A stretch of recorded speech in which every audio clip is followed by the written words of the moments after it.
Your turn to ban.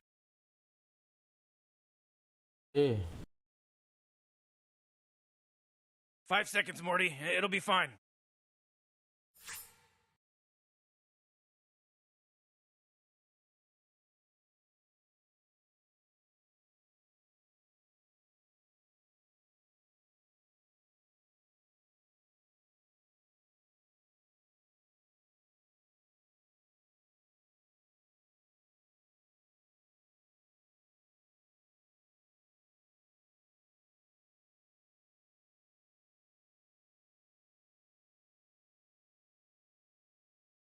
Oh man, Rick, there's only 10 seconds left to pick a hero! Yes, 5 seconds left now.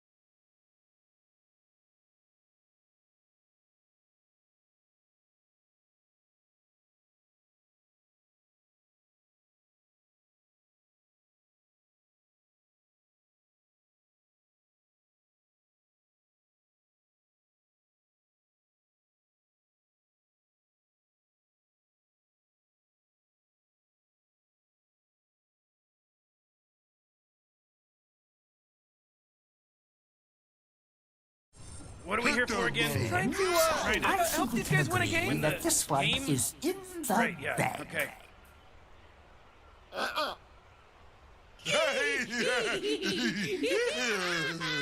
What are we laughing about? Oh my god, the battle's about to start! Relax, Morty. Relax. Come here. Come here, buddy. Come here. Cuddle in. Cuddle in with me. Я же видела, это он виноват. Death at my hands is an honor. I won't lie, that was unexpected. We outsmarted them. That's what happened. Oh, look at this game. It just started, baby. What's that sound? Where did those come from? I saw a thing. Huh?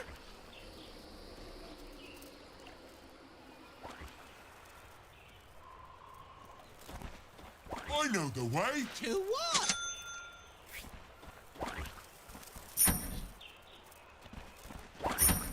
Sitting's not as fun as hitting.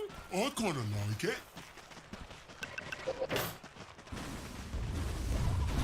Let's go this way.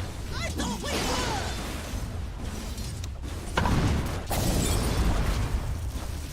Let's go north. No, south.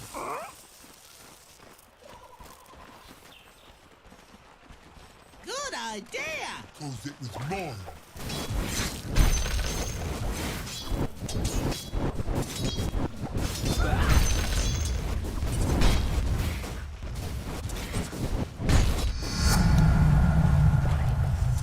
Whose legs are those? Not yours.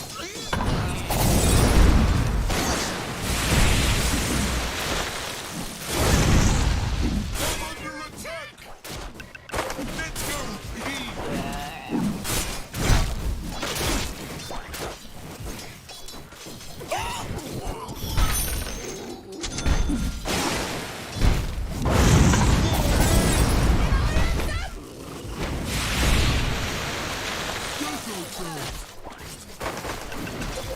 What's this thing?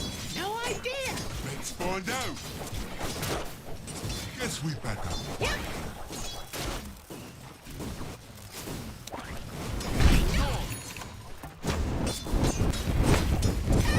It's that high. Mind if I do? Yep.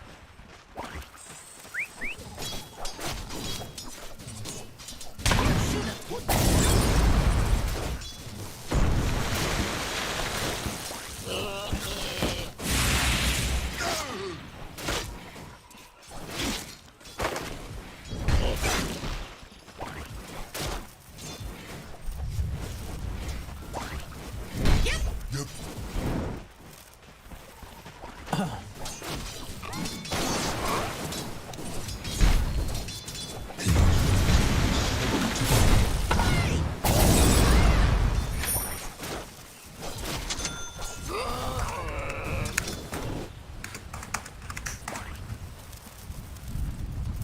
Let me through!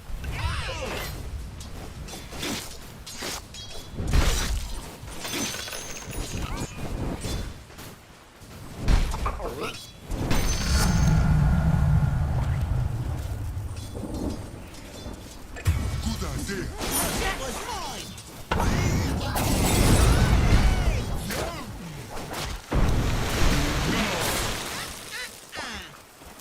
Oh, jeez, your top tower's under Where attack. are we going? You know, Morty, it sometimes feels like they don't even I care. only hit him once. Once was enough.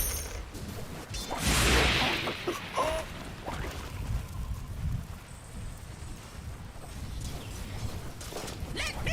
Not me!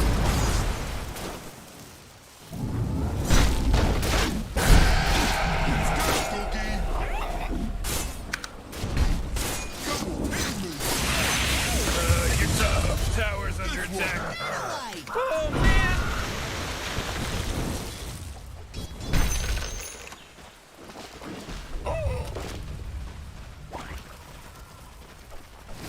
I'm not ready. More turn!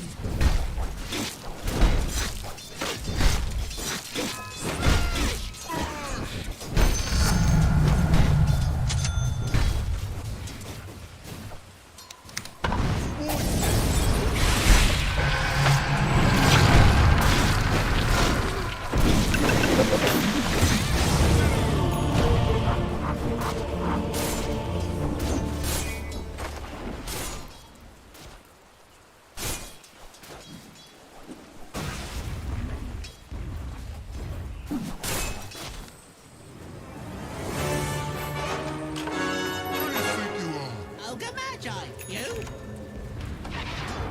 Okay. Mine!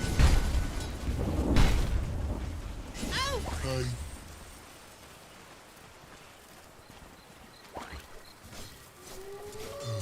get sense.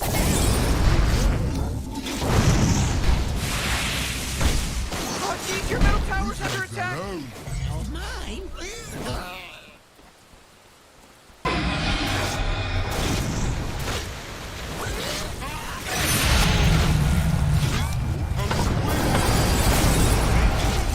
Thank you.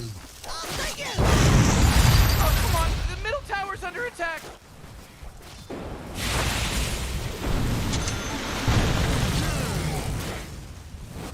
Oh, wait for us! That's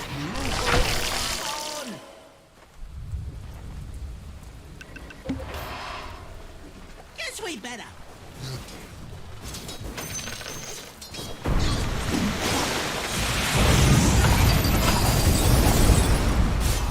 Morty, middle tower. Look at it. Middle tower's under attack. When can I hit something? Who's stopping you?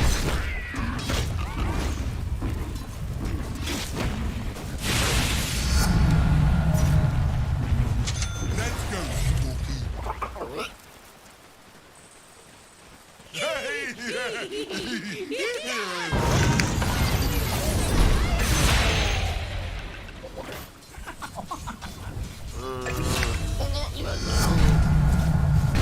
Oh boy, your top tower's It's under like dire attack. structures are fortified.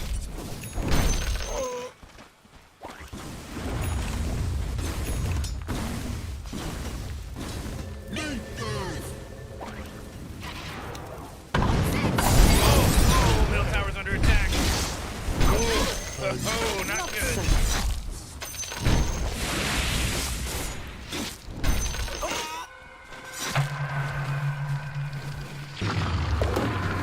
Oh, your top tower's under attack. Where did those come from? Me too.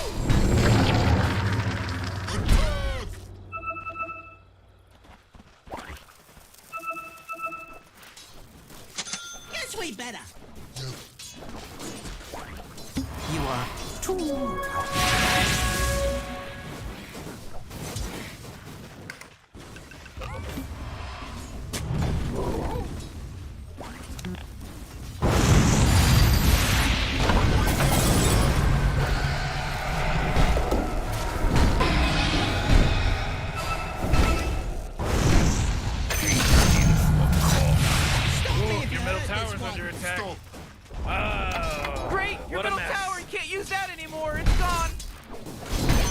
if I do?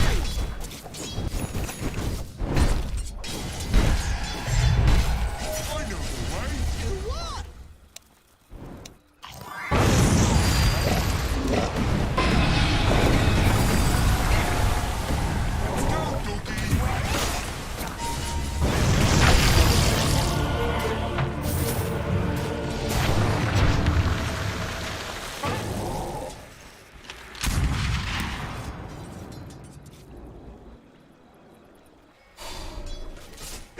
doggy.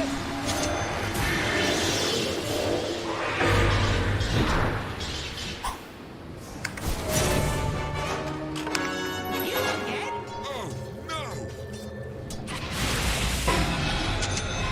What's this thing? No idea. Let's find out. Let's go.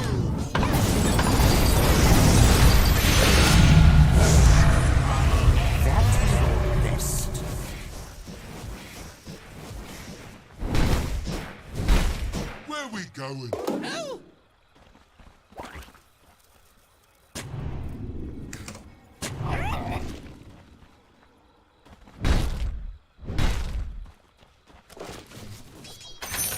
This should make my life easier. Good idea. Cause it was mine.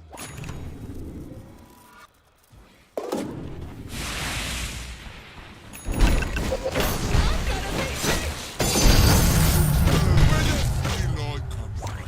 That force field leads me to believe that Dyer just fortified their structure. You gotta get serious. Top tower's under attack. Come on. Get with it. Me too.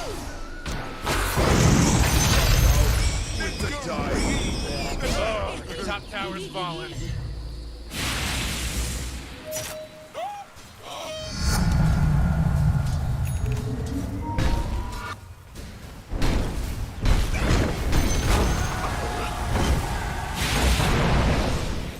Man, you might as well save that energy because Radiant just fortified Let their me structures. Ow.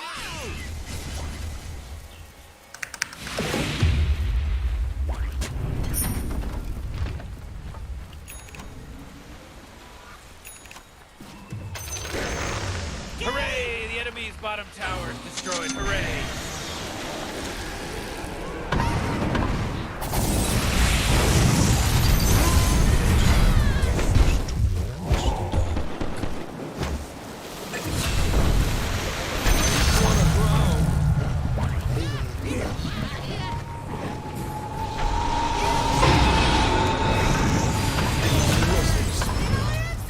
Oh man, what? Jump on out of here because Radiant just fortified their structures.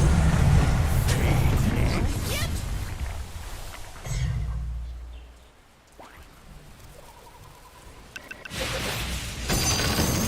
Hello. Not mine. Whose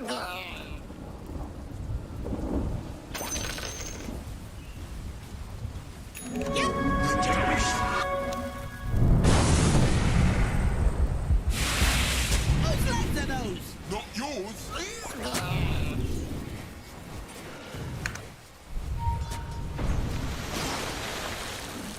I'll do legs this time.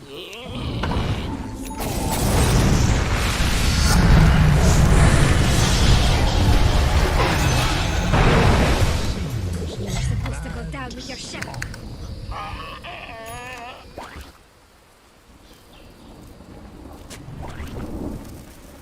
Let's go north. No, south.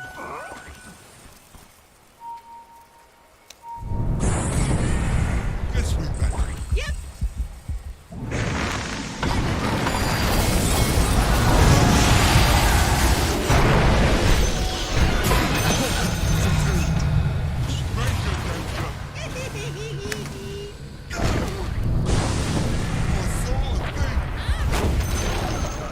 Oh man, the enemy denied their middle tower.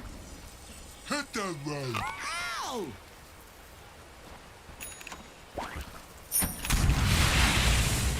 It's not time yet. Let's go this way. I thought we were.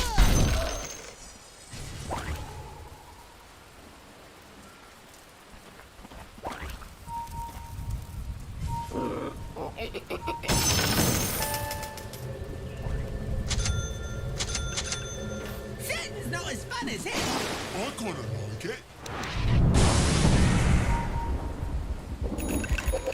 Ultramarine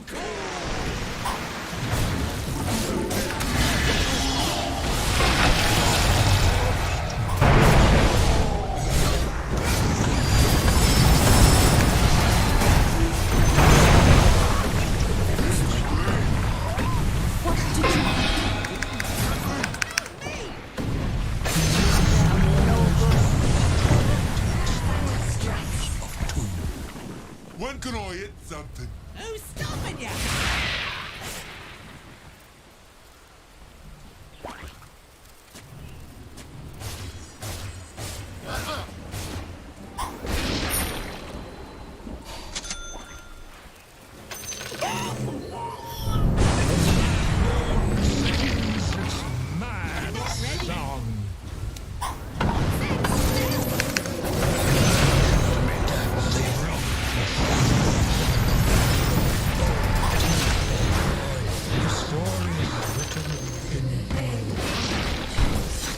You know troops are made of gold. It's basic stuff.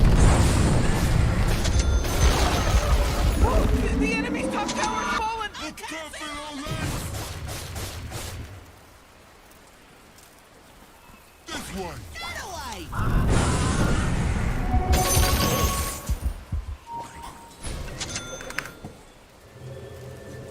You go first!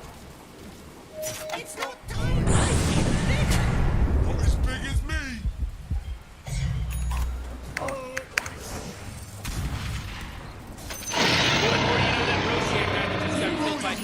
Who knows? He owed me money.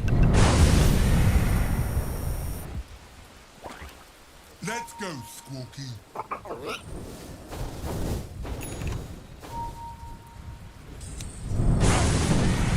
They're gonna feel bad. Careful.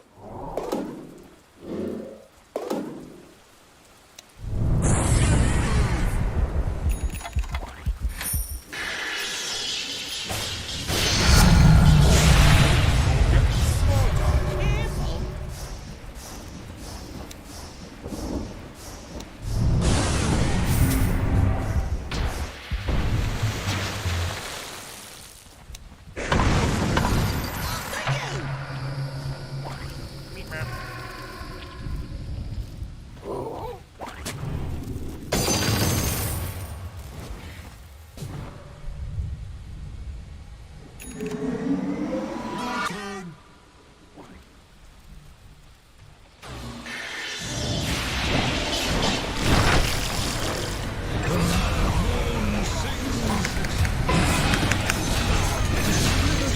Our case Hurry! The sun walks towards the dark. Now, too.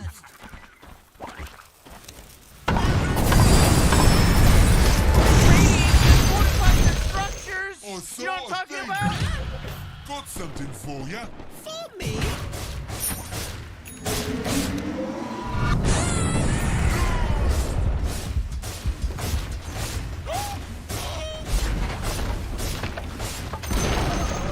The enemy's bottom tower. It's gone.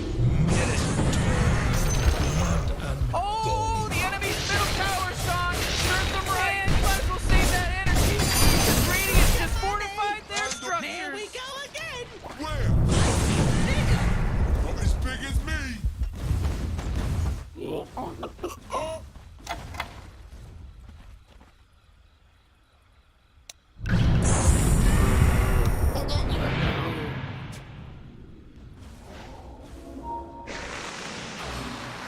Let's go north. No, no!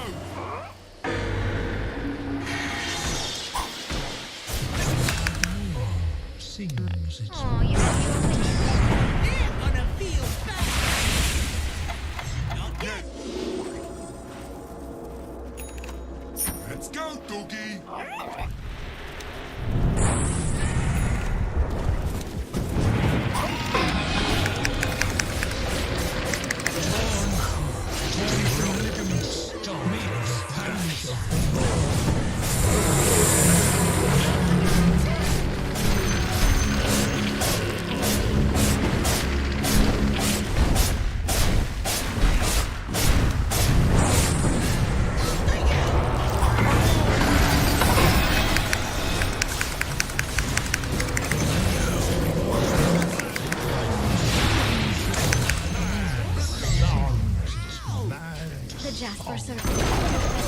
Hooray! The enemy's bottom tower is destroyed. Hooray! Oh man, wait! Get up on out of here! The Radiants have fortified their structures!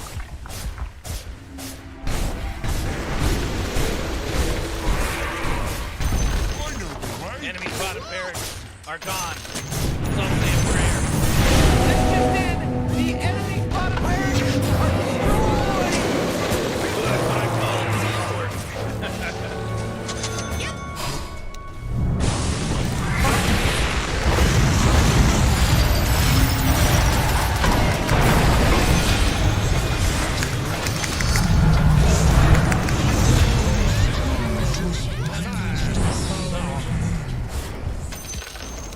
Whoa! The enemy's top tower got destroyed! Oh boy, Morty, this is some pretty fantastic stuff happening right here. Ooh, they took out the enemy's middle tower! Oh, Oh boy, whoa! What a good work! What a good work! Enemy middle barracks just got wrecked, baby!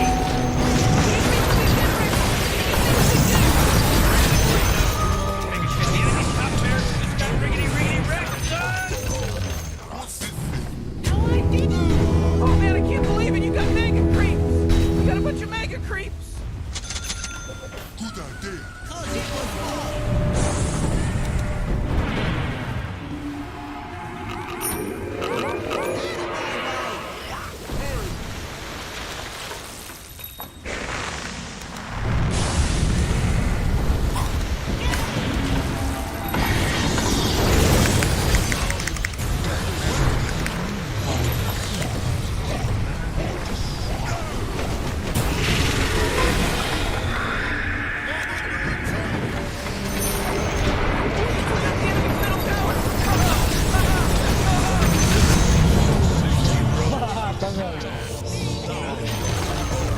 Oh, the enemy's middle tower is on! Serve them right! Oh my goodness gracious! If it isn't, if my eyes don't see dire wind in your face, Я Morty. видела, это вот было.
I got here first. I did.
Your turn to ban.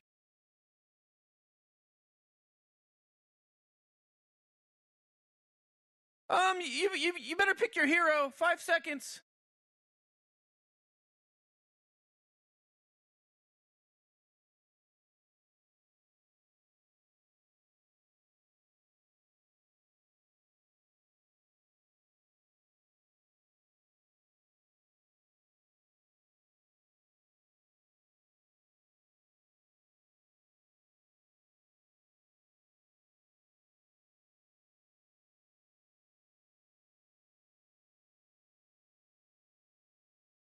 You really got to pick a hero. You got 10 seconds left. 5 seconds, Morty. It'll be fine.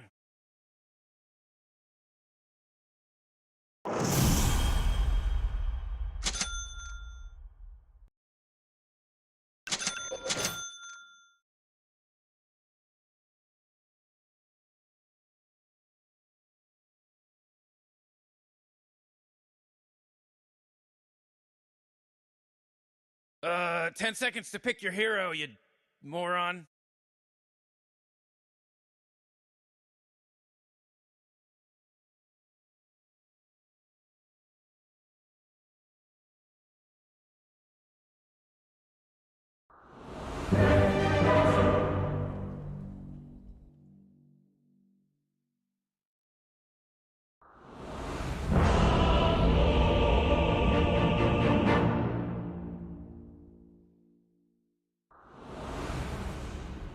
They picked me! No one ever picks me.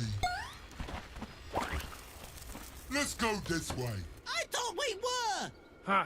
Oxygen-rich atmosphere? Giant testicle monsters? We'll be this fine. one's Let's in the party! bag. Hook, line, and sinker.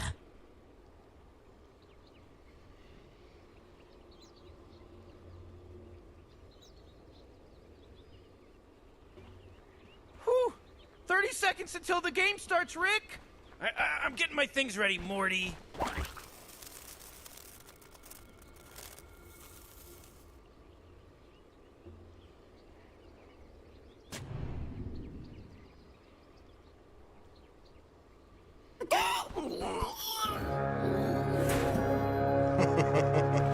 It's in the bag. Guess we better. Game starts. It starts. It started.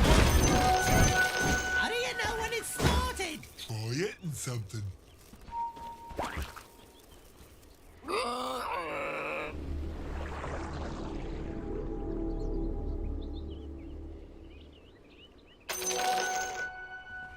Hey, God, how'd that happen?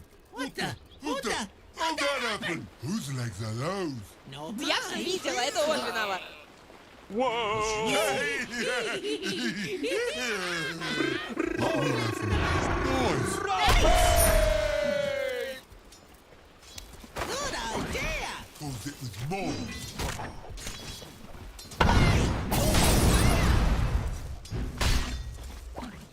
Guess we better. Yep.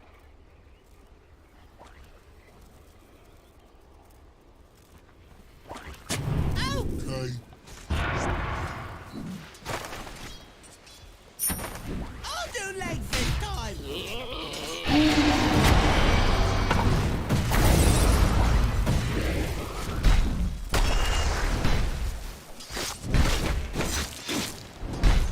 Where are we going? Oh!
Let me through!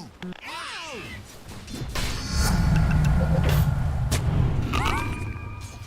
Yep. Yep.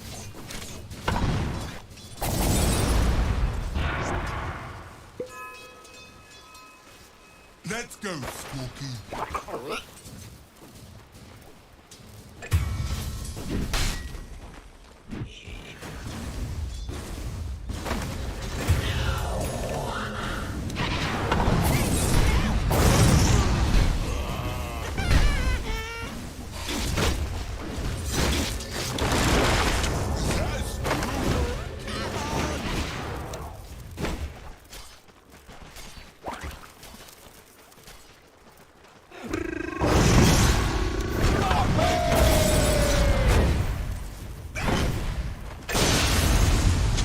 I know the way. To what?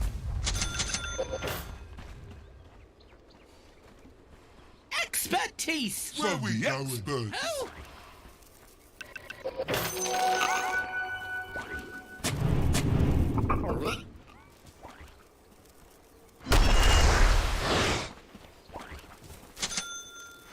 I'll do legs this time. Me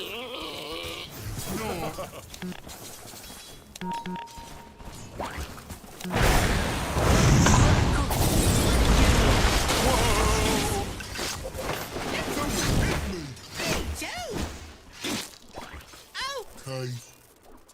Yeah!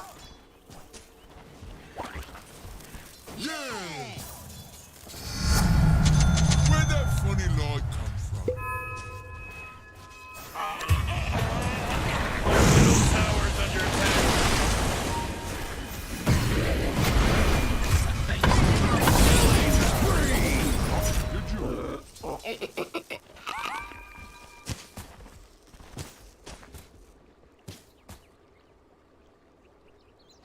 Oh, jeez, middle tower's under attack. Why did it? Who knows?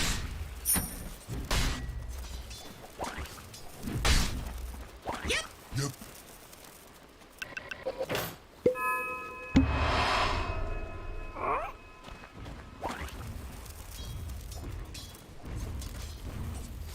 My turn.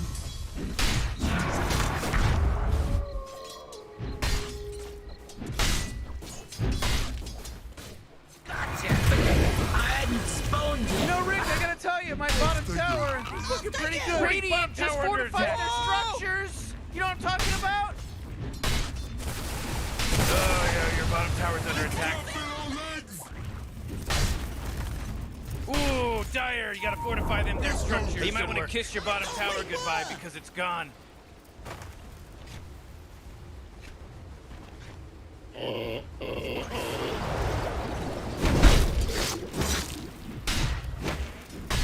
Sitting's not as fun as it. I wanna like it.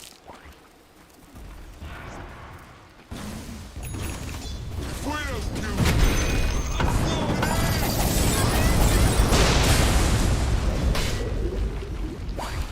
Hit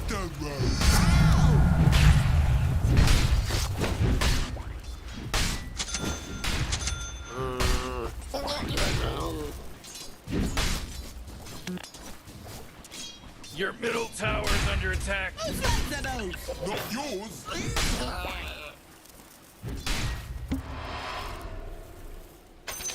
Even I like a good bobble. Good idea. If it was more.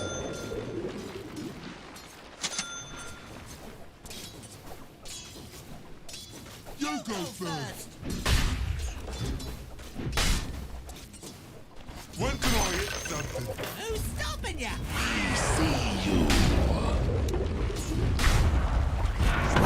Come on, the middle tower's under attack.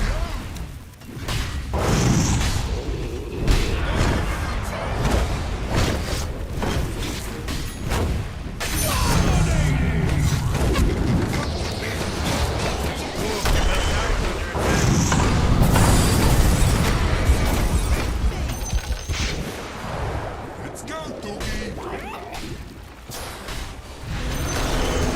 Whoa, they took out out the enemy's top Hitting stuff tower! is fun. Cause for celebration.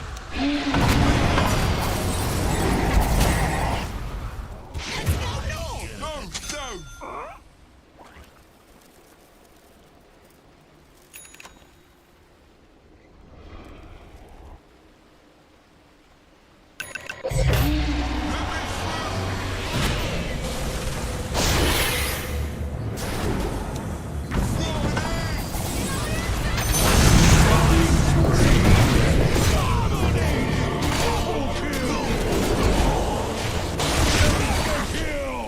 Triple kill!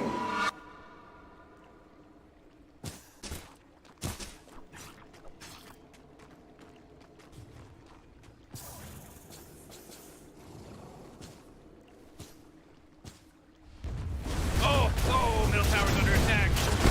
You know, Morty, it Man, sometimes your feels middle like they tower don't even got care. destroyed. Whoever that was ended up the most priority. Calm down, Morty, calm down. It's going down. Whose legs are those? Not mine.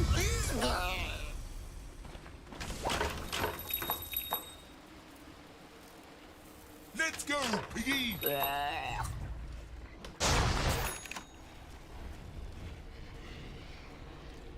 Guess we better. Yep.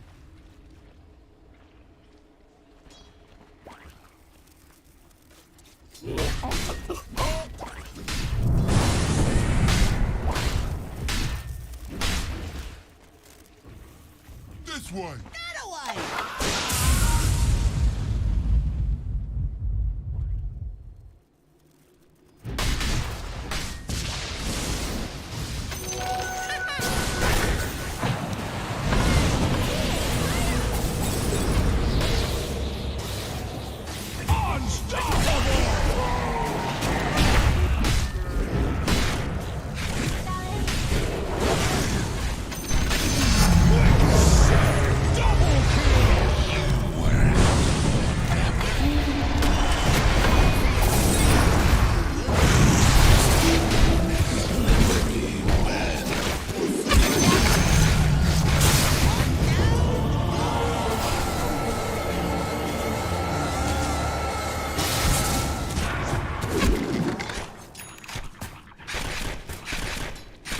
Monster kill!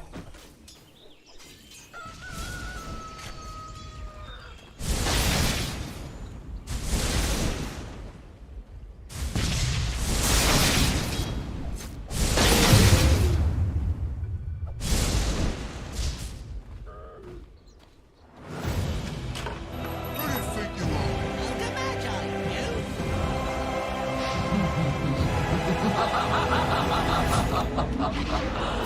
Good idea. 'Cause it was mine. Radiant just fortified their structures. You know what I'm talking about? As big as me. Me first.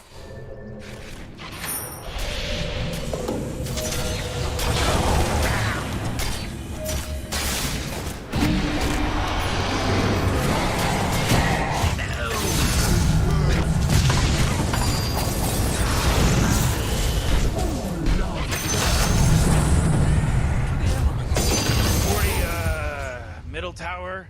I'm gonna look at it. Middle tower's under attack. Morty, you're not gonna like this. The top tower is under attack. Oh, sheesh. The top tower just got turned into trash. What's this thing? No idea. Find out. It goes really far.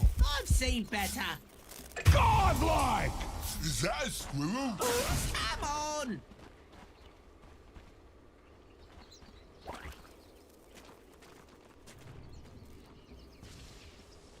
Let's go, Squawky. Out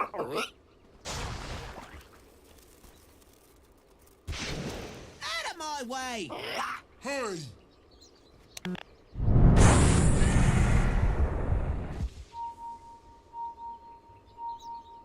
Where we going?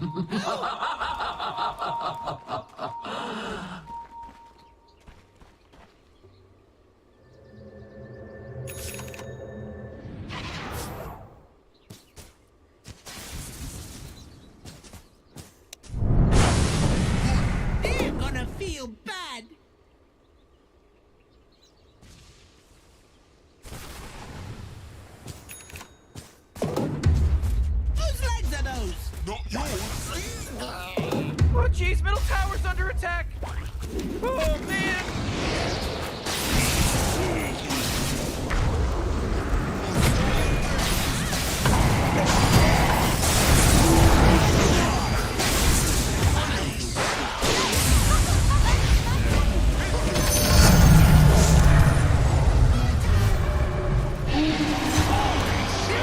Double kill!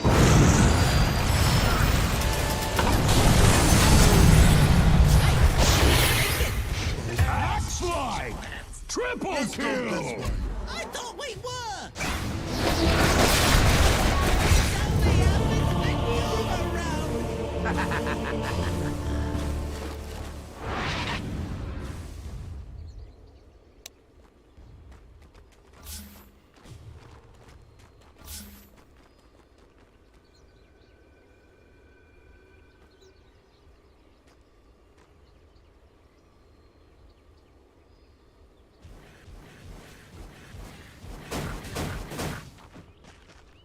My gratitude is yours. Oh, geez, your middle tower's under attack!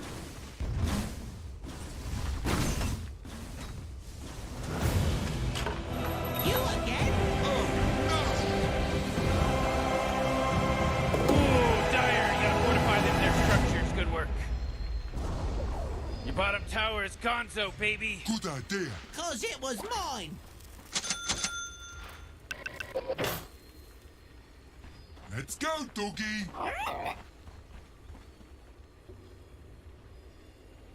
What's this thing? No idea. Let's find out. Ready first. I'll go first. Why there? Who knows?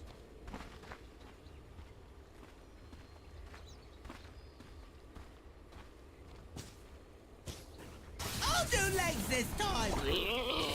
Guess not.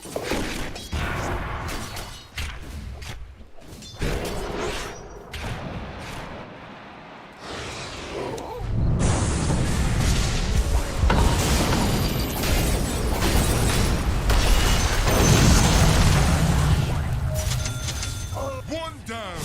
Nice counting.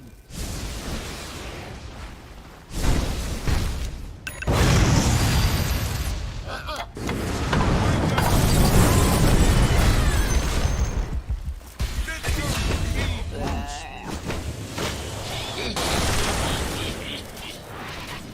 Yep.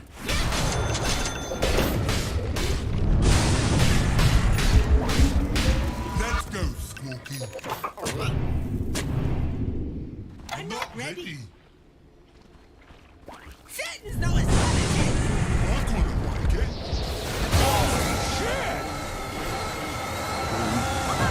Let's move it. Yep.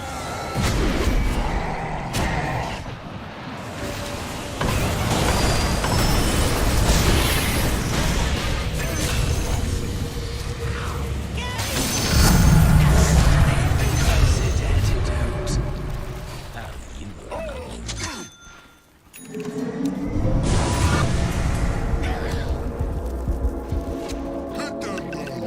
Someone hit me.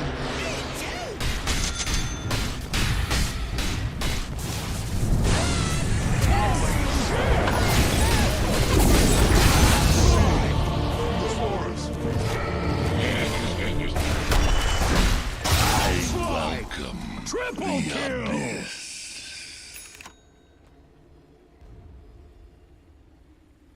Morty, middle tower. You might want to look at it. Oh, middle tower's under attack!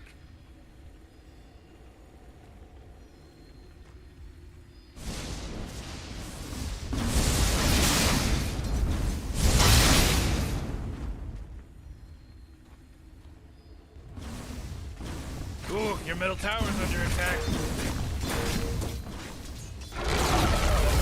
Your middle tower just bit the big one.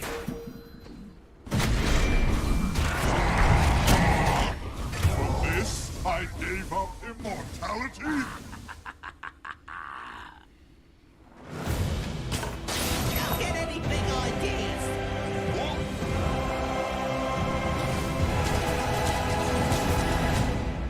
Me first.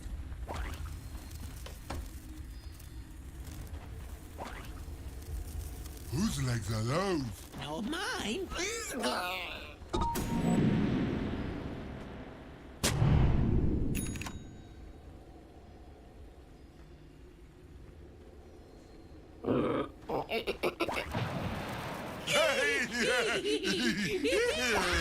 But geez, Rick, What are we the laughing top at tower's this getting one? hit. Get away.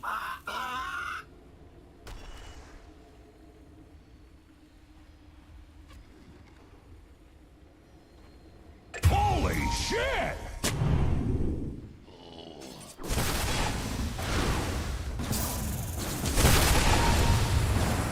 After you. After you.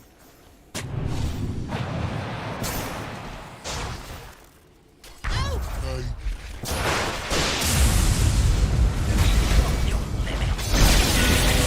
double take.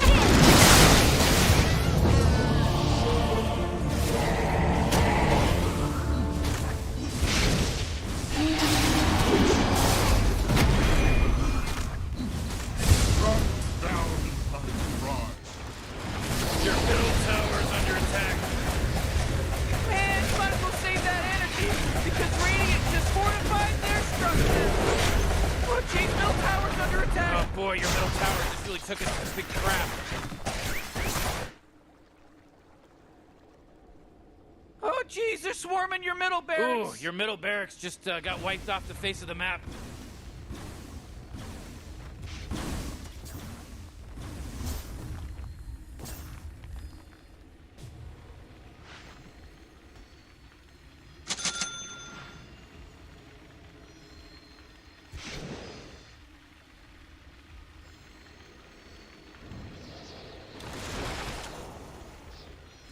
Your bottom tower's under attack. Hey Morty, guess what's not there? The bottom tower. And I'll hurt. We'll be fine. Let's party! What was I looking for? I don't know if you know this, but your bottom barracks are getting attacked. Hey Morty, there's no bottom barracks anymore. Sorry, player.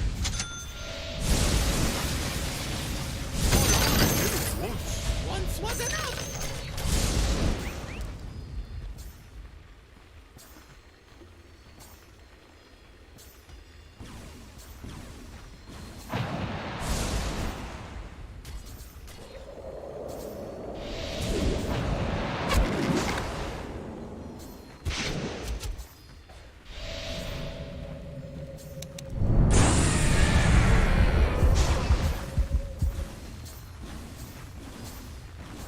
Your top tower's under attack.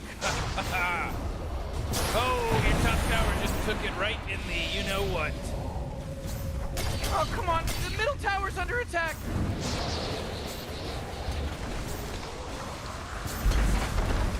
Oh, geez, your top tower's under attack. Oh, geez, your top tower's as good as done. Oh boy, your middle tower. Crap. Hey, no need to your attack. Killing spree! Oh, geez, why don't you start taking things seriously, you know, because your ancient is under attack. That smell.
It's your turn to ban, dummy!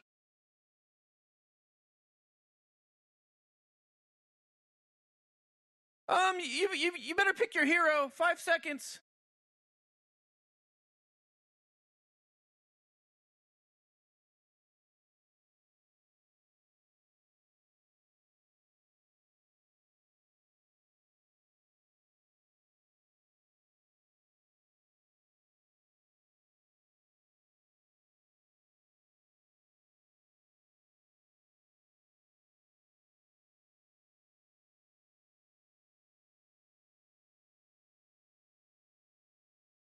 You really gotta pick a hero. You got 10 seconds left. Yeah, 5 seconds left now.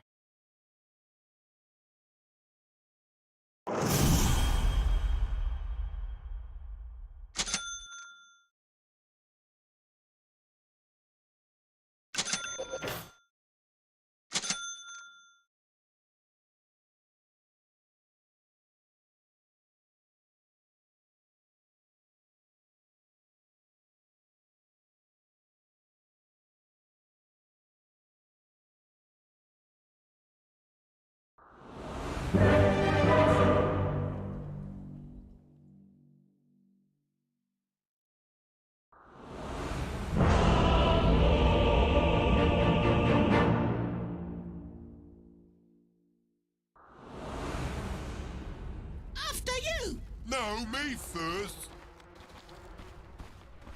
Guess we better. You... Oh, geez, Rick, we're in some real trouble. I know, Morty. Just follow my lead. Hey, what are we laughing about?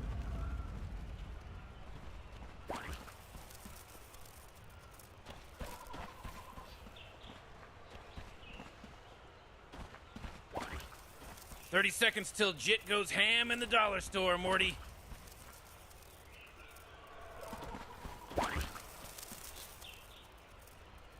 Yeah! Good idea! 'Cause it was mine.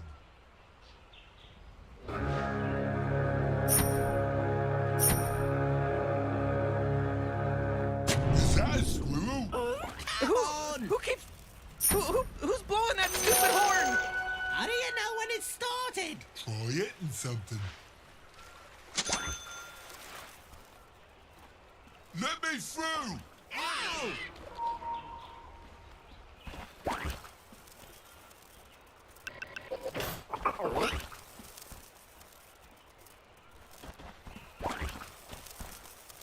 When can I hit something? Who's stopping you?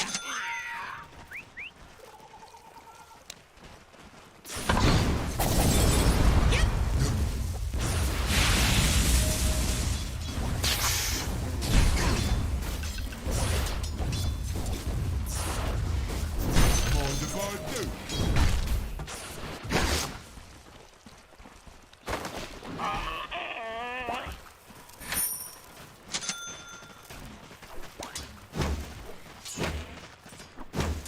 We go alone.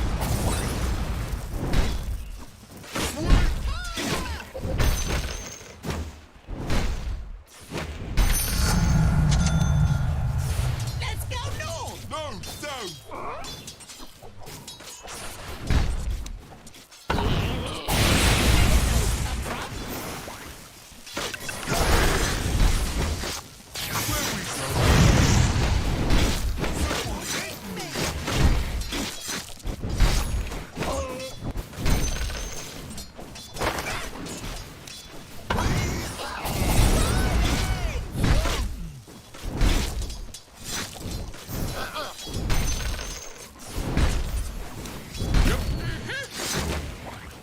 Where we go? I'll take that! Me too. First blood. Let's go, school. First blood. They sing the song out again.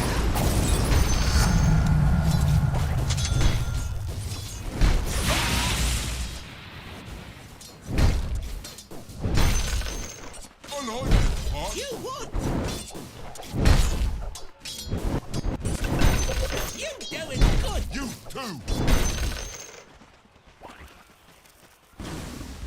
Let's go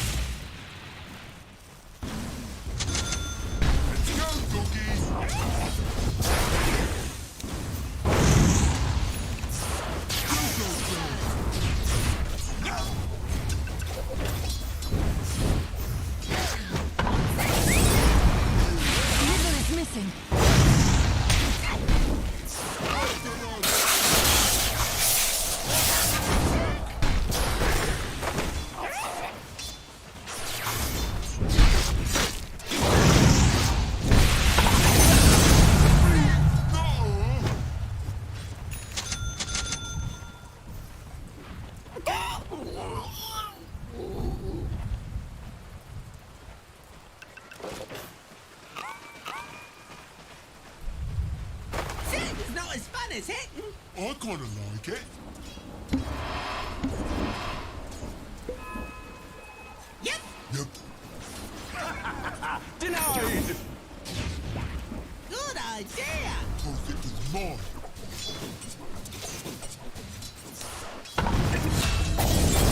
Doing good.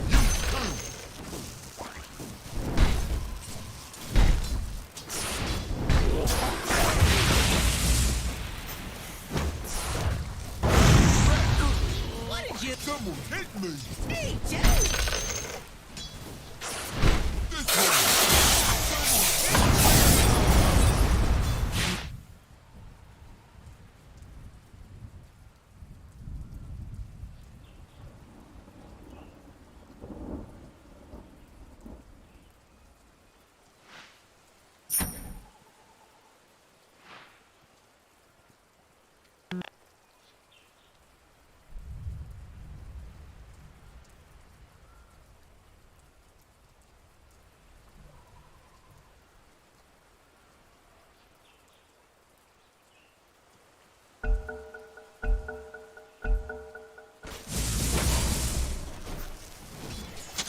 Out of my way.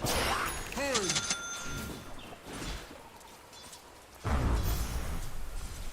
Oh, jeez, your middle tower's under attack. When can I hit something? Who's stopping ya?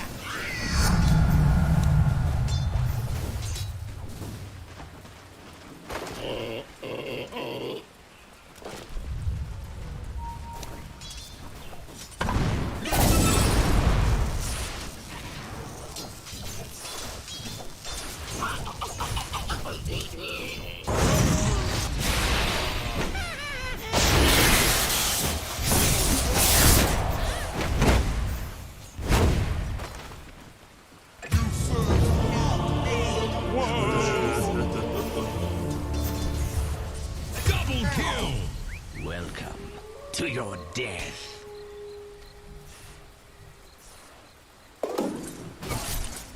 Oh, your top tower's under attack.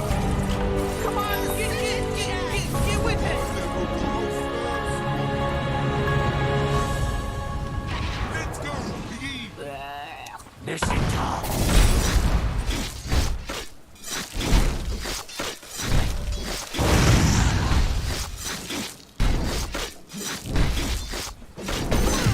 Selfish.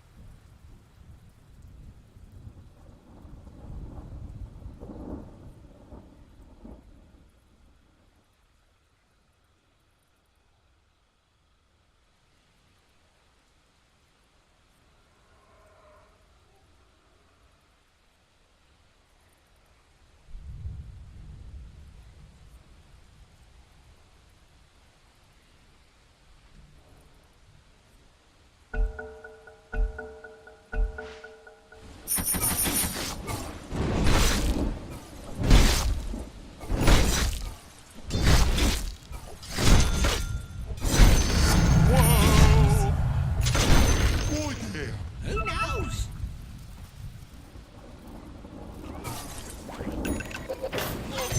Tis mine.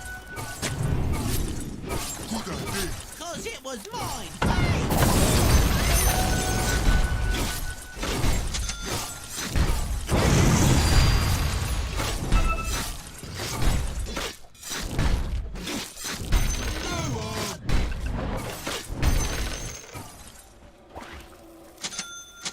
Let's go north. No.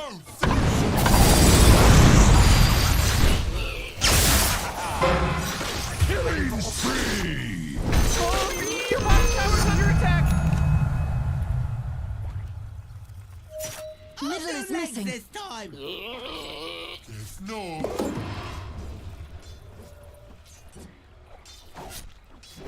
Let me Your bottom through. tower's under attack.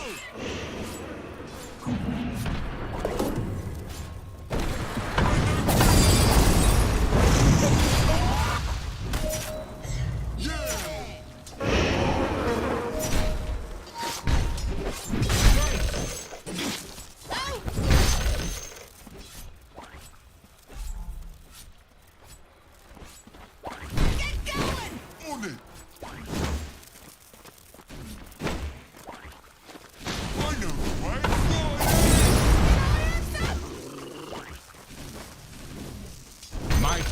to thee. Dominating! Come on!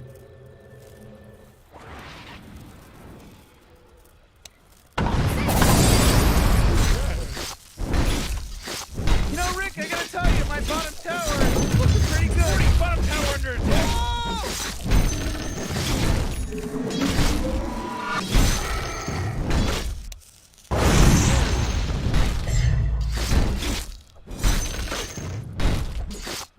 Whose legs are those? Not yours! Where did those come from?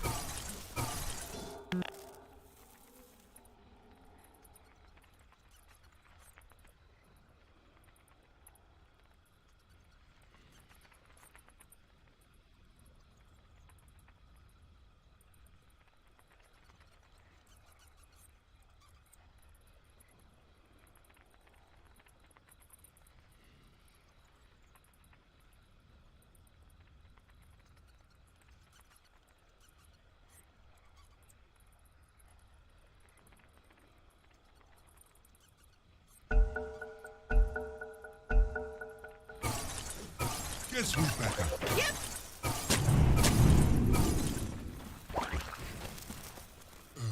Okay.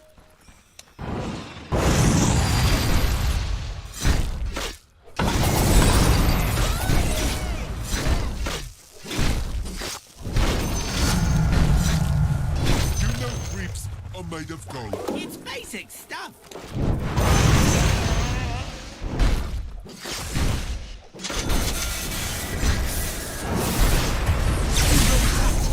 Oh, middle tower's under attack. After you.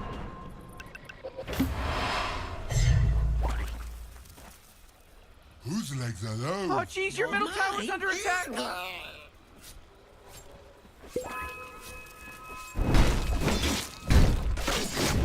Oh, jeez, middle tower's under attack. The force field leads me to believe that Dire just fortified their structure. Ooh, your middle tower's under attack. Lady Luck loves that. Oh, man, your middle tower just got destroyed.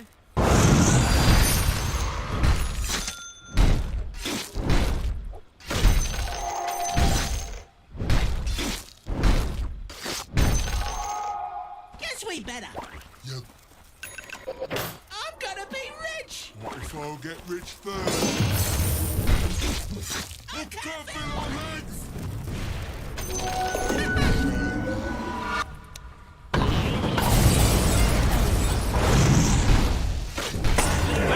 Well. Look out, the enemy's top tower. Is he on drugs? Nice. No, no, no. Like that song. What the- Glump, glump, what the- knoop, knoop, knoop.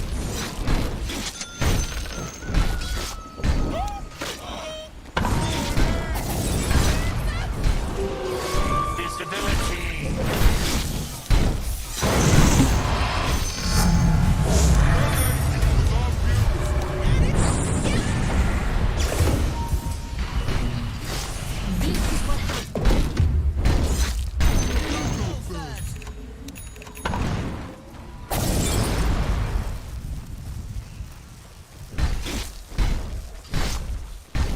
Looks like Dire structures are fortified. Your middle tower's under attack. I'll take that. Me too. Oh, your bottom tower's under attack.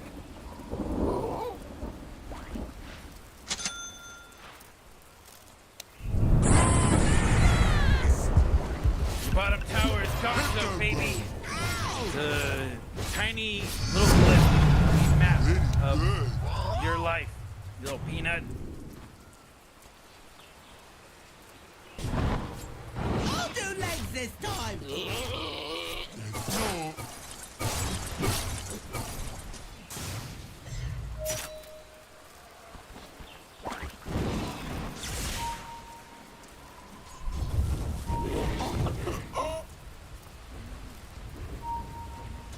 Oh, middle tower's under attack. Ooh, oh, not good. Doggies.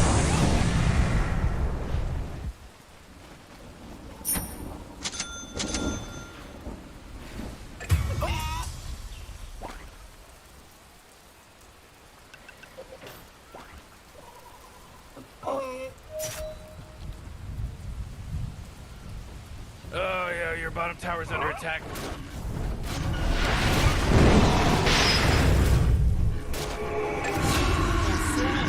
Oh, yeah, your bottom tower's under attack. Gay!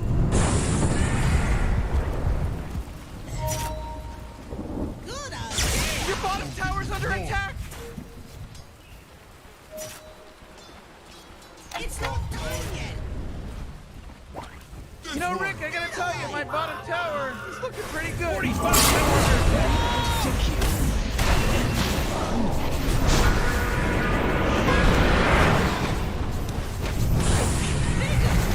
As big as me.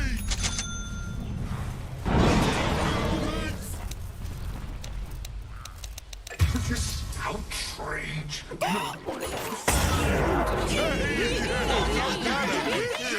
Say something about the radiant. They sure know how to kill Roshan! It's about time somebody took him out. This guy's a weirdo. Yeah, he's giant and weird.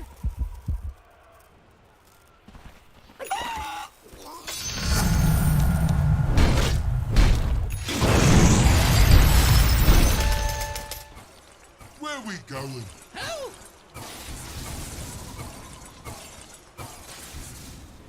Out! Okay.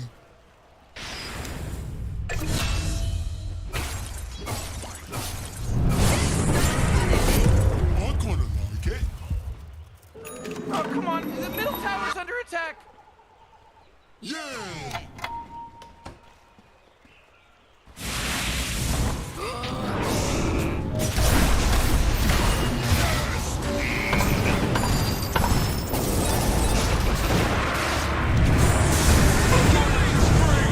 Double kill.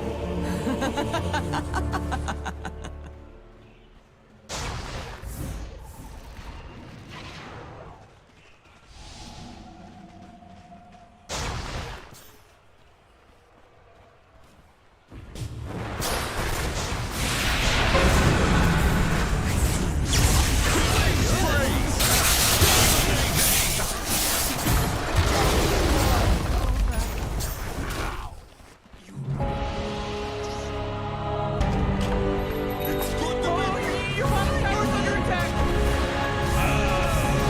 What a mess. Hey, Morty, guess what's not there? The bottom tower. Looks like dire structures are fortified. Hello. The bottom barracks are getting hurt, baby. Oh, man. The bottom barracks were my favorite. Now they're not there anymore. Morty, there's no bottom barracks anymore. Sorry, Blair.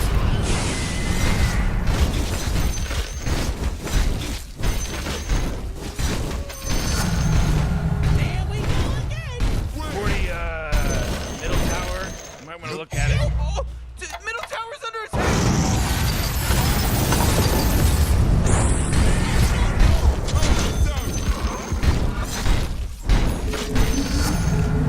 Double take! Yep! Yep. Scepter! Yes! Oh, geez, your middle tower's under attack. Shiny! Great, your middle tower. You can't use that anymore. It's Is that gone. a squirrel? Come on!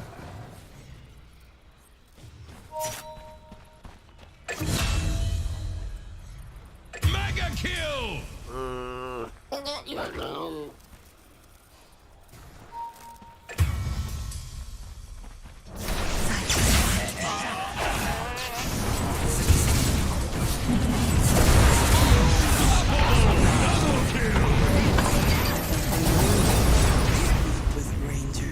I know the way. What? Oh, come on. The middle tower's under attack. No, your middle tower just bit the big one. Oh boy, Morty, middle barracks are gone. Oh, you gotta do something about Ooh, this. your middle barracks just got wiped off the face of the map. Oh boy, your top What's tower is happening? under No attack. idea! Let's find out. What's this thing? No idea! Let's find out. Morty, Guess we better. middle tower. You might want to look at it. Oh, middle tower's under attack. Oh boy, your your middle tower just really took a big crap. Your middle tower's under attack. Great! Your middle tower! You can't use that anymore! It's gone! Oh, that's not good.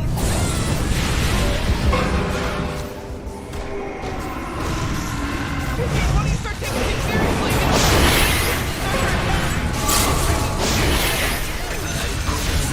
Get over Dummy, your angel's under attack.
It's your turn to ban. Hello?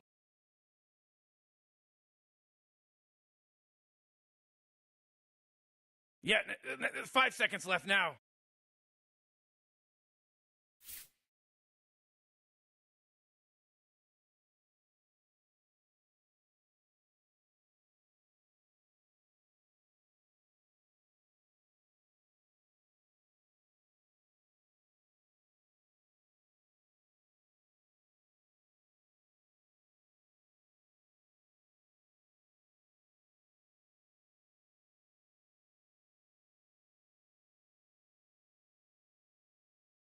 Uh, 10 seconds to pick your hero, you moron.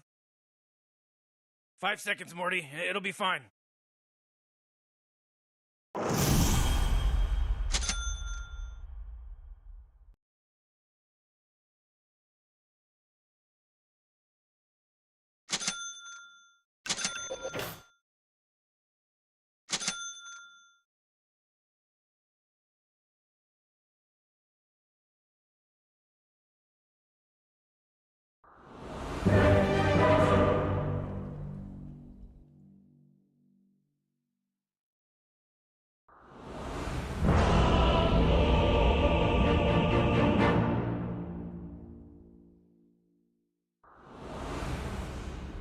Are we done? We haven't started. Guess we better. Yep. What are we here for again? Trying to help these guys win a game? Win the game? Right, yeah, okay.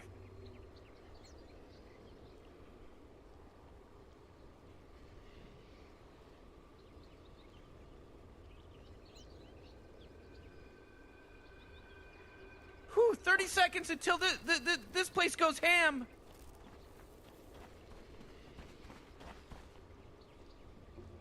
Hey, don't tell nobody, but this one's already in the bag. Let me through!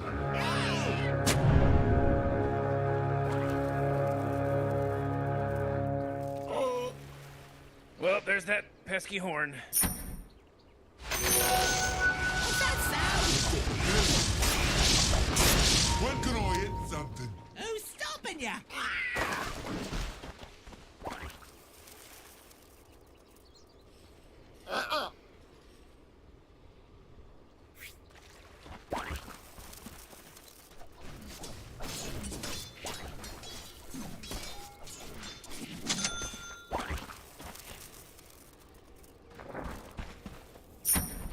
go, Squawky.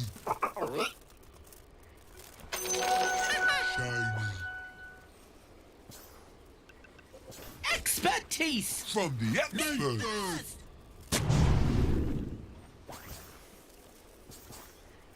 Good idea. 'Cause it was mine! Nothing for your troubles.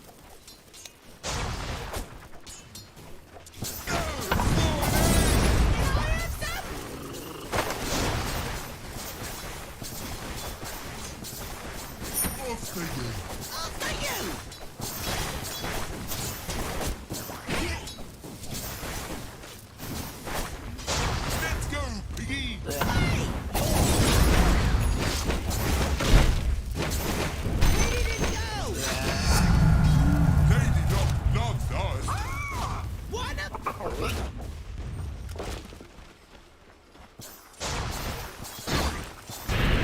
Whose legs are those? Me too! Yep!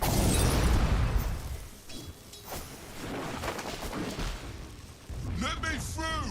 Ow!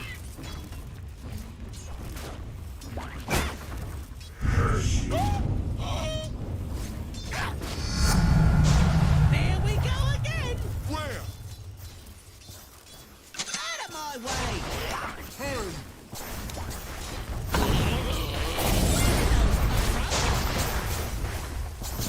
Oh! Hey.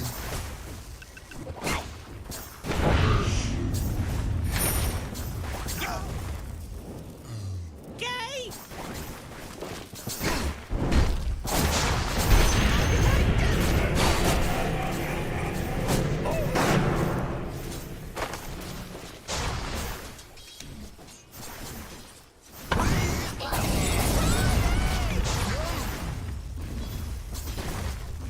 Let's go, doggy.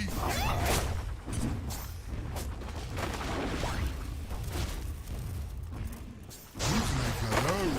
Not mine!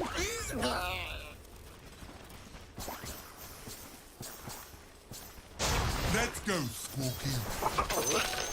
Soldier's fortune.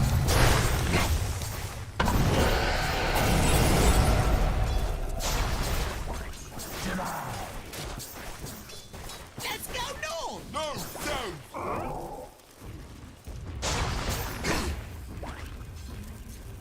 Is that a screw?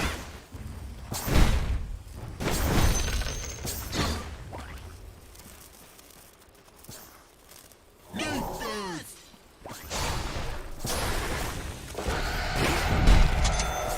We got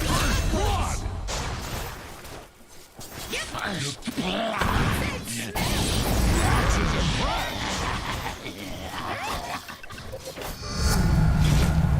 an idea! Get on. I'll do legs this time! Double kill! Good idea.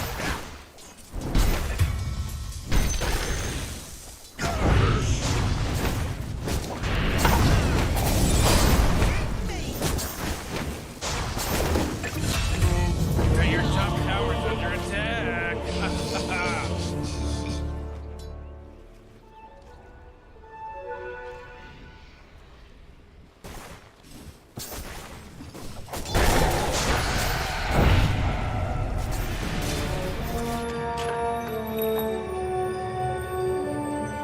Guess we better!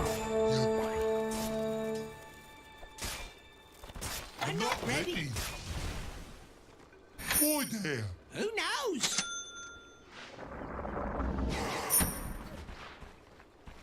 Look careful our legs. What's this thing? No idea! Let's find out. Oh boy, your When top can I tower's hit under some? attack. Who's stopping you?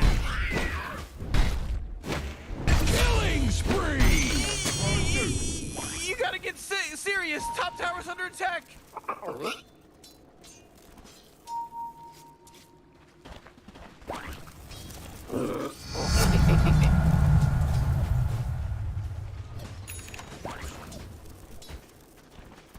After you. After you!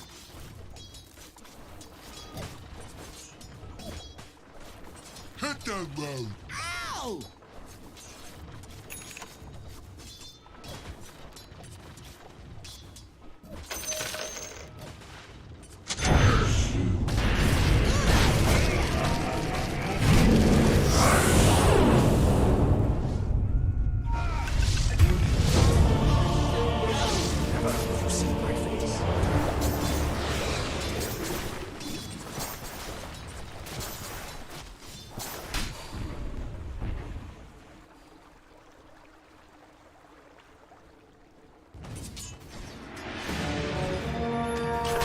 You say so. Well, I do! I know the way. To what?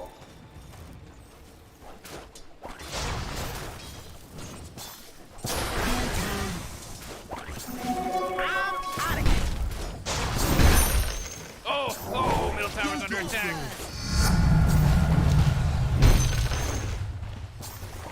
Hey! He said hey.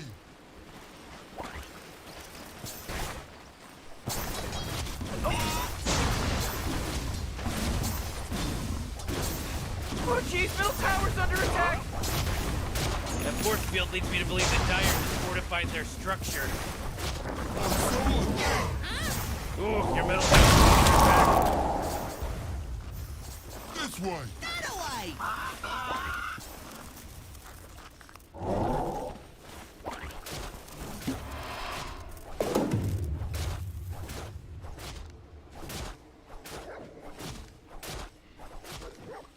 Where we going? Who?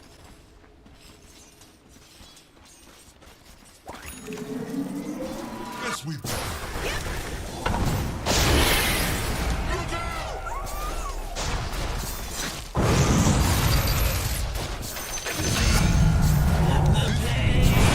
Let's go this way. I thought we were!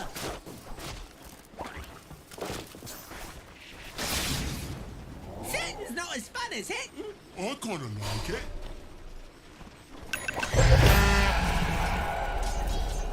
Let's go, piggy.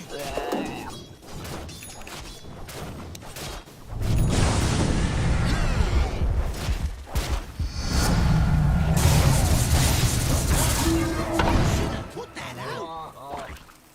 This way. That away! Missing middle.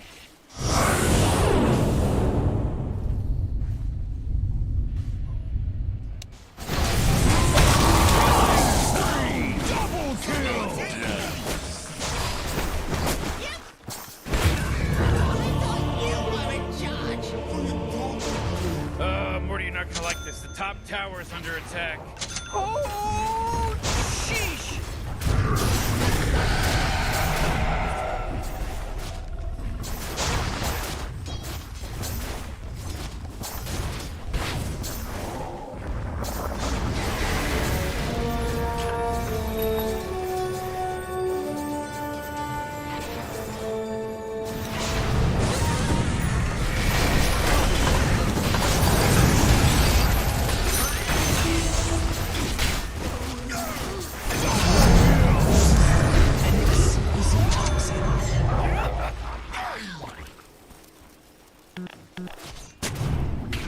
Let me see. Ooh, your middle tower's under attack. Oh man, your middle tower just got Who's that destroyed. there? 'Cause it was mine!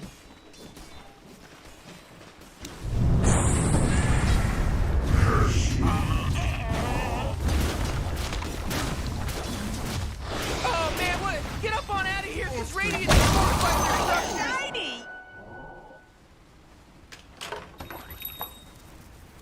I'll do legs this time! Guess not.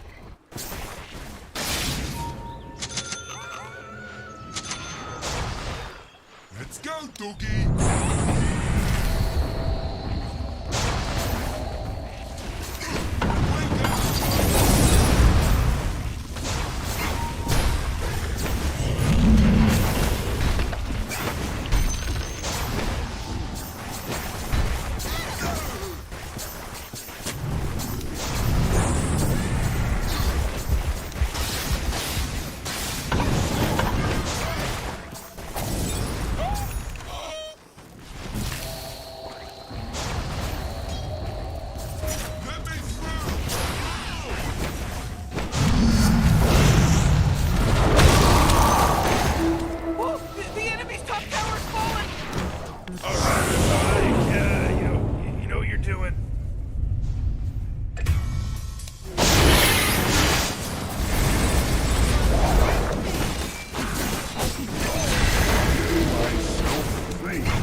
by the Radiant!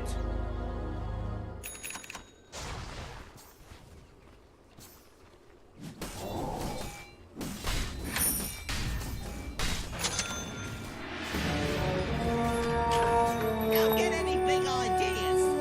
What?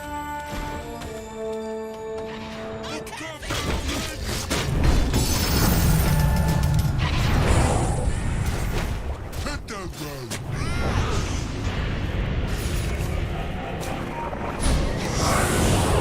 Wicked sick!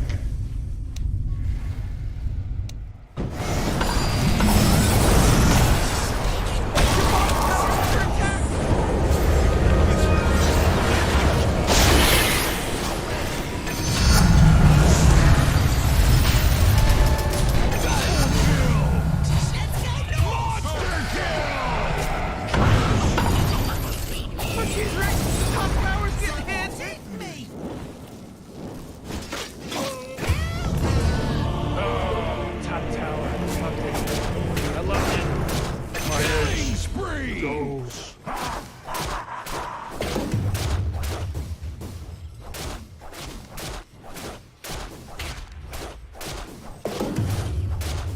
Oh boy, your top tower's under attack!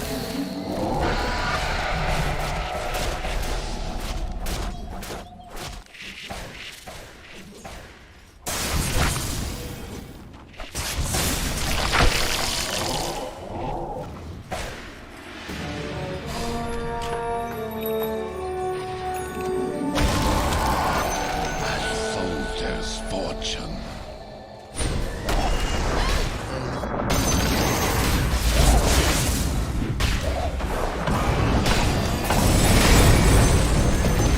Sitting's not as fun as it.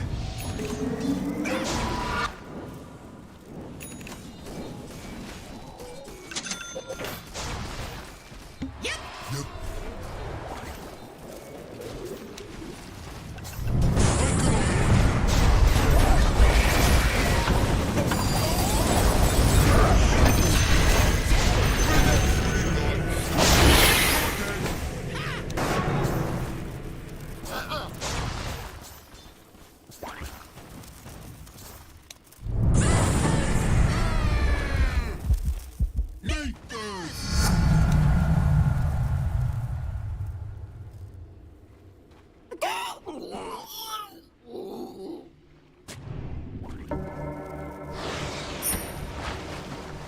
Your top tower's under attack.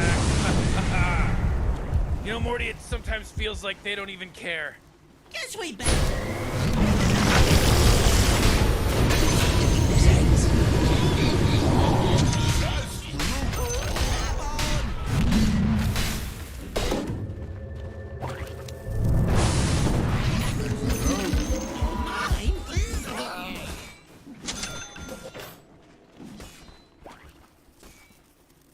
Let's go, piggy!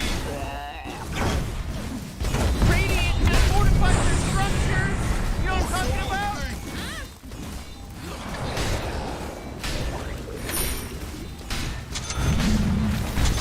Good idea. The enemy's bottom tower. Dominating! Where we going? Oh,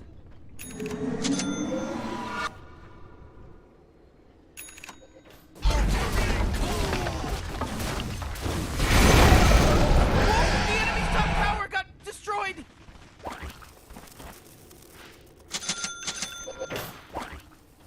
Is that a squirrel? come on.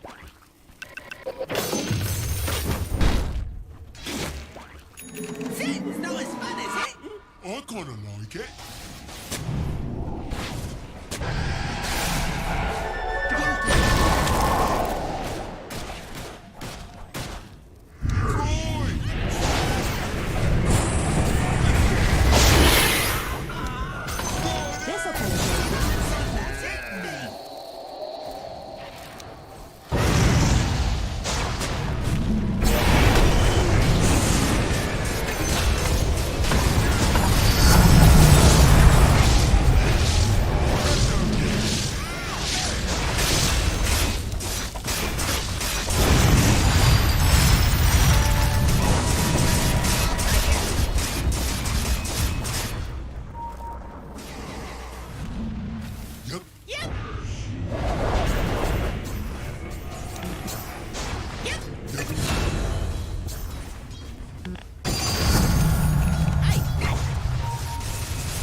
Overkill! Let me through!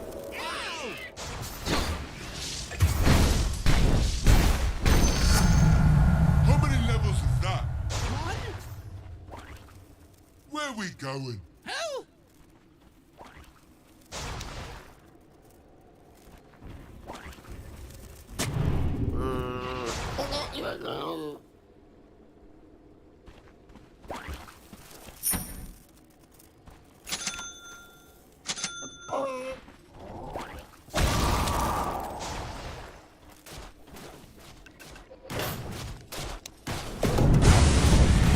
They're gonna feel bad. Your middle tower's under attack. Come on, get with it! More turn! After run!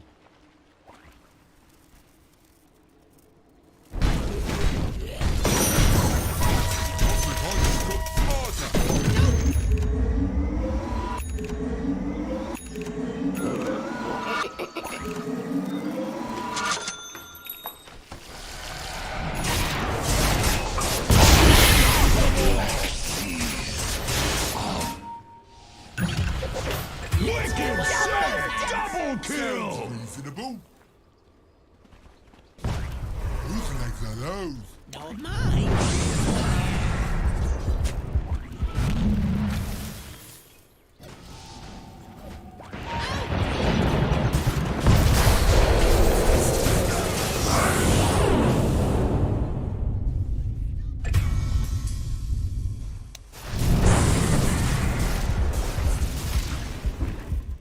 Boy there! Who Oh, knows? jeez, middle tower's under attack! Ooh, dire. You gotta fortify them, their structures. Guess Good we work. better. Oh, jeez, your middle tower's under attack! Your middle tower Big as me. just bit the big one. That isn't why I hate you. Lost! I know the way! You what?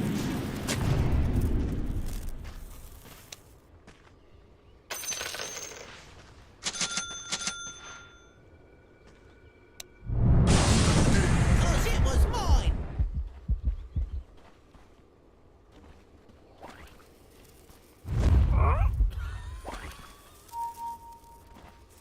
Ooh, let me tell you, that Roshan, he just delivered a bunch of goodies to the Radiant! Immortality. I saw a thing! Huh?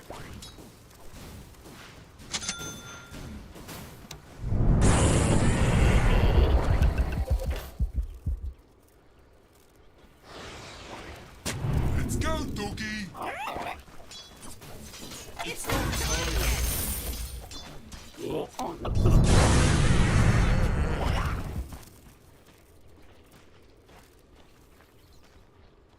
I can't feel our legs!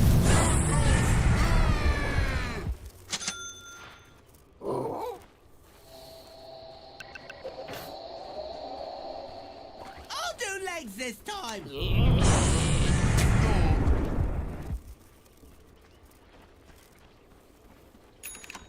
Let's go, Squawky.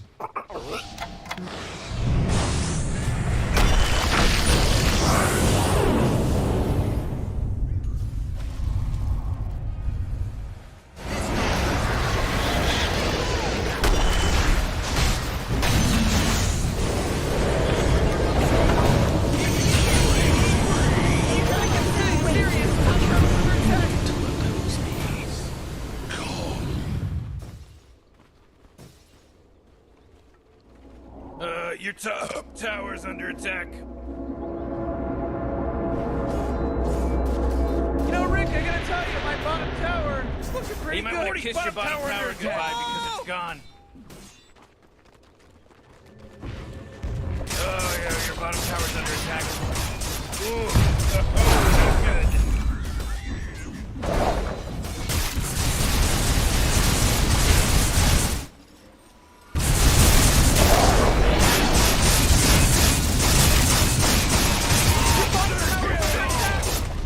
Oh, man!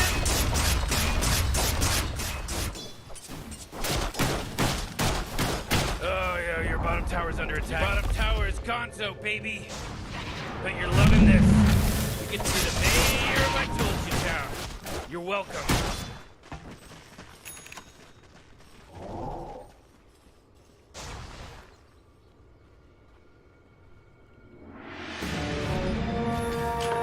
Get yourself together.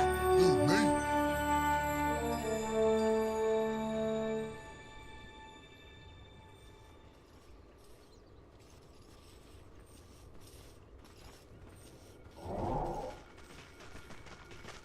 This'll come in handy.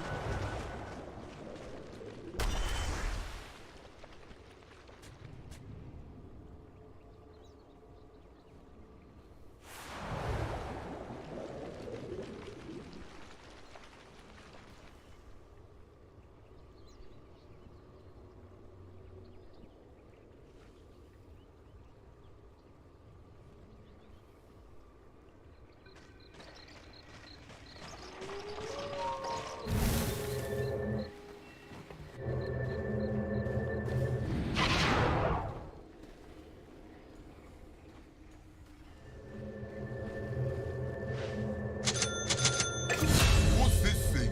No idea. Godlike!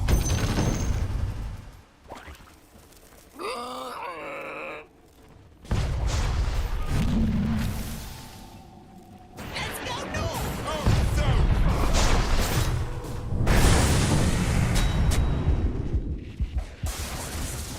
Whose legs are those? Not yours. Out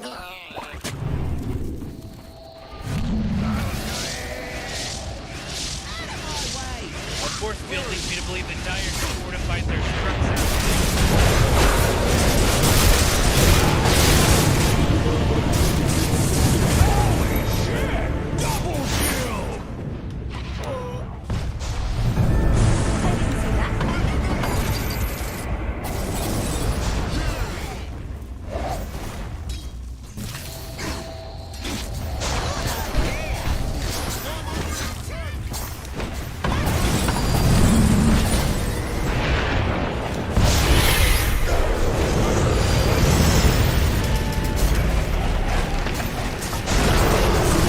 Your middle tower just bit the big one.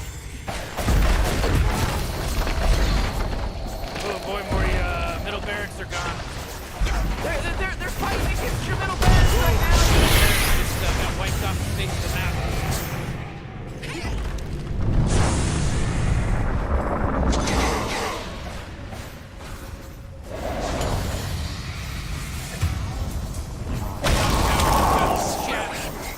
This whole thing. You know they're tearing into your bottom Crazy big barracks right now, nonsense. right?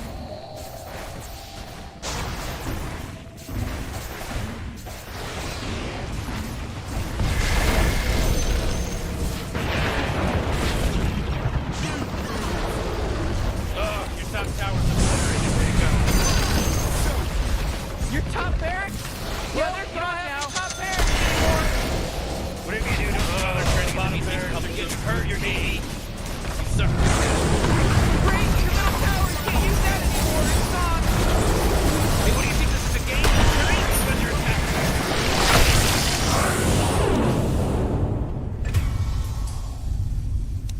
I don't know if you know this, but your bottom barracks are getting attacked. Your mind. Hey, what do you think this is a game? You're under attack. Radiant wins. Radiant's victorious. Shut up, Morty.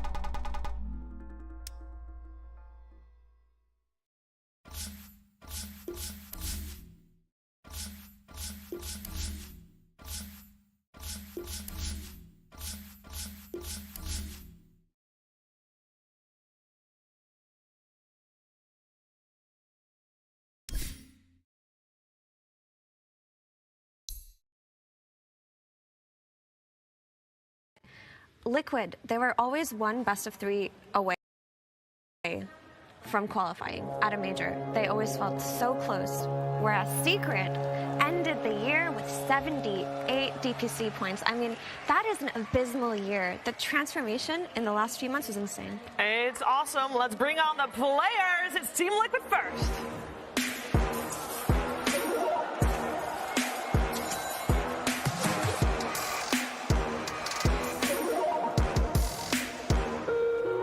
Choose wisely and crush those responsible.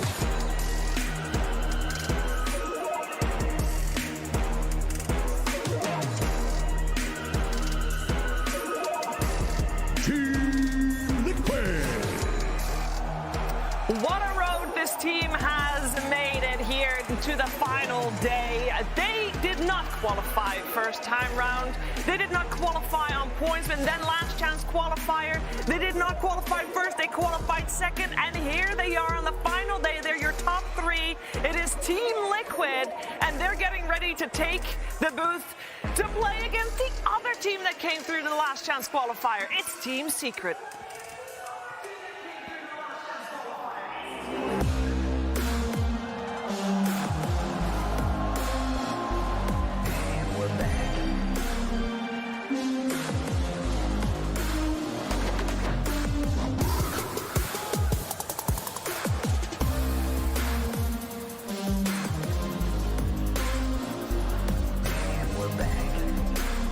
Team Secret.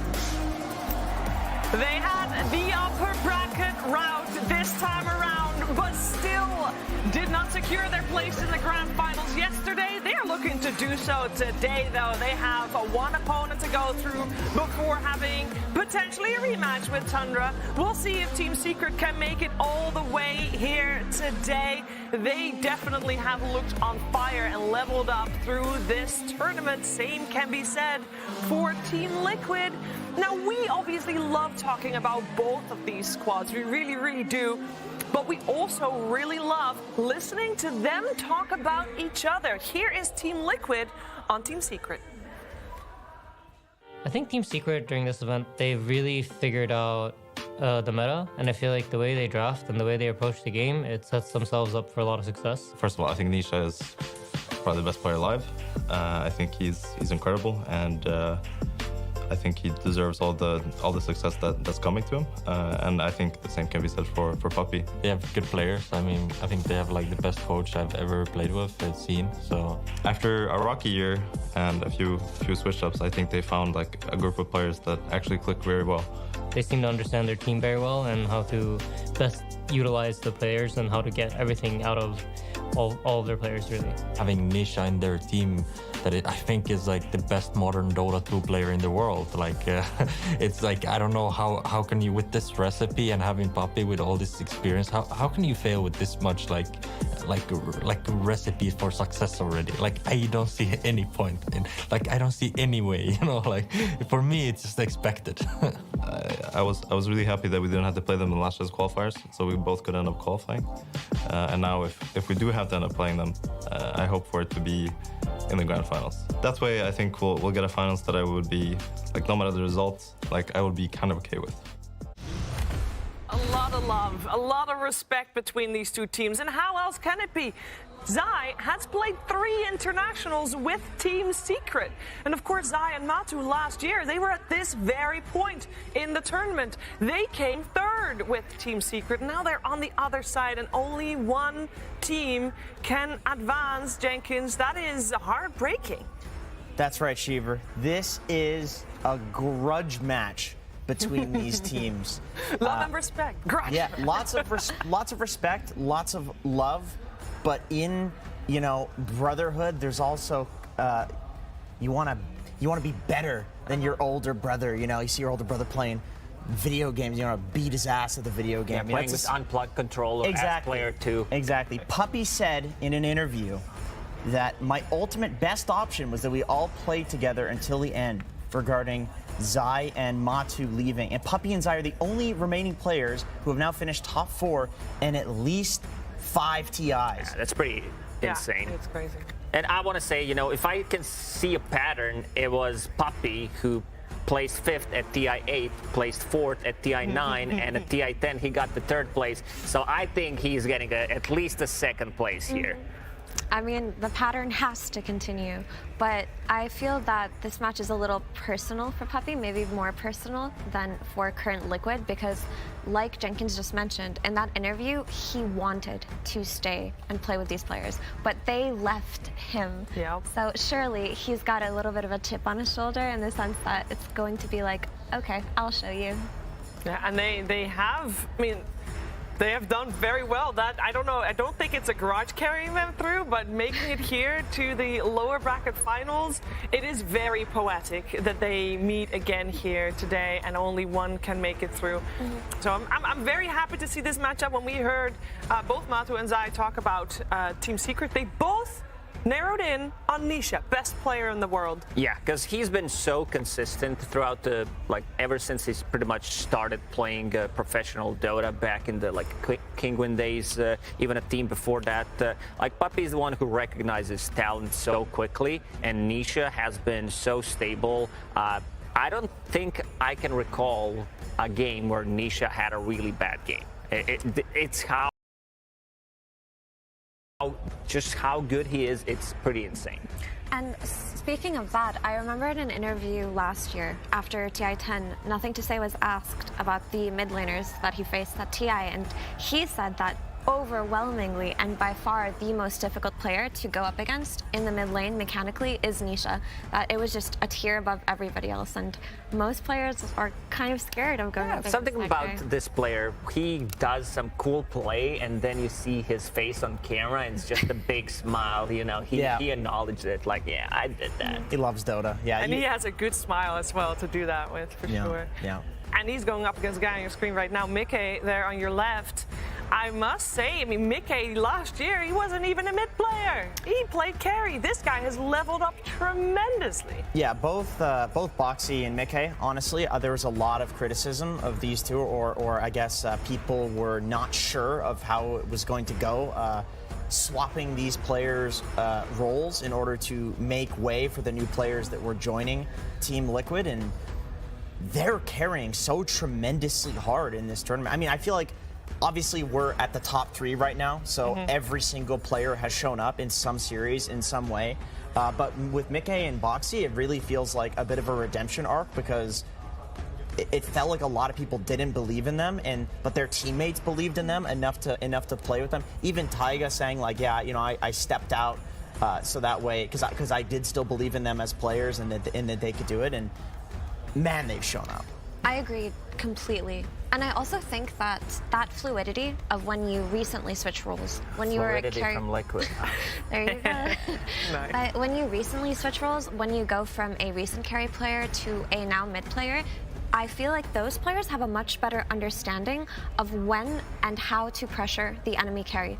They understand that timing is just a little bit more than anybody else, just because of the recency that is fresh in their own mind. And I think that has really shown with Mike's performance this TI.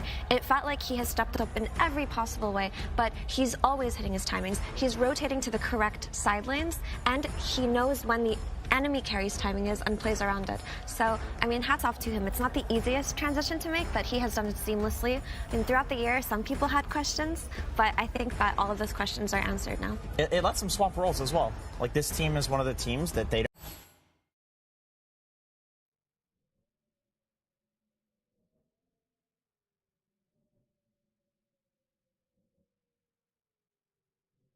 Versus Team Liquid.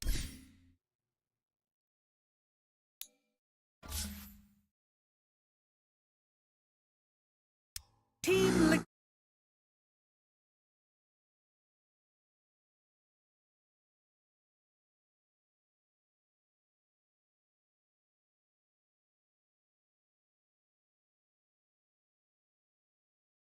Impossible. Radiant team ban.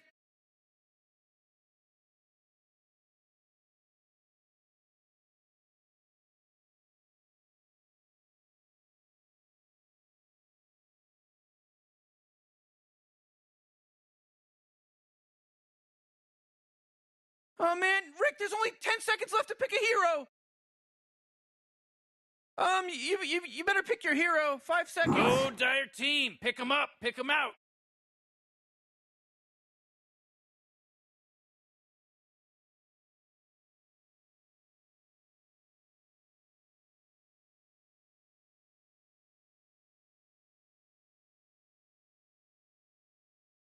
Radiant Team pick.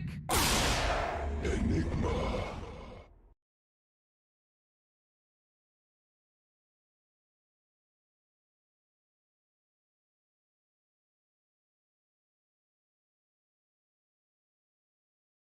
You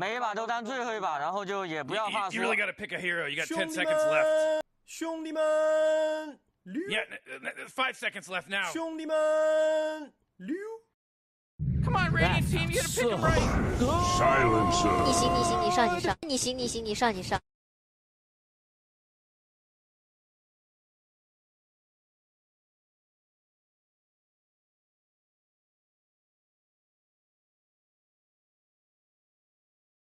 Oh man, Rick, there's only 10 seconds left to pick a hero. You better pick your hero. 5 seconds. Dire Team pick. Assassin.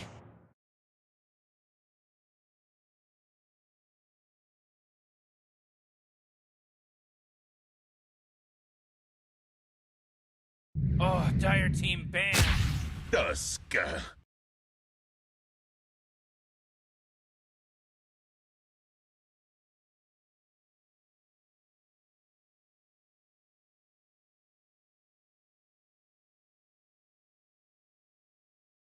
Radiant Team ban. 每一把都当最后一把，然后就也不要怕输。感谢大哥送的人头，比心哦。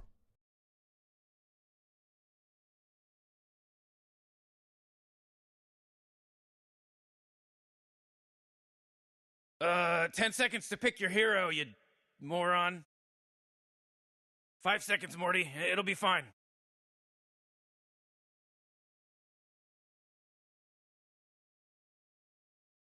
Dire Team ban.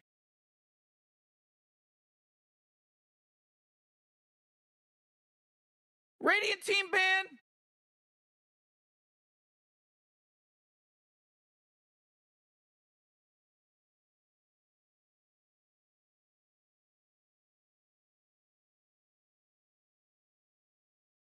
Uh, 10 seconds to pick your hero, you moron. Yeah, 5 seconds left now.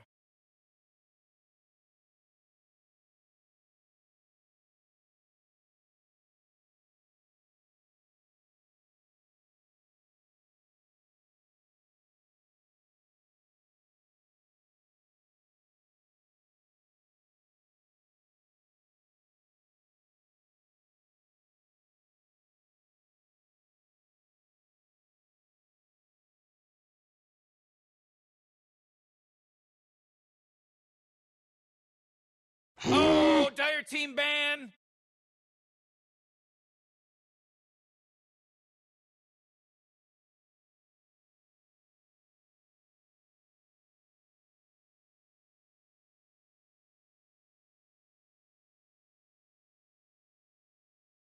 You really got to pick a hero. You got 10 seconds left. 5 seconds, Morty. It'll be fine.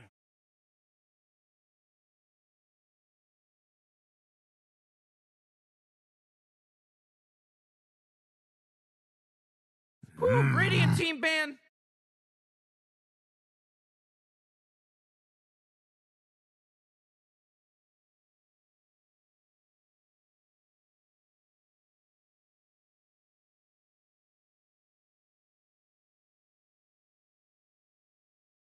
Oh man, Rick, there's only 10 seconds left to pick a hero. You better pick your hero. 5 seconds.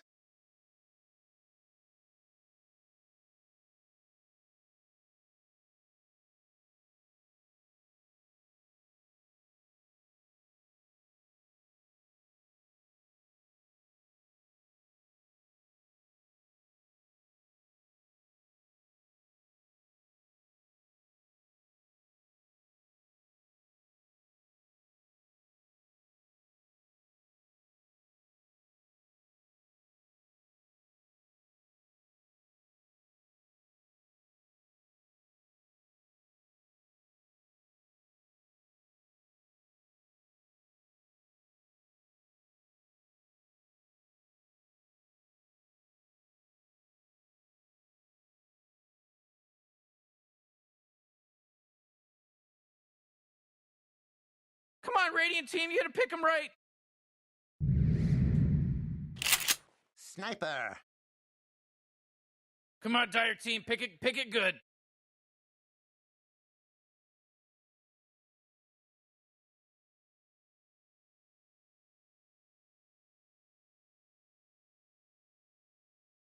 Uh, 10 seconds to pick your hero, you moron. Yeah, 5 seconds left now.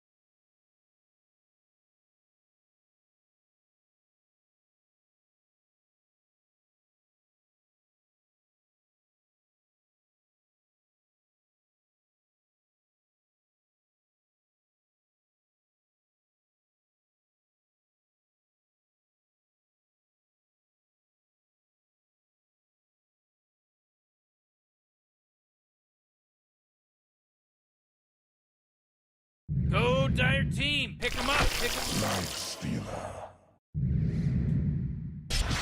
Lich. Radiant Team pick!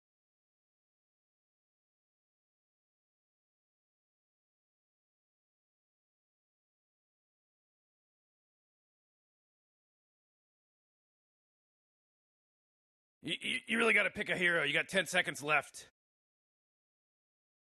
5 seconds, Morty. It'll be fine. Oh, Dire Team banned. Beastmaster.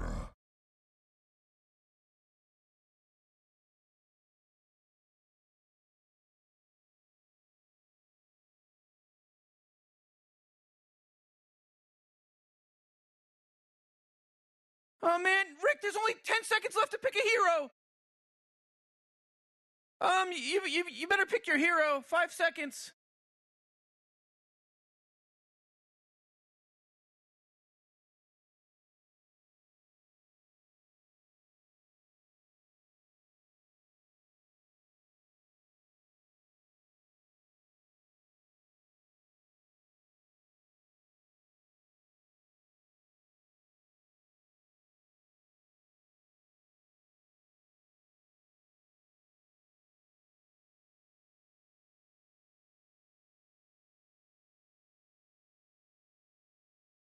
Radiant Team ban.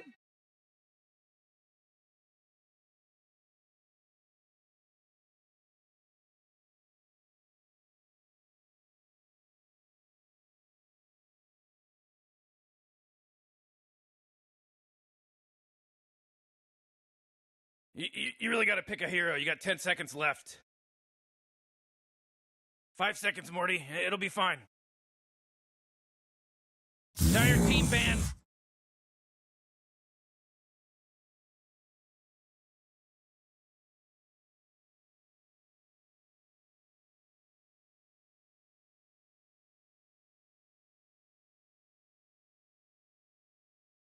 Whew, Radiant Team ban.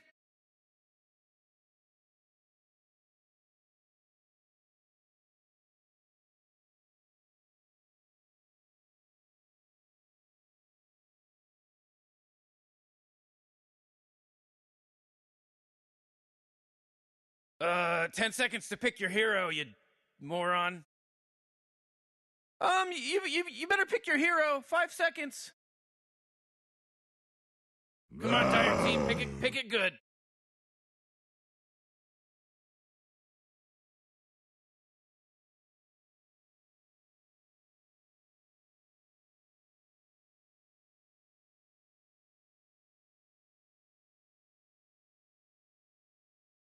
Oh man, Rick, there's only 10 seconds left to pick a hero. Yeah, 5 seconds left now.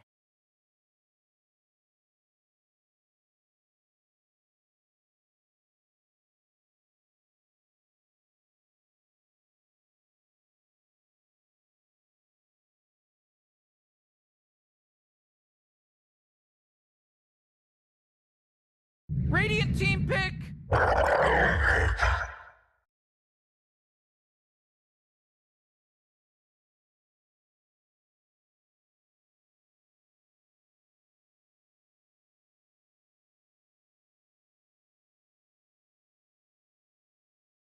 Oh man, Rick, there's only 10 seconds left to pick a hero!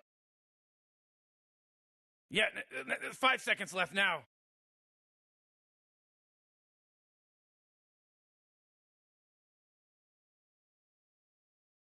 每一把都当最后一把，然后就也不要怕输。每一把都当最后一把，然后就也不要怕输。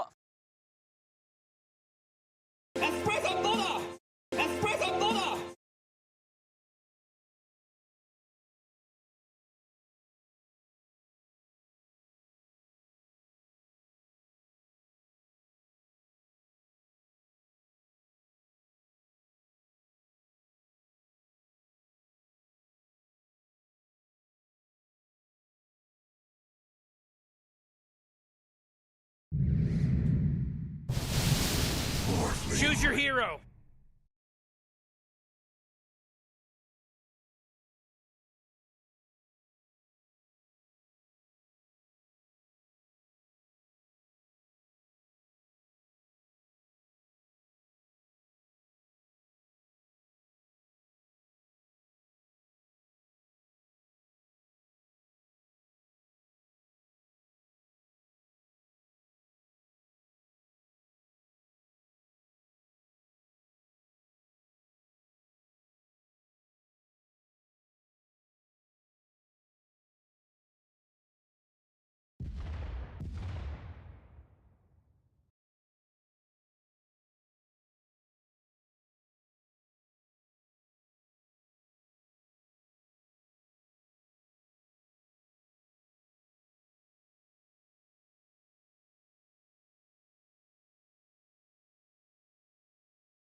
Why aren't they doing anything? They're just standing around. It's looking Relax, Morty. I love Dota so much. 不要凶嘛，我不是故意的。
你气不气？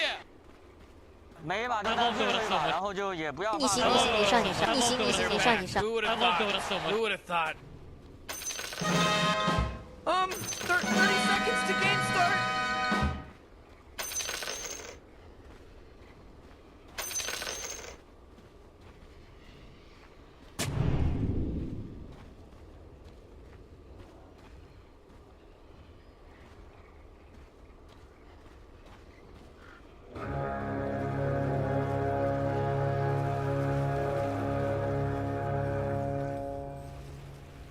Who's that blowing the horn?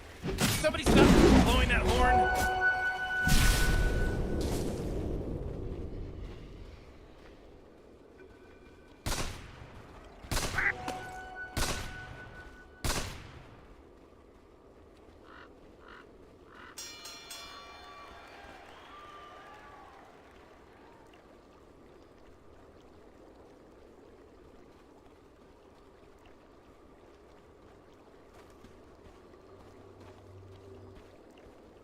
I have punching for you.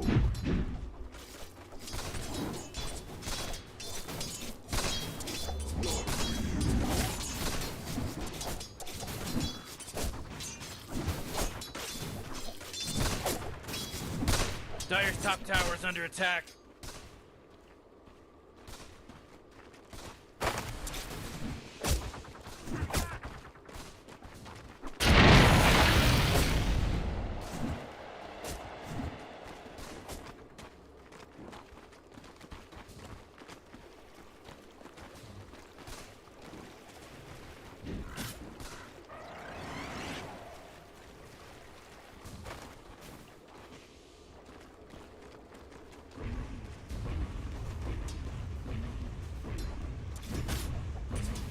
Come and fight me.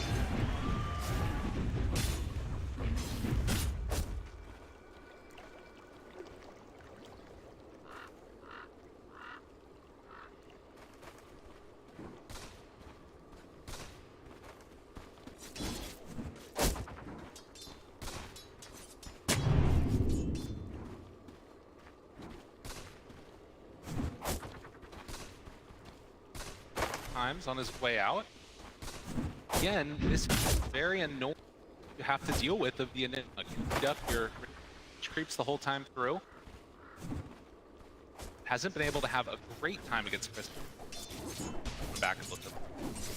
Yeah, I think there's a lot of pressure on Zai in this lane as well because they spent a lot of their draft trying to deal with this, right? They're looking towards all these various heroes that can be placed into this role that can try and handle the Eidolons early and reduce the impact that you're going to have with that kit of the hero.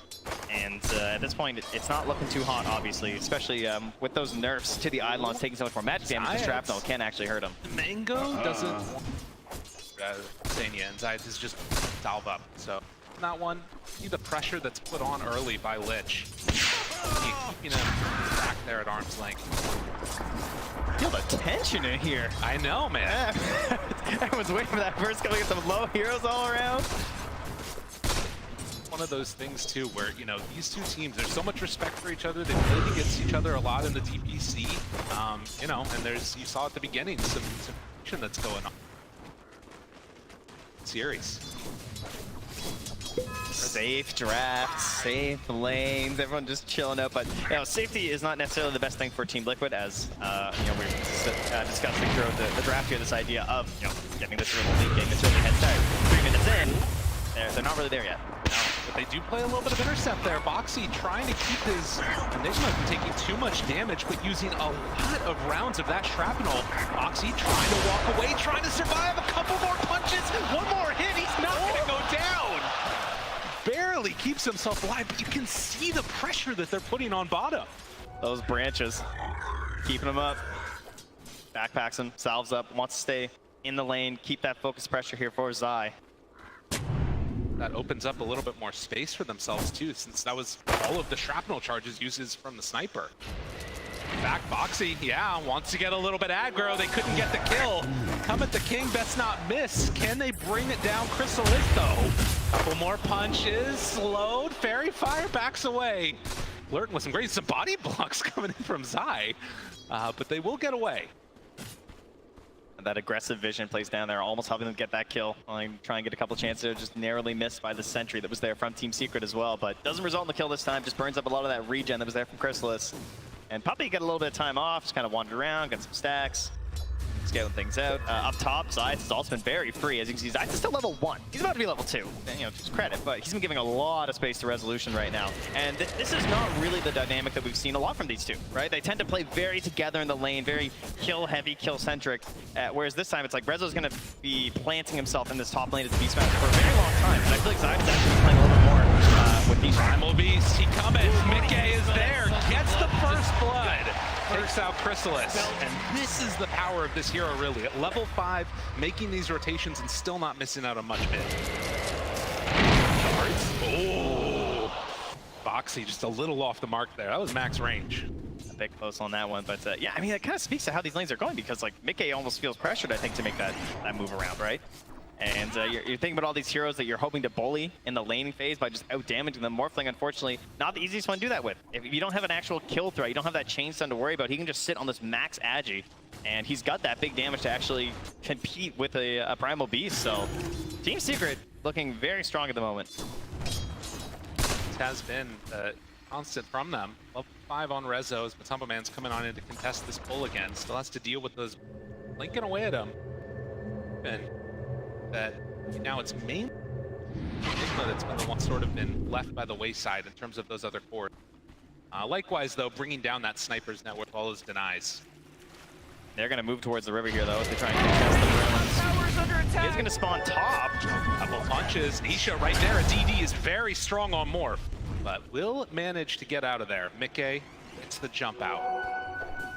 Still sticking around. Fortify them, their structures. Good work. Blitz going to be used. Boxy makes the move over. Might as well save that energy because Morphing with the DD. Yeah, right. So much damage. The one true on. double damage. Stun, Chase, Mickey in some trouble. Snowball to dodge the waveform. Keeps him alive.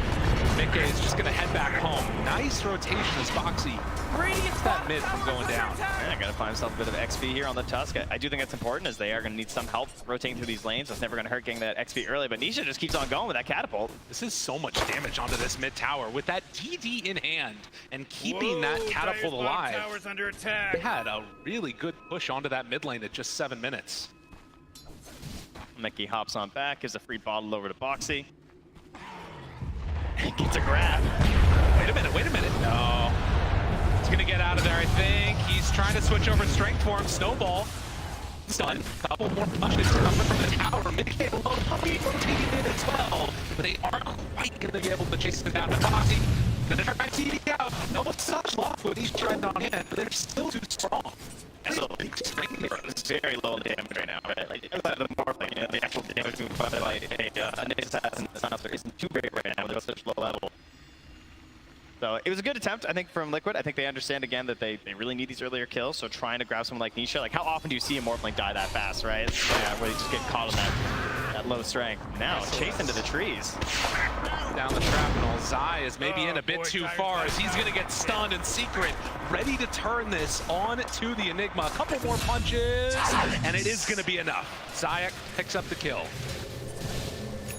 It's the second kill of the game here in this slow burner right now. In this top lane, we have not seen a whole lot of, but obviously the top of the board is Matu. Sitting with almost 60 CS right now, but Rezo right up there alongside him. He 1,000 gold behind, true. But he's a very high level, 6.5 right now, because he's just having no support in this lane, much like these early rotations of Insania.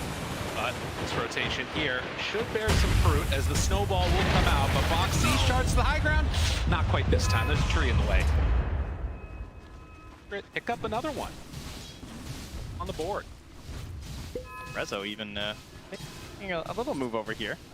Seeing what's going on, checking out his jungle. He's got his helm creep, so he can farm it up a little bit right now. Very difficult to pressure Matu out of the lane at this point with a heavy rotation, and he's got a sniper and a Morphling, so not seeing the biggest group up play to go on the top lane at the moment here from Team Secret. Instead, they're sort of just focused on keeping everyone farming at the moment, and really holding this positioning mid with Sides and Puppy, trying to pressure this mid tower.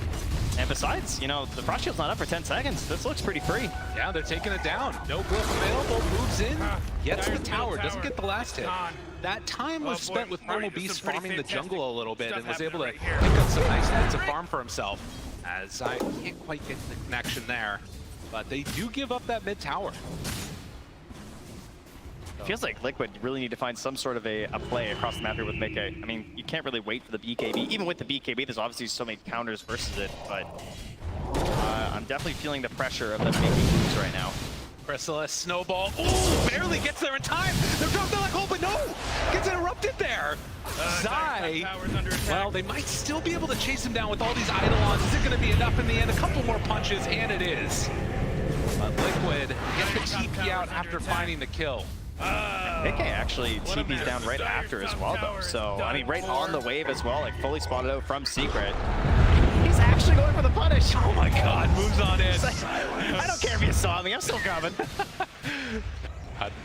The inevitability of Primal Beast is too freaking strong. 10 minutes in now, a couple good moves. This is what you wanted to see from Mickey, making it happen. That part is great, but I also really love what Zayat and Nisha did. Like the way that they brought the Morphling and the Nyx and they just kind of camped in that top dire jungle, and that allowed Rezo to also push in through the tower. It was too much pressure on Matu. He had to leave the area, and suddenly Secret are just playing all up inside that territory. Tower is under attack. Yeah, they have claimed that top tower, and there is now moving it down through right into Matu. Roar, he gets the rage off. Will it be enough to escape? The stun is there. Waiting for him through the infest. He got inside your creep, moving away from him. Can they get him out afterwards, though? They have the frost shields for round. And Mickey makes the rotation. He finds the double kill right on top. Oh, Matu got saved. His team was there. The creep was there. And Puppy is going to get Walrus punched out of oblivion. Got an inside agent on the side of Team Secret here, it would appear. That's Seder. Oh, I guess the Mind Stealer this time was Matu hopping in there. The one play he could make, the only possible way to get out of there. Found it. Yeah, got it indeed. What is it with the infests in this team? Oh, yeah, keep picking him Life Stealer. It just keeps working. 2-6. Oh, that was such a big play for Secret too. That was like the reward for all of the area of the map they've been holding. This pressure, forcing Matu into that mid lane, catching him on the rotation back to his own side of the map. Everything was like coming together exactly how you expect from Secret, and then just like one little mistake, and he just gets out. Slips through your fingers. Like that, that's all it takes to give a little bit of life here to Liquid. We've seen a ton of these games. It feels like, you know, we talk about the path of both of these teams coming from last chance qualifier, but in reality, it feels like they've played very different tournaments. Secret has been coming in and just dominating people sometimes in the draft. Liquid, they've had to grind out these matches. See what ends up happening here is Insania. He's gonna get caught. The Impale is there. A couple more punches. Your int is puppies. Honestly, I'm really impressed. Great.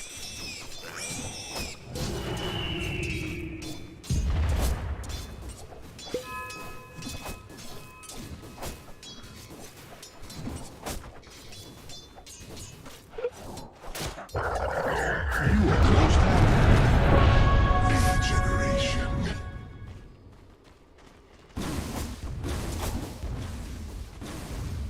Guys, he's really strong. He's so strong. This is me. This is me when I play, and I'm like, I got my first down. I'm really strong. I'm really strong. That was awesome. Moves in now, finds Puppy's eye there for the stun. The global afterwards, but Mickey already charged it up. Now the chase, Nisha. Get back away. There's still Chrysalis to the side, blinking away. They have the damage, though. The front shield and the infest out of there again.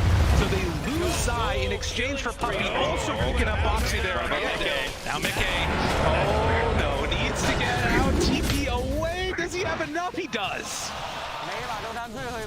Got that up, or he's a tanky guy. Wild series of events. They're diving back behind the tier 1 tower. It's still standing there. And that was Zai going down, though, of course, as you know, looking for this Enigma to try and get those ores up, see if they can get a little bit of pressure moving in on the map right now. Expecting perhaps another smoke as well here from Team Secret at this point, right? We're almost 15 minutes in the game. We start moving back towards that top half of the map. People start thinking about Roche. Certainly very possible for Team Secret. Whenever you have a Morphling, a Beastmaster on your team, that is a lot of damage, right? That raw damage of the Morphling plus the attack speed of the Beastmaster can certainly cut through that pretty fast. And the help of the Hawks, the Boars, the Helm Creep, there's lots of vision to give you the confidence to go for that. Of course, added onto that eventually is going to need to be dealing with this raid pack, which is just about did by the Enigma as well. So we'll see, make those moves that they need to.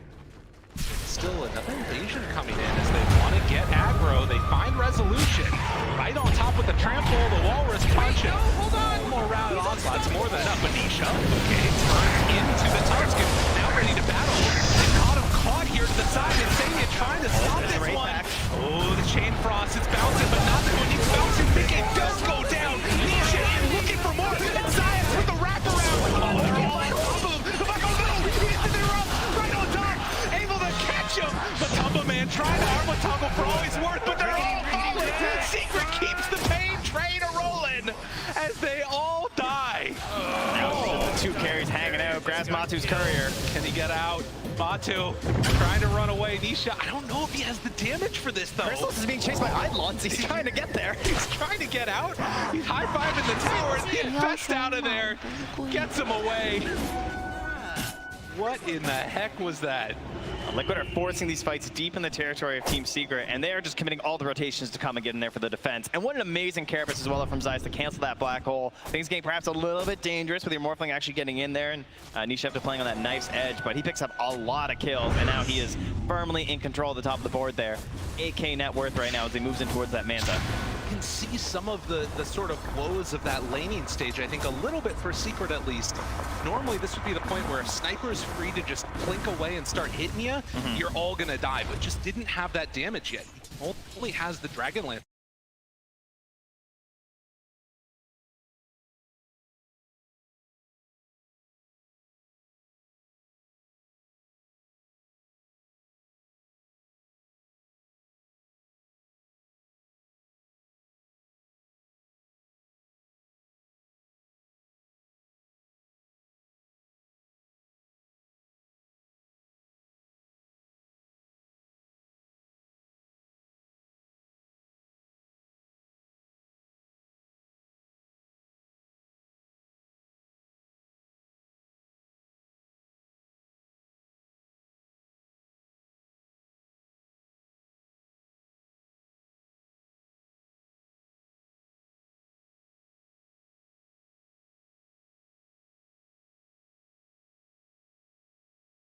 Excellent wards in combination with the Hawks means they're seeing pretty much everything Liquid are up to right now. Getting into that Manta style here pretty soon. North lane, curious how quickly he wants to go in for that Aghanim Scepter. We've seen it a lot against the Agi carries, obviously still really good against these strength cores where you get to steal their status resistance away. Foxy's trying to use the Seeds of Serenity. His arms just not long enough to get that punch on the board. Get over there soon.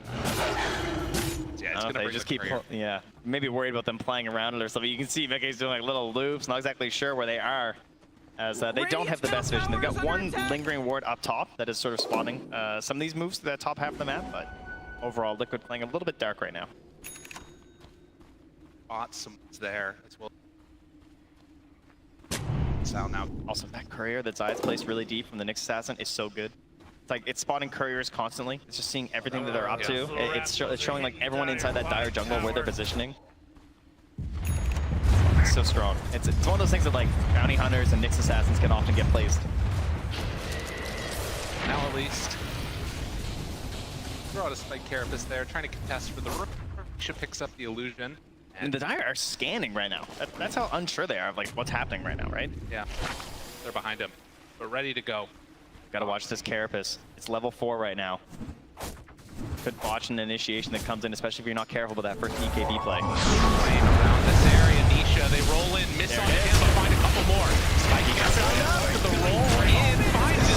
Nyx is dead. Buyback immediately global to turn this. They only have the Tusk in hand, though. Now turning onto Zai, the fear, interrupting. Zai has Black Hole available if they want to drop it with global already down, but there's so much damage coming from the high ground. He's just caught and killed. It did cost a couple buybacks. Secret, they win that fight. The duality of Nisha's abilities on this Morphling as well, right? Like copying into the Primal Beast, charging, and he's becoming that body, and then charging in right after him is just the creeps coming in from Rezo, right? And they're just like filling in this space. Chrysalis has a full-on vanguard of units and heroes ahead of him, gives him the space for the damage. You can see the inability of Zai to really play this engagement, and instantly for the prize of that victory, Secret heading towards Roche. Yeah, that is huge for them. So they're going to get this one out, and Liquid, obviously aware that this could have been happening after they won that fight, will split up and try and get the farm on. Again, this game, feeling right now as if it's leaning towards Secret. That's pretty accurate, I would say. I feel like the later this things go, you know, we talked about this idea of like, sure, late game you tend to look towards the Enigma. You have this big black hole, yay, hoo-hoo, but the global silence is always going to be there. Concerned about the entire time. Doesn't mean it's a, a permanent counter, like, Blitz said, right? What, 6-0 versus Silencer? He's got the numbers. He did the evil math or whatever it was. That's right. course, eventually you imagine that Nature's Zion's middle tower is under attack. armed and the silencer can get into a refresher or what have you. But of course, the other thing is going to be how do these little skirmishes work out? Can they find and catch that sniper in an open field? Open wounds picked up from a Tumba man now. Ready to go. Invisibility. Right here. Xania goes on in, catches the Invis rune. Still great vision all over that top side of the map from Secret. Got ourselves the single force staff. You know, obviously seeing a lot of the strength of the multiples, right? Stacking those force staffs. That's something that Team Secret will probably have. With they're gonna have the Hurricane Pike on Chrysalis. You're gonna have the force staff on Puppy, and that's an item much like a Lincoln Spear. I would say is the other one where the more that you stack them and the more that you have on your team, the stronger they feel, right? You know, pull you this way, push you that way again. Suddenly the whole fight gets pulled and spread out, and that's something that Liquid really don't want to see because they have this Tusk, right? He kind of commits to an area, so you get force staffed out, your fight breaks down. A Life Stealer, from the items he hates seeing the most is his force staffs. He's trying to stick on people as maybe the open wounds will help him with. So getting there for Puppy's actually gonna be pretty important for them. Zion runs into a wary little Nyx assassin, and they're gonna bring down that Enigma eventually. He's gotta accept it. We've been cleaning up that Wraith Pack for afterwards. So Secret, after claiming that Roche, they can play bullies for a little bit here. And Liquid, they're gonna need to find some answers elsewhere. It's over that creep so he doesn't give up a bounty. Played. So that Helm of the Overlord is done. At the very least, they will wind up keeping some of their vision in this area. Hurricane Pike as well for Nisha. Oh damn. Okay. All right. We got movement all over the place now. They're gonna have a triple force staffs here on the side of Team Secret once Puppy finishes his. It's done. Okay, triple force staff. So, oh no. Good luck, Matu. Yeah? You know what doesn't help you with that though is if you get caught in a big black hole. That's going to be the sort of go-to, I would imagine. See if it works out though. Still very tough. Snowball catches onto the creep. Tumba man beats it up. Collects that bounty. Everyone came in for that one. They were a little concerned a fight was happening there, and well, vision. The Hawk spotting these rotations through. Seeing that everybody is here. Team Secret, they really see everything. Like, this ward is going to be living to its full life. 15 seconds left. You know, salute to you. Good sir. You did great. Fantastic ward. Map and the Hawk is just spotting them right now. Like, it's so hard. It's devastating. It's so good. If they can find anybody else. It does get taken out there. Liquid gonna themselves. Minute and a half left on this Aegis, roughly. Tries to pick off his Aghanim Scepter, uses the Pulverizer. Rezo finds him, walks around the corner. They do still have BKB TP, but not nearly enough. Too much damage coming out from that Morphling.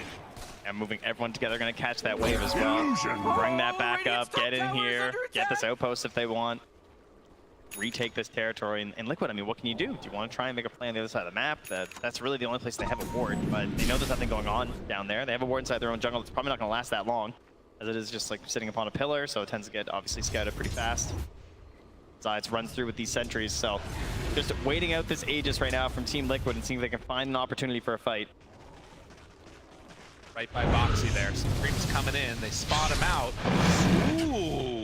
Oh boy, bit of separation there, got eyes on them. That keeps him alive for now. Nisha wants that level 18 before he morphs. There you go. They got that nice 60-second cooldown there. Just took a big such a strong power spike, Secret, with all of their things coming together. And a couple of seconds left on this Roche. We'll see if they stick around. It does look like they're going to back at least for now. Stock of the game at this point, it's a 5,000 gold lead after that first Aegis. And Secret looking incredibly strong. They've got the Blink Dagger done on Rezo now too.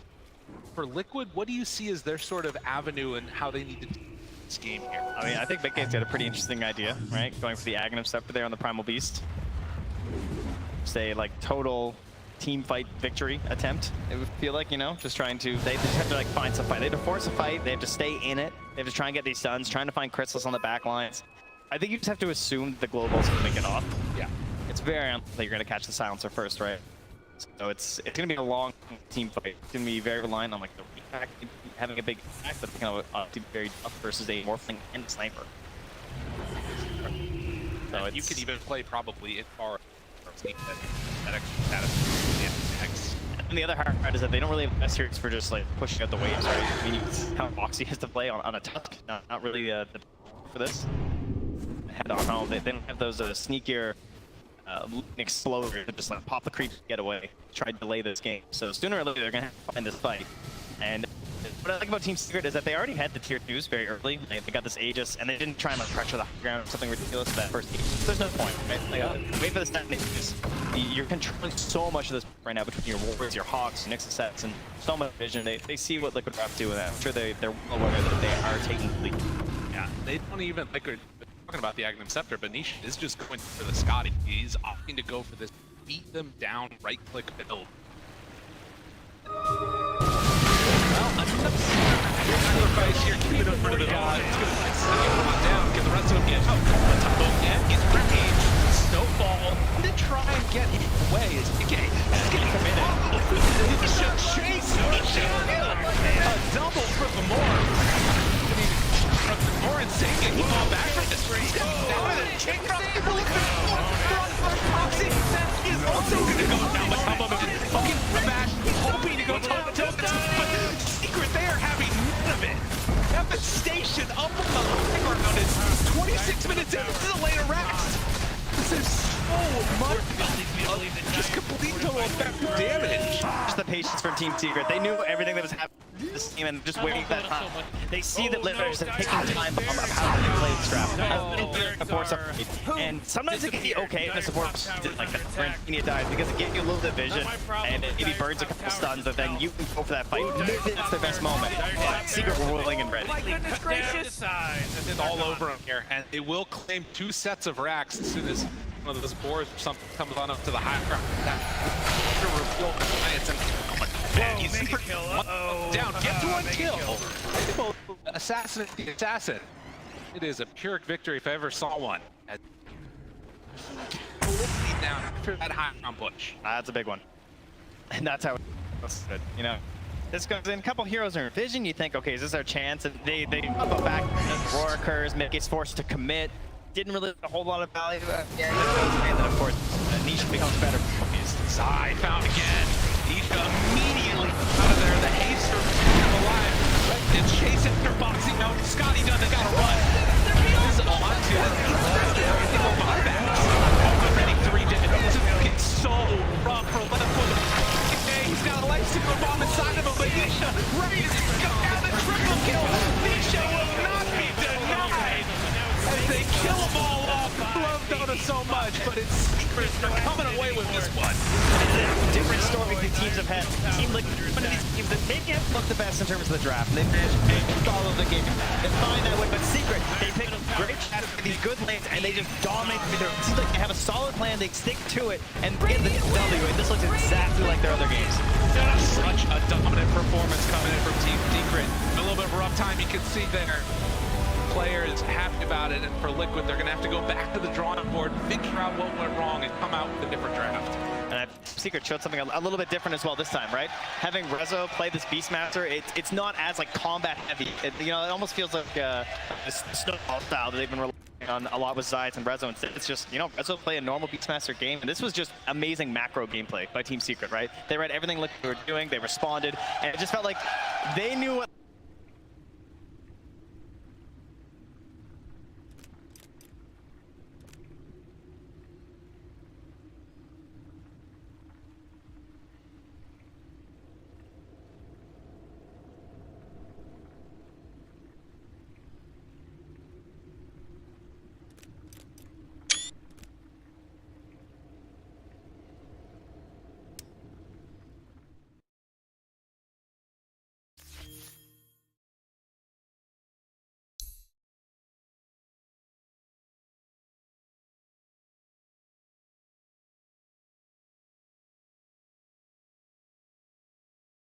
As like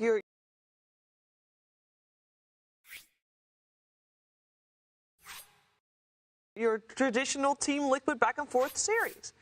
Nisha's a fucking monster, yeah. Man. It's insane. I'm really glad that there was the like highlighting from the players of just how good of a player Nisha is. And then he has a performance like that. You know, the crazy thing about Nisha is that we were going through the list of players that Puppey has played at TI with. 24 of them in total. Obviously, you know, this guy's a TI all-timer. And then Nisha, it's his first TI with Puppey. Not this one, of course, but his first TI was with Puppey, so it's crazy to me that this guy is so good. He's so ubiquitously known as like this is one of the best players on the planet, if not the best. And he was undiscovered like prior to Secret. That's insane. It's pretty nuts. I mean, the last pick, Morphling, when I first saw it, I thought it was a bit greedy. But when you think about the lane matchup against the Primal Beast, you're always going to have that shift, which means that you're not going to be able to die. And it shows because Nisha ended up this game with 0 deaths, and the reason is he does have a backup of his team. I think this last pick, Morphling, kind of shut down the whole idea of Team Liquid how to play a game, because you need to think about, what happens if we go in on Morphling, try to kill him? There's going to be global silence. We saw Team Secret using 2 buybacks like 10, 12 minutes into the game. They were not hesitating at all. And like their approach was, okay, Primal Beast's going to go with the BKB on a silencer, try to take him out so he can't use the global, but the quick buybacks and just not enough damage. It felt like at one point this Morphling took control of the whole game. Yeah, and I mean, look at that itemization. He went Hurricane Pike on Morphling before Scotty, and this is because he recognized that the only way for him to die that game, because Matu and the Lifestealer hit all of his item timings as well, was if after he uses his waveform to disengage, they get on top of him with this Lifestealer and potentially this Tusker, and they just beat him down. So he itemized for that ahead of time because there was absolutely no lack of damage in his team. He did not have to be the primary damage dealer, even though he was, but he did have that backup of the sniper. He had no fear whatsoever of getting black holed because they had the nukes to deal with it early on, and of course the global silence, and if Enigma did manage to get a BKB, they had Beastmaster. And speaking of that, Beastmaster also hit all of his timings. He was able to pair up Rezo on the Beast with Nisha really early on and just push down those towers, and it really felt like Liquid had no solution to play into this Deathblow. Good point about this Hurricane Pike, because the first item from Crystallis was also Hurricane Pike. They understood like we need to get people out of the trouble against the Lifestealer, against the Tusk, one of the better items. So basically they had 3 Force Staffs, one on Puppey as well, and it's very difficult to just engage. And they had this backup of the BKB piercing ability, the Beastmaster, and just way harder than what they would expect. The vision game also on point, a couple of deep wards early on coming out from Team Secret, having a Hawk as well, and also Nyx Assassin scouting things out. And typically you would expect a team with both Sniper and Morphling to be overly greedy, but because Sniper was paired up against Enigma on the lane, he is one of the better heroes at dealing with that hero because of his shrapnel. Puppey and Crystallis were able to just bully his eye early on, and maybe they did get dove a couple of times, but that was with a rotation from Mike, I believe, and the other time was, of course, after the black hole usage. So everything just worked out in their favor. That was a really great draft. Do we think that that last pick, Morphling, kind of caught Team Liquid maybe off guard, Jenkins? Because it did feel like, from the bans as well, that Liquid was expecting that Sniper to be played by Nisha, and that it was Crystallis that still was waiting for his hero. I think so. I mean, we were in the green room, like theory crafting things that could play against like the potential Tusk rotations and like the lack of disables that Liquid had, and we were looking for a lot less like carry style mids, just because it felt like for Secret it was a little bit greedy to go for the Morphling, but that's where the individual stellar performance comes in to make up for that from Nisha. He played a late game carry hero, but he actually contributed a lot in the early game. He was running around ganking. He was getting all of the runes. He was turning into Primal Beast, ganking just like the Primal Beast would with his abilities. So yeah, just I think because Nisha's just confident. It's like, okay, this game, like I can play Morphling, like I can have a good I can give us a good early game, and then we have 2 carries, right? Yeah, and you got to keep in mind that Sniper will also carry the game if necessary. Thank you for that. Well, Team Liquid definitely has got their work cut out for them. They got to go back to the drawing board, have some good discussions. It's a good thing that they've got 3 coaches to do that with. So we obviously have 3 coaches. I don't think we'd be here if you removed even a single one of them. We have a good dynamic with Jesse doing a lot of the in-game gameplay stuff, and also I think he goes in depth and kind of looking at other teams in terms of gameplay and what they kind of want to do stylistically. Figuring out like nice plays for us that we can do, and like looking at it objectively, how we can improve our stuff. So he helps a lot with the gameplay, he helps a lot with reviewing the replays, looking at what we could have done, opportunities missed. We have Blitz that does most of the drafting prep together with Matu these days, which is kind of their area of focus. doing the pep talks and stuff. And neither of them can do their job without Jobs providing them with all the information they need, all the statistics, all the replays, all the whatever they might need, scrim results, scrim data, that all comes from Jobs. So yeah, I think the three of them together create one giga coach between three people. They're always relevant, you know. You take one part of it out, it might not work at all anymore. So I think they all add their value. So I think, yeah, 3 courses. I've never had 3 courses before, but I think for now it's working pretty well. It's working pretty well indeed. Already guaranteed top 3. Of course, if they want to move forward, they do have to win the next game. So I hope those 3 coaches give some good speeches and have some good insight. And it's only, it's only a short period of time. So they got to choose their words carefully. Someone who does not choose his words carefully is Direction Slacks, who we're heading to right now. Someone who does not choose his words carefully is Direction Slacks, who we're heading to. That's right. That is right, Jumpa. Hello, hello, hello. The crowd is hyped. Woo! Sheever, I have 0 plans for this crowd right now. They're just bringing, oh my God, there we go. Woo! Sir, how you enjoying the game? This is the best interview I've ever done. Listen, who are you filming? You filming me? I film you. What's your name? Hello. BJNazeri too. Oh, yeah, you having a good time? Yeah, having a good time. All right, he's having a good time, everybody. All right, all right. You guys seem very calm. How was the game so far? Please, real interview. Yeah, it was really good. Oh, wonderful. What was your favorite part? When Morphling killed everyone. When Morphling killed everybody! Oh, fantastic. We got Juggernaut over here. Hello, Juggernaut. Pardon me. Hello. Juggernaut, thoughts? I really hope Liquid takes game 2, man. I want a game 3. Game 3, man! Woo! We have some hype people over here. Pardon me. Excuse me, ma'am. Where are you sitting? There, we'll make you some room. Hey, please, excuse me. Coming through, make some way. There you go. Thank you so much. Enjoy the rest of your game. All right, here we go. Over here, we got some hype boys. How's the game? Good, mate. Everything's all good. Good. Boys. Who do you...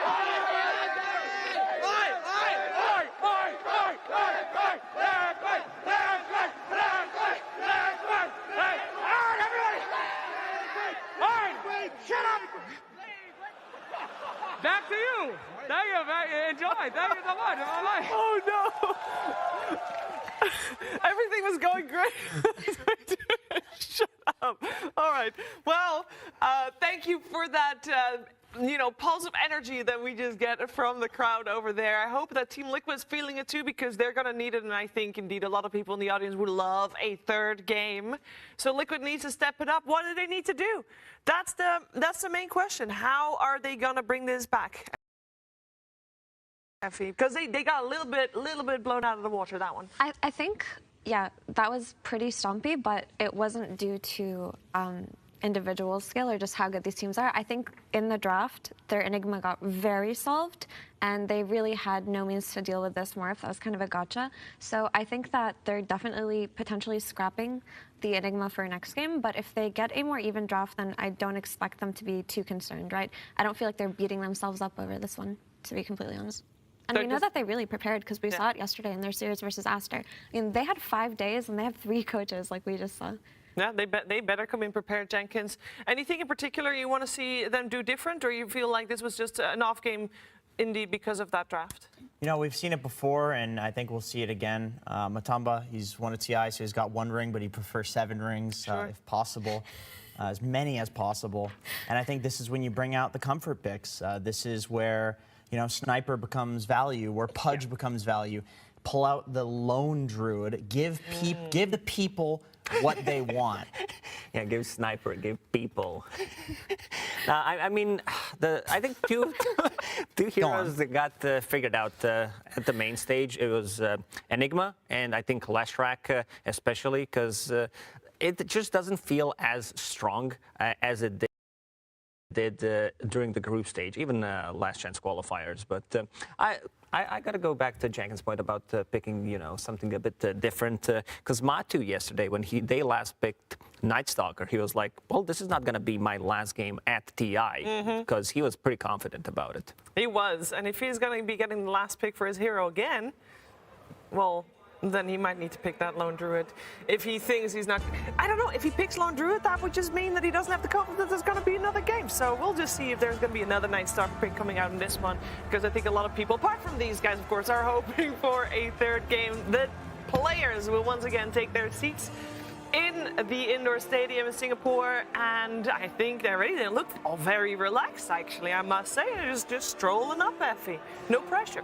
Yeah, I mean, that is the best way to approach TI. Every year, the winner of this tournament seems to be the one who just doesn't feel the pressure, is having the most fun.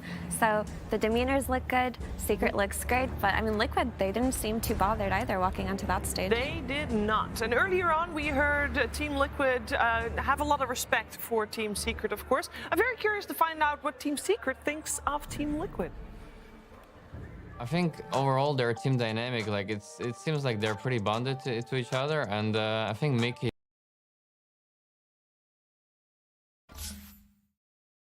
His brain is so big. His brain is so big.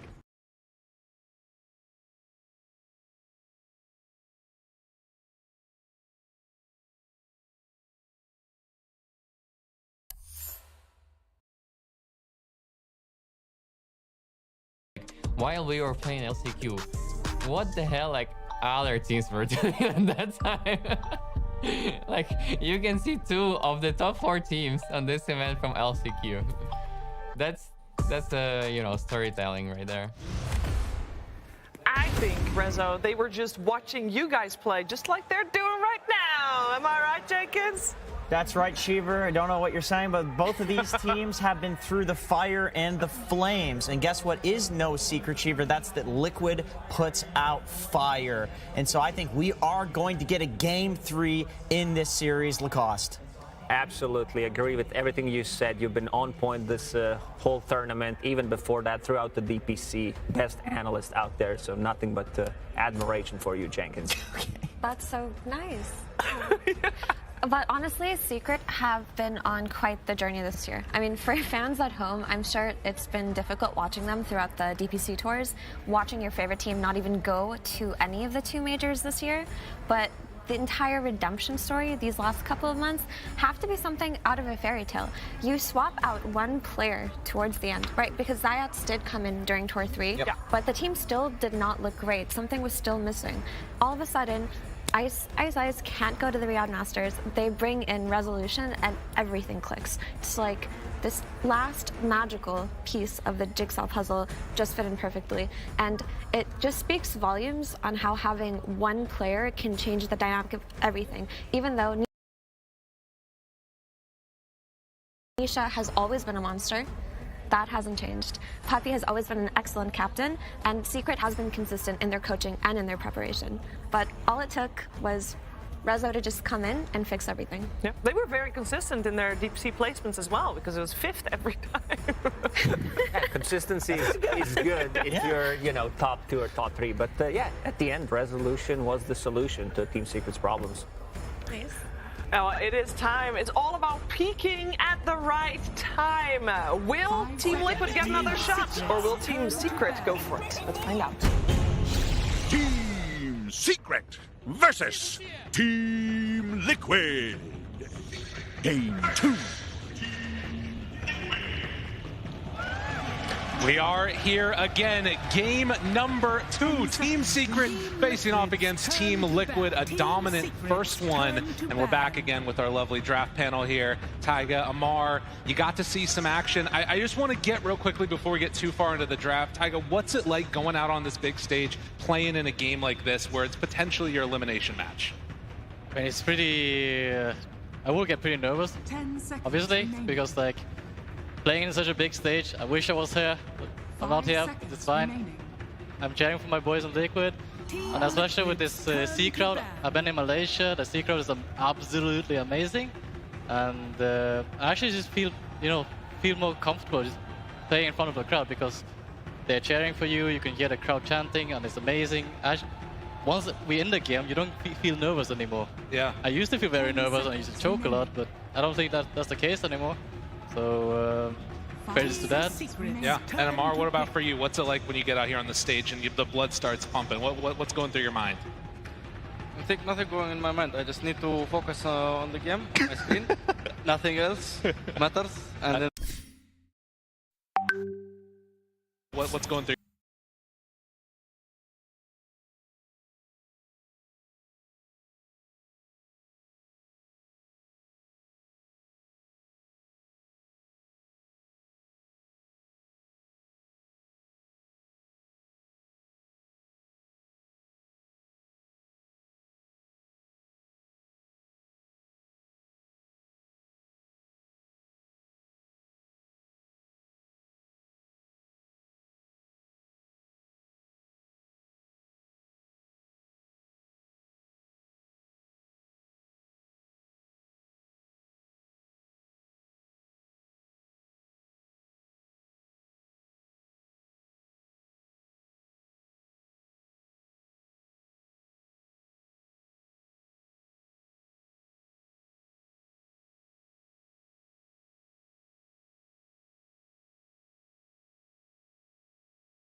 Oh, Dire Team ban!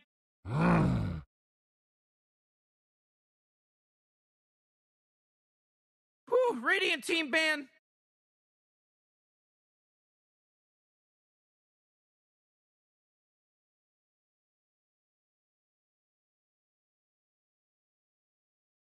You really got to pick a hero. You got 10 seconds team left. ban.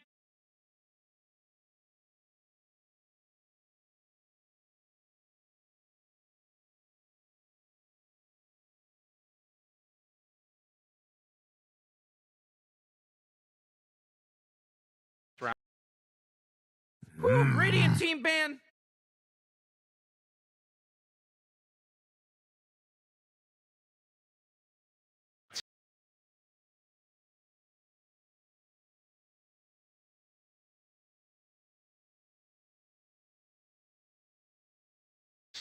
Uh, 10 seconds to pick your hero, you moron.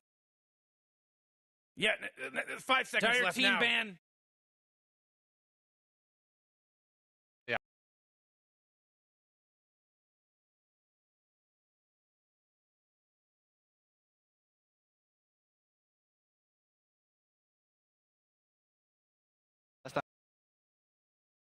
Yeah.10 seconds to pick your hero, you 没了就当 moron. 最后一把，然后就也不要怕输。不要 you 凶嘛， better 我 pick 不 your 是故意 hero. 的。 5 seconds.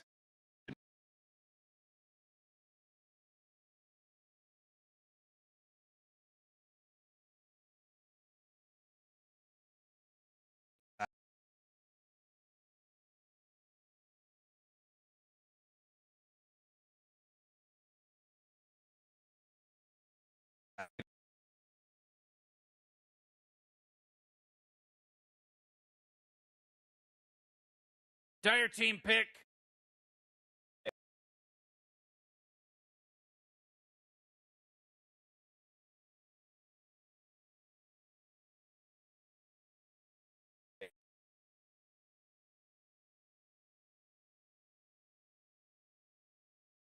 You really got to pick a hero. You got 10 seconds left.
You got to pick a hero. You got 10 seconds left.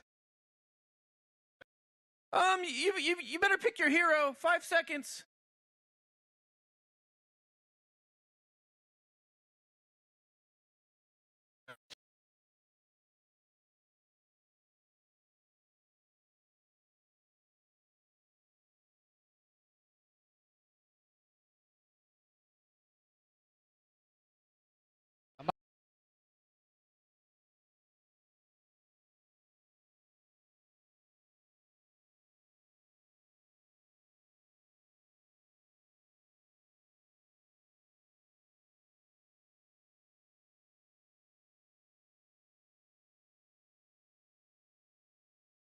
Make a turn happen.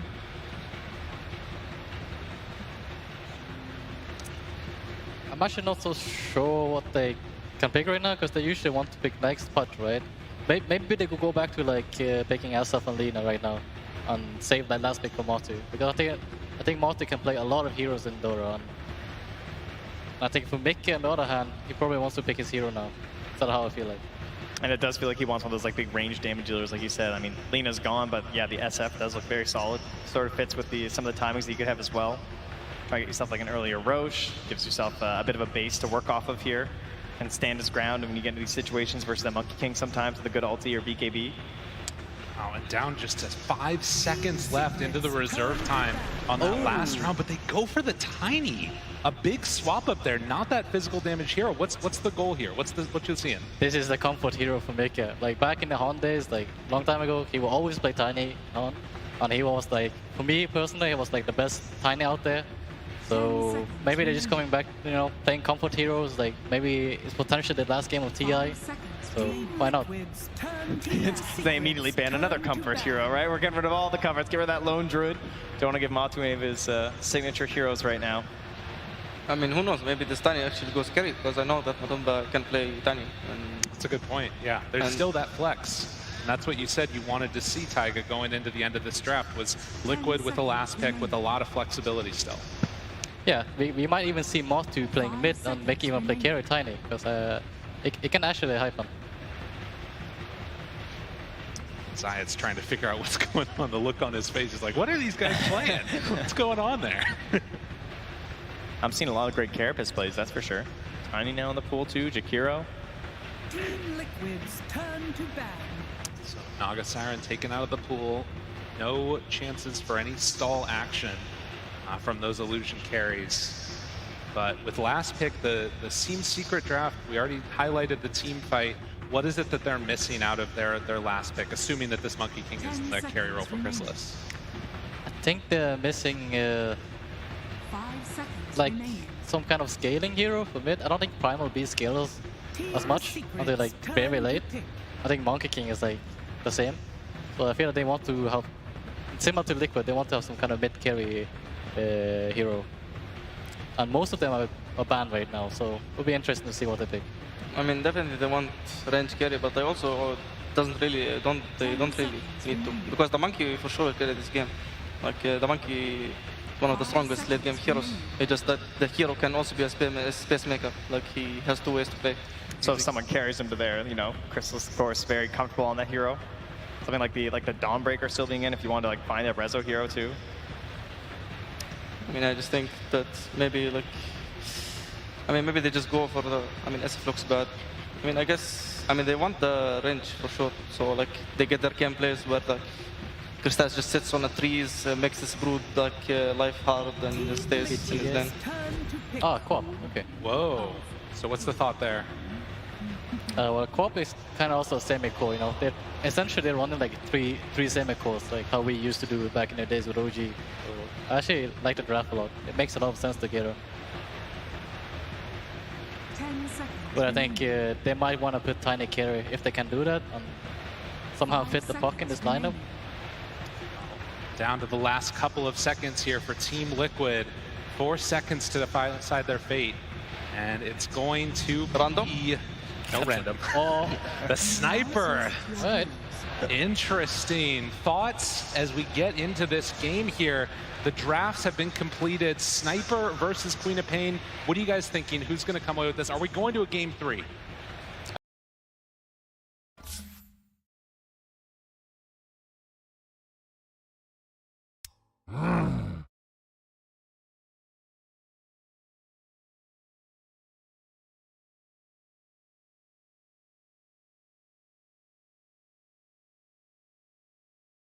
Yep.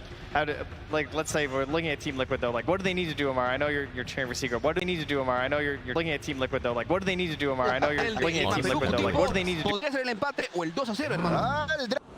Un poco complicado la situación en el momento que estamos justamente ahora viendo Monkey King en contra de un sniper. Sabemos que tomar es bastante bueno para tomar distancias y en este caso, a diferencia de la partida anterior, ya tienes un offlaner un poco más activo, creo. No es tanto de esperar en las lanes, se pueden confiar totalmente las líneas, lo cual dificultaría el progreso del equipo de Secret dando el espacio a Sniper. Por ello me agrada bastante lo que está presentando el día de hoy el equipo de esta final del bracket.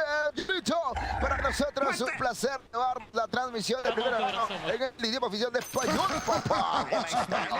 Chicos, sin más dilación, les damos la bienvenida a la tierra de los ancestros, Face of the Ancient, y en esta segunda partida aparece en la facción de el señor Poppy con este Silencer. Tenemos también a Zayak con esta Nixa, sí, el Monkey King del señor Crystalis, No Pain de Nisha, y finalmente Resolution con el Brian Malvis que tenemos en la facción de los Dire Cutie. Y para los Dire tenemos justamente a Insomnia con su Jacto. Pasamos rápidamente al ritmo del equipo para Sai. Justamente en la zona de medio, Mike con su Tiny. Tenemos a Tuskar encargado de las rotaciones para Box, igual que la parte anterior. Y el último para la presión importante del equipo de Liquid. Es Sniper.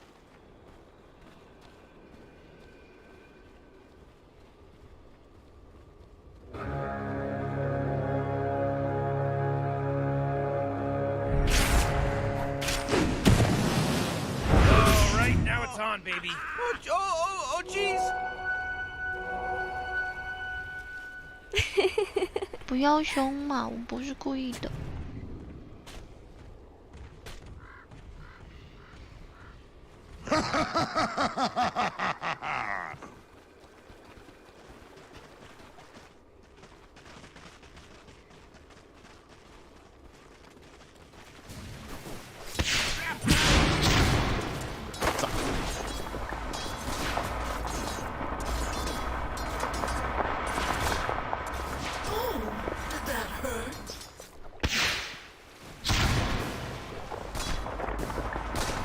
能不能跟现在伊卡这边扳扳手腕？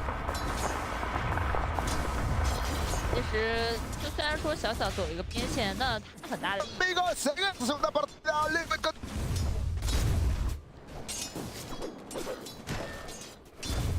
Vai ter uma briga de gigantes, né? Monstros, apesar de que eu estar em nível 30 ainda. Fazendo 60 minutos ali e pegar o anel do gigante, né? Fazer cosplay de Saxa. Brincadeiras à parte, mas ele tem bastante dano base, né? Ele é bastante. E o Puppy novamente, né? Vencendo o boxe. Zai, que dessa vez teve a oportunidade de jogar com a Brood de Mama. Quem foi banido foi a Lina e a CM. Faz o draft. Tiram tudo e acabou não dando certo, né? Essa estava preparada pra ele. Agora, só Brood já no começo. Quanto tem muito isso também, né, em relação ao draft. Às vezes, vamos dizer, ele não bane os heróis, entre aspas, mais comuns assim, isso, tá? Acaba abrindo um pouco o draft. Isso até atrapalha o plano de jogo da equipe adversária, né? No caso da Liquid. Mas parece que a Liquid conseguiu pegar ali realmente o que eles gostariam. A Secret a gente viu.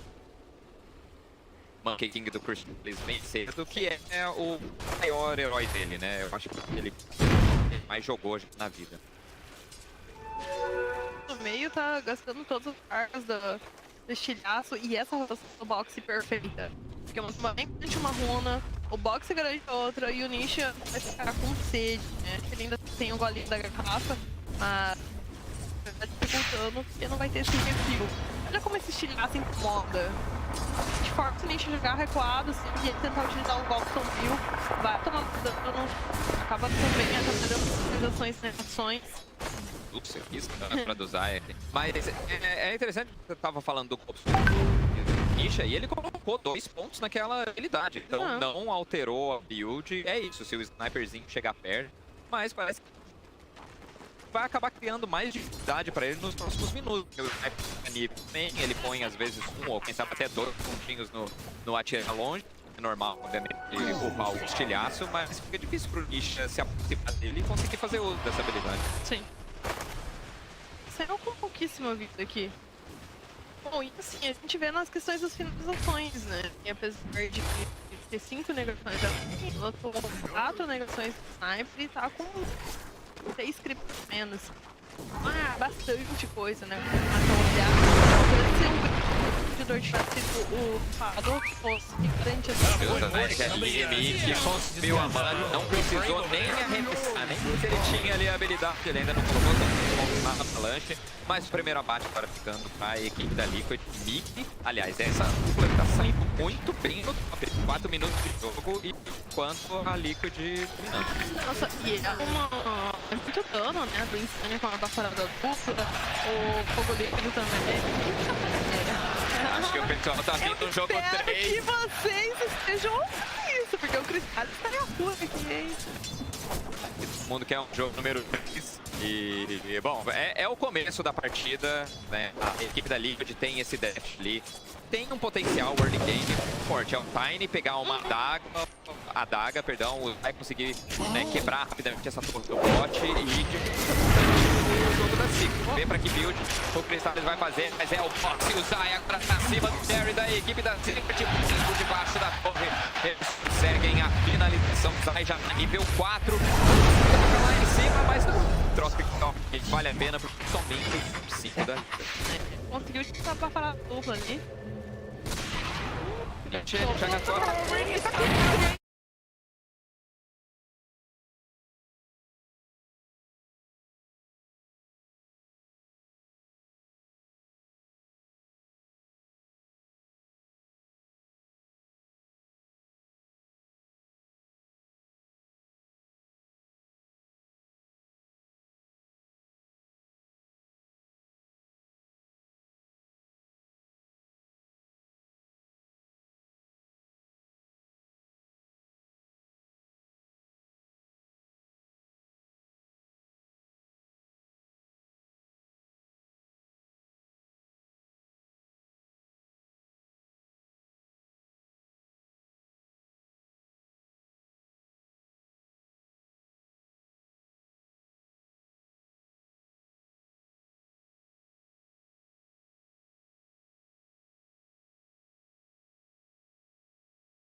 slowzinho em cima dele. Pegou no máximo. Não dando certo. E a movimentação agora da runa dos 6 minutos acaba ficando ali do lado. Bom, ele já foi igual uma runa de dano duplo. Acho que o Aquaman ia ficar bem difícil, né? Ele também com uma build super early game. Ele já tá com tiara lá para o Resolution que consegue só arremessou a florzinha pra acabar com a fera primão. Rotação de suporte. Olha, acima do Batuma tem a Blink junto com o Uber. Ele já foi dando ali no meio, matou, mas morreu logo na sequência. Ainda tem a carapaça, então ele tá tranquilo. Mas morrendo 2 corpos pelo lado da Secret nessa. Pelo menos foi interessante. O Fenomen acabou punindo o Sniper antes, né? E aqui ficou ela. Diferente da kill da Queen que ficou pro box. Então ela tem um pouquinho mais de vantagem de XP. Não vai possibilitar a rotação, já que gastou no meio. Quer ter esse dano explosivo. Mas tem que ficar preparado para armar, buscar a próxima ronda de efeito. E as rotas laterais que o Cristalho, só que tá mal, né? Aparentemente já temos uma de mama nível 6. E aí começa a agressão. Torre com nave de catapulta. Incrível pelo Liquid. E é um herói, né? Imagino que o pique da equipe da Secret. Mas um herói que consegue lidar com as rainhas, mas precisa de, nesse momento de jogo, uma situação complicada, tanto que abandona a bot. Agora eles estão indo lá em cima. Ele vem Flow agora pra cima dele, a Avalanche cancelando o ult do Cristal. Ainda consegue pensar um pouquinho pra trás, mas uma presença do Resolution e 2 ults agora em cima dele. Gastaram bastante coisa, levaram 4 mas conseguiram matar o mid. Não vão quebrar. Mas é importante. Tava tratando uma adaga desse tamanho de baratinho disso. A gente vê que o Matuma já não tá nessa trilha do meio, porque tem uma coisa mais que os outros locais que você consegue chegar nele muito fácil. Isso que pode surpreender. Enfim, pode rolar. Tentar matar o Cristal. Nossa, o pulo dele antes de cair o caminho de gelo. É imperfeito. Matou. Morte. Pra mim que apareceu no top. Dire's middle tower is under attack. Dado. Agora pode ser o meio de... Nossa, errou, passou do lado. Foi uma play da Liquid. Devolveu o box. Radiant's middle tower is under attack. Mas dá...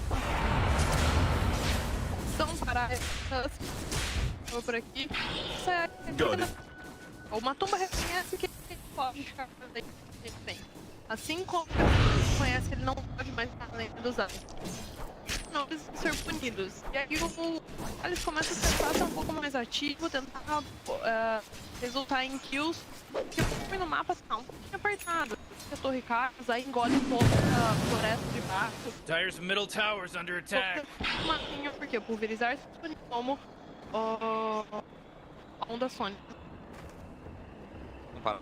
De alguma maneira, pelo menos nesse momento. Control the ball by yourself. Try to not get caught.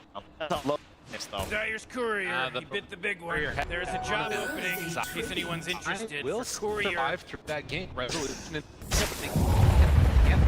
What they're doing now in the rating. They spot that big stick sitting here. That's huge. Yeah, that was all built up. This was supposed to be how Chris was. Rezo kind of left that there for him too. He could hold that down, but he doesn't really have to necessarily go for that at the point anyway. Both of was right, so sort of else just grabbed it. But very happy to see a triple back. Got one. And stacks will continue. Yeah. Something happened to disrupt this at some point, but despite some of the shrapnel, maybe shade things come later on, and man was able to just push out that free wave. I'm on top of that. Next couple of minutes. just charged all of the spot. He has munched the ball up right now. Very yeah, for the Primal Beast, right? Especially versus the Brood, but there's just so many heroes now that deal with this giant well spotters, right? You know, these tangos, these kill grab. So Zai just kind of live with the fact that fighters aren't going to last that long. Spamming them out for the vision right now. Letting them know Radiant's top dangerous in the area. Now, probably here next is Amar with that first spell versus the spot kills the little one right there. A bit of golden fox for I've never heard. Very good. Yeah, just please be bullied as I have been fine. Towards his hood. Some of the items later. To just half this. Trying to get into that with the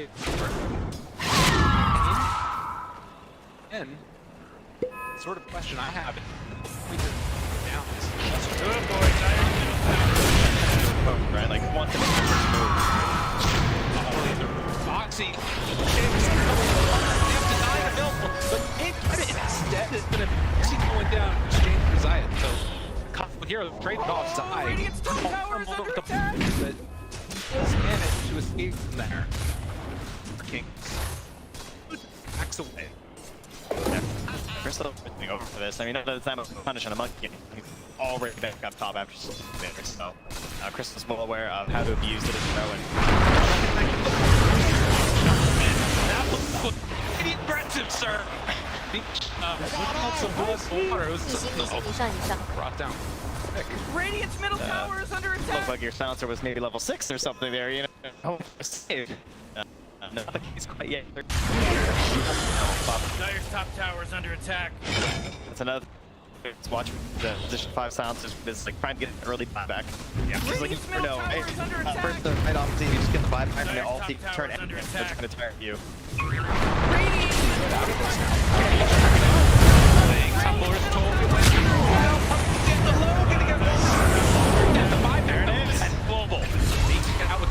They will print one. Nikkei to fall but come down. Trying to finish a couple more. It's gonna be enough. But still,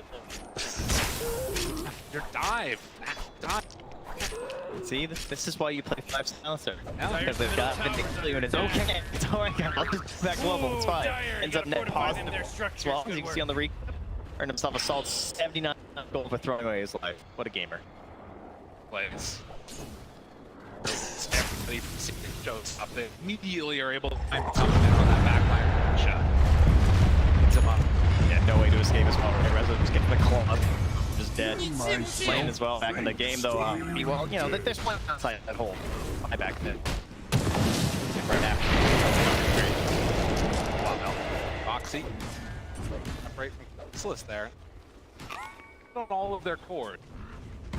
Dire's top tower is under attack. Back.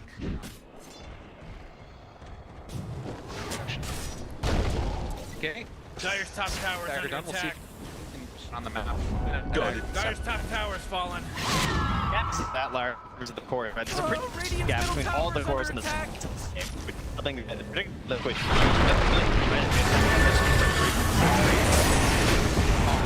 Macro. Diets on Nikkei. Res would drop.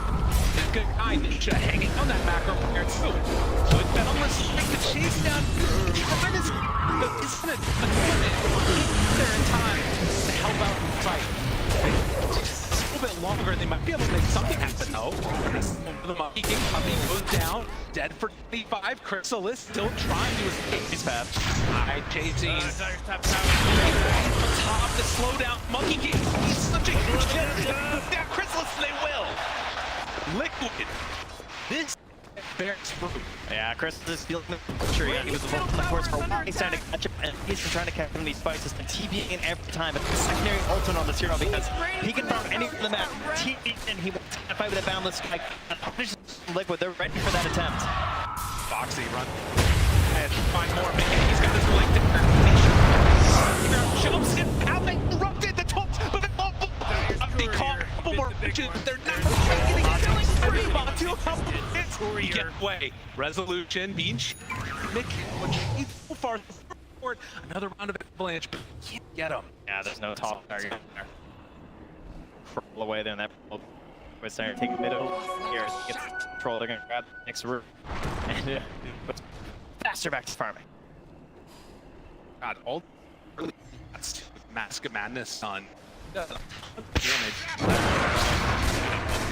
He's just so involved too. He's so many front and these rats. He's like everyone like bang body just last game. Just we're playing it. And there's a good reason why this year is so popular.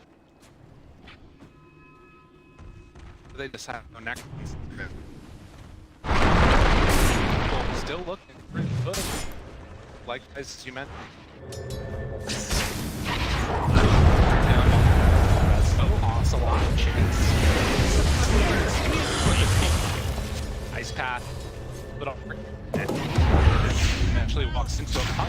It's turned off now. With Matsu has to immediately run away. I'll jump in here. Boxing went in for this. Oh, he is very far.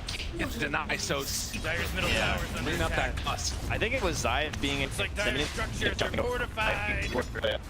Air pit's right there. So boxing. Got Dyer's middle tower's under attack.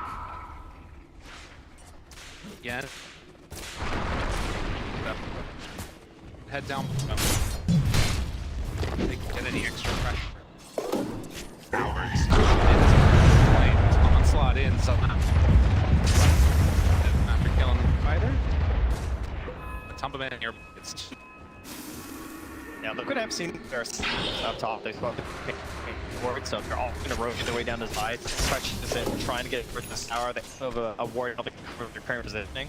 Near the stairs. The kid's gonna stand over there, on it, smoke. They can come through and just grab any heroes that come to the staircase. It's a pretty hard pressure right now, and they don't really have a Radiant's bottom tower is under attack. like that. It's like they're like right now. I mean, Crystal is trying to go to wave right now, but oh man, what? you Get take up this tower on down here, 'cause extremely Radiant's fast. Dyer's middle tower's under attack.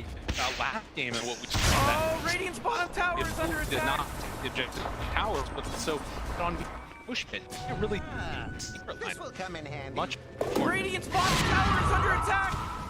Just to get their vision down. I mean, look what happened to base. They see all of this. One, a little bit late on it. Puppy. Off the charts. Going into danger. Avalanche. Toss punch dead. No fight back this time. Mickey. He's going to get his hands on the angle. Still late. A little bit longer. Queen of Pain, but Mickey's they just tried both. Kill them upside right on top of those. And slits. King has to be careful. Final tally ends up being the 2-1. Chrysalis. Oh, dude, this guy's crazy. He gets spot and he does have a BKB, I guess. I mean, all started could have been so different too, right? Because they're coming in having all vision for like there was an opportunity to maybe grab Nisha because he was close to a ward, but they didn't quite get it. They didn't get to the abuse the inches of either. And having this, but at least I got Nisha there, but didn't really feel like the big win that I was expecting. Like quick, considering how much setup and prep at the moment. Rough.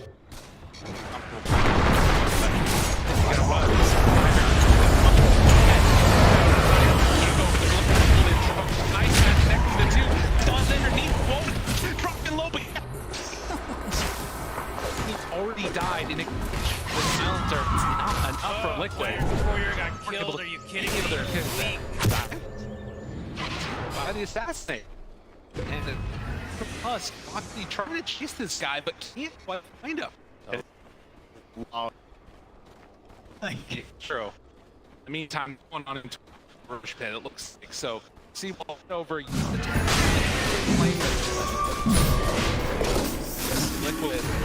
Needing connection. After they switch from the background. Jumpa. Insane fight. Give credit for that, but it is right? Like, and first for yeah, Mac middle tower.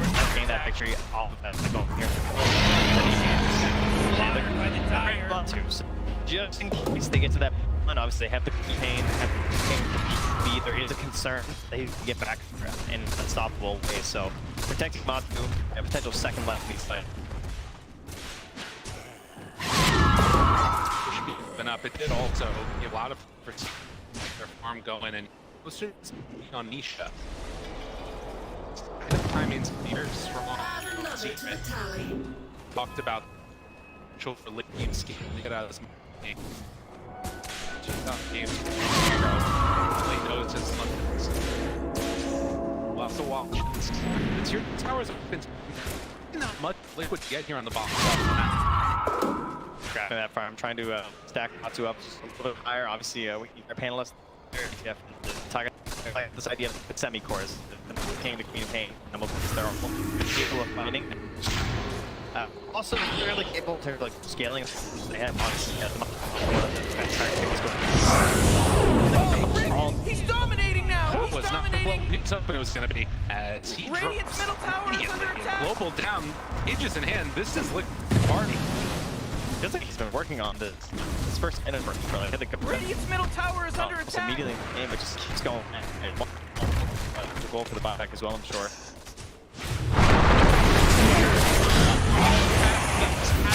Nisha going to die. Mickey finds that target. That ward. That was huge. And so much work for them. Obviously, Secret safe in the air because he is nearby. Radiant's middle tower is under attack. Secrets are coming off that part of the across the line to try and get the capability to farm, but there's down in there getting pain. A hero really struggled 5 times in the game. And you can see that this pressure mounted. Matumbo is still standing front with 5 heroes behind him. The team spread out across the map, but their continued movement not willing to act out. Disadvantage is just possible right now. Oh, Radiant's top tower is under attack. We see just might start moving over these next few minutes unless they do something from it. Oh, Radiant's top tower is under attack. The important fact after Whoa, Dire's bottom tower. the position's been great from Liquid as well. Radiant's top tower. The top are in between. They assume the secret are and needed to the supports. Radiant's top tower is under attack. There's the force there, top notch. We're stacked more. It's getting more and more powerful that you have, and for very long. So that is the usual part, I guess. In terms of Radiant's top tower is under attack. Dire's bottom tower is under attack. We'll separate 2 teams. Bouncy. Radiant's top tower is fallen. Did you see what they did, Rick? Did you see what they did? Frankly, Morty, no. Wasn't paying attention to this. Those little rascals are hitting Dire's bottom tower. Force field leads me to believe that Dire just fortified their structure. Dire's those spiders all across the map. Yeah, I would say, you know, as a parent, you're thinking thoughts, you know, children What's the matter with you? You just biggest fans. I feel like all of them have been dying. I'm just being across. How about Zai hasn't died? That's in a first phase versus Queen of Pain and a Mobius. He's gonna go. No, he's died. Yeah, that's classic. So they're still around up here, and I want to take the fight to them now, as well as a raid tap. This could be there's a bit of a window in terms of, you know, if you want to have a little fight, but also just be, you know, you're probably going to split up a farm.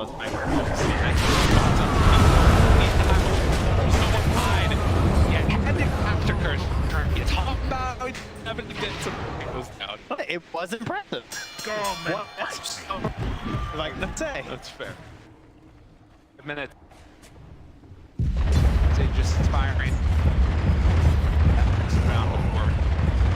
Yeah, go for another fight. This next row should be huge. Yeah, that's what you're feeling for Secret. Give up that idiot, but you're the ones who are getting out on the map. You're grabbing a couple of kills and cores out a little bit further. It was a lot of us together running around, so it's not that just have the overall worth. It just keep you a little bit closer in this game than just like sitting back and hiding in the. If there's anything they need to do, it's definitely a vision. On this map right now, they cannot see a damn. That seems Secret, and this is something that you're trying to get that vision from Zaya. Much more on the Nexus this game. because they don't have the beat back, they're trying to that game. Get some vision down themselves. Mainly been by virtue of those fighters that have been possible. Man, Ageless on next. Some of them, man, not concerned about a BK. Like, I have one top control. We're this game. It's good. A couple of different heroes that have avenues to get to the top. Whether it's the Link from the campaign, the Assassin, Monkey jumping on him from out of the tree. Dire's top tower is under attack. Protecting the sniper with red line. So just invisible Nixus running through there. Just came through with the ob center. Yeah, but I saw some circles on the where Liquid are. Down bottom. There. Got the shot. Start finds himself too. Will it be control onto the and they only go on. AK has to up. And Chris is still on top of the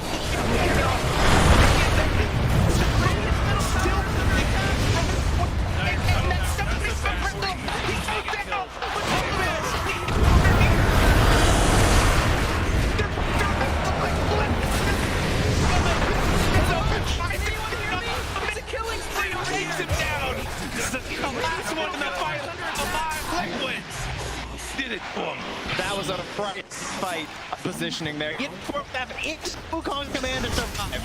And it's everything's so bad for Liquid. They grabbed the actually get mocked, but the cost was high. And now go to the high ground with the sections out. Need to clean up these buildings. Pup has to bomb on this one, but okay, if he's left alone with these spiders,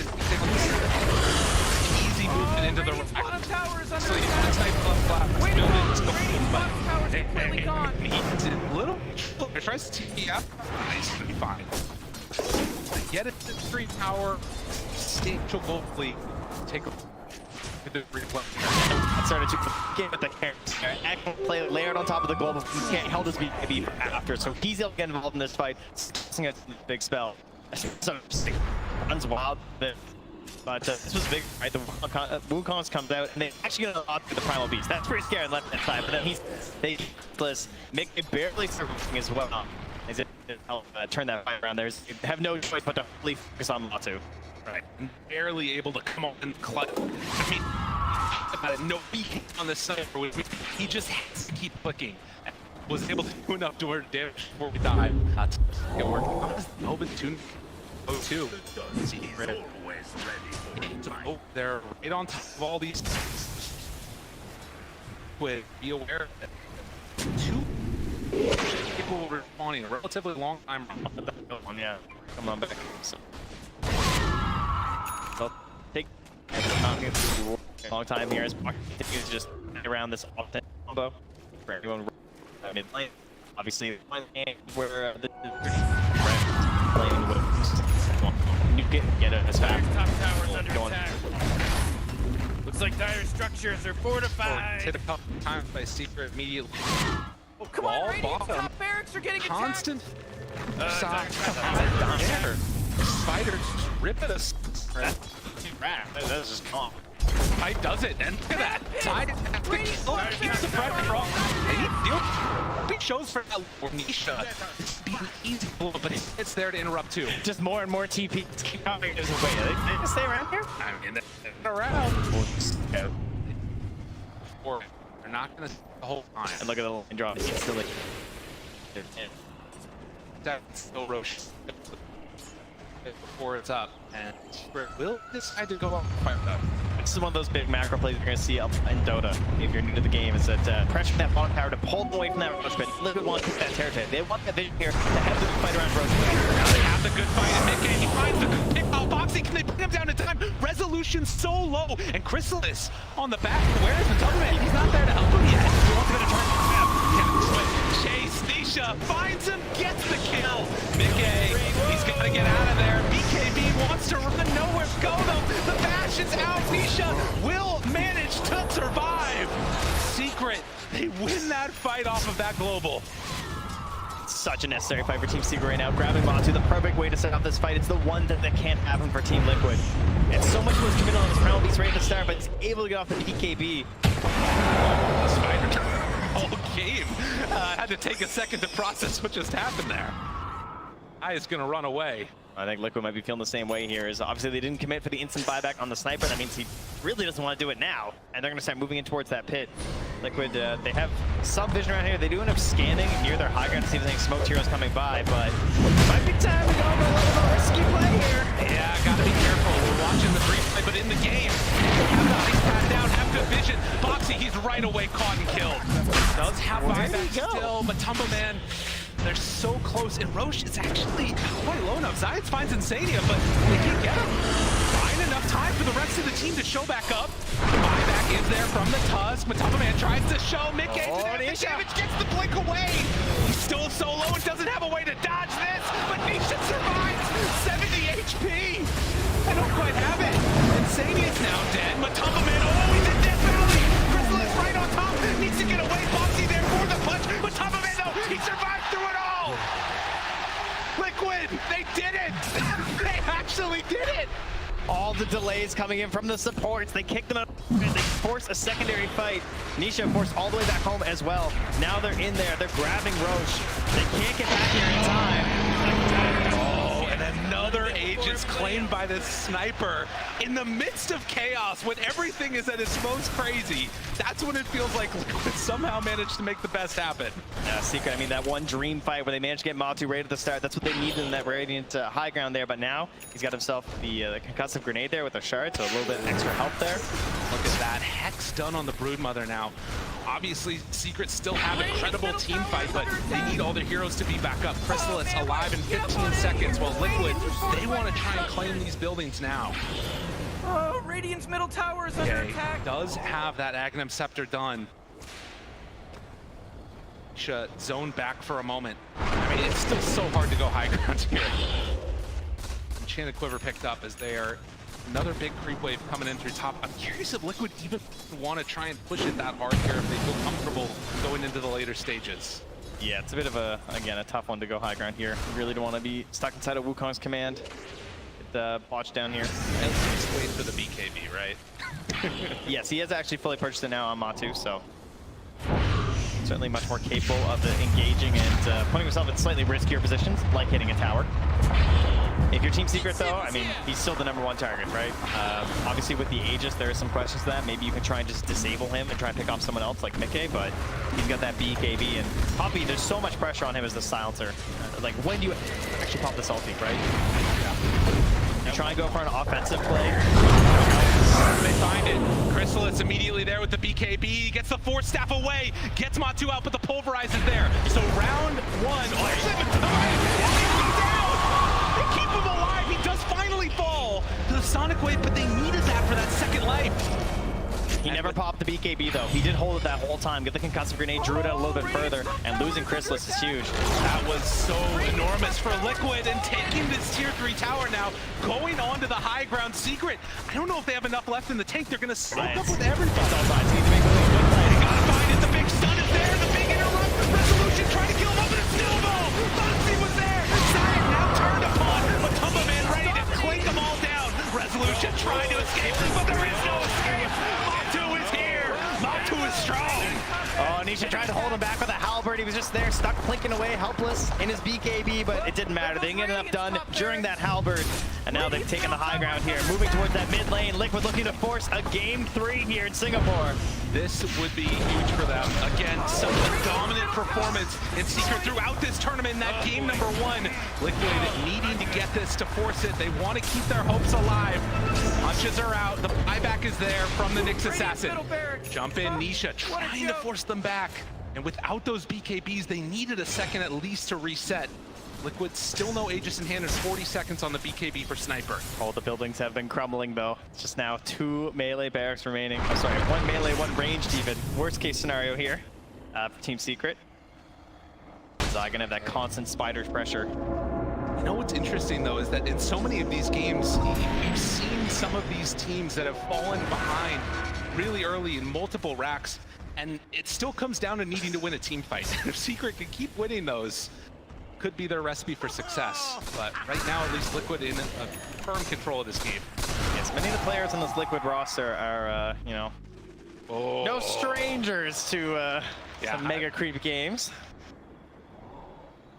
They know it does not necessarily mean the end. Have to wait if it does indeed happen this time. Another minute or so until the next round of those neutrals are coming up. I'm looking at it, and I think actually they don't even have all of their neutrals yet. On Team Secret, they haven't been able to get out for the tier 4 or even the tier 3s. Yeah, when they do get it on the map right now, it's mostly been just to battle. It's to fight, right? And then like the second the fight ends, it feels like they just need to run to whatever the prize was after, be it Roche or to a tier 2 to defend there. There's not a lot of time for them to get on the map and actually farm up these neutrals. Well, BKB's back off cooldown, and for Secret, that means they gotta be careful. A lot of spiders ready to run at that range racks while Liquid is down bottom. TP coming in, Zai sends the spiders with the pipe. Gotta watch the halberd from Misha, gotta watch the blink stuns from Zayas. They can't even deal with the spiders. The spiders just take a, barely. Rezo has to charge through to kill the spiders on top. 1-2. He's splitting them up, splitting the defense. It's so hard. How do you even find it? And there it is, the blink in, the BKB, but do they have enough to get out? Chrysalis, a good stun, drops down the ring. They have the damage. Can he survive through the right clicks coming from a Tumbleman, though? That sniper is just too strong. They take down that melee racks. Liquid wanting to get mega creeps. Oh, the finish spiders. this one off, and they're gonna do it in style. Megas for Liquid. And Secret, it is a huge hill to climb to try and come back into this. Talking about dire. They have some of the heroes though. They do. They got the Monkey King. Got themselves a Queen of Pain. Some big pure damage swings. Certainly heroes that are known for being able to itemize in many different ways as well for certain situations. But it's an 18k lead, you know. Don't get it twisted. Liquid are in a very good spot right now. Let's see now. Hey, we'll find anybody on these wards here, hoping to catch somebody from Liquid slipping, but everybody out of vision, waiting for the BKBs to come back up again, farming up that next set of neutrals. The power of this draft that Liquid has been able to assemble. Incredibly good in this game number 2, game 3. And I think right now too, the gotta be watching for is like any of these little illusion play moments. They have to go for this. They don't know that it's an illusion, obviously now they do, but if there's any chance for anybody to be caught off guard, it's feels like Zai's just so much pressure on them as well. It's like the best initiation they've got right now. Oh my god! They got left 2 in. The whole teammate. But can they get him? Red zone, no friends nearby. He too is going to get brought down. All it takes is a couple of seconds. And with 3 dead, surely this will be the time for Liquid to close out this game. They're looking to come in here. Chrysalis grabbing the wave in the mid, but of course there's creeps coming through the bottom as well. They've got it all. They have the glyph, but Secret not even in the base to defend it. Is Liquid trying to close this one out here. The buybacks are out. Resolution into this game, but Liquid, will they be concerned? Still a minute until Roche is even capable of respawning. They don't want to deal with that mess. They want to end this now. Global out, BKB disarm, runaway, Boxy there. Snowball through, on the boat. Nisha gone. Liquid, and they're cleaning up. They're taking them down. They're going to game 3. Matu's not done yet. Oh, but let's go Liquid cheers, and then the very last.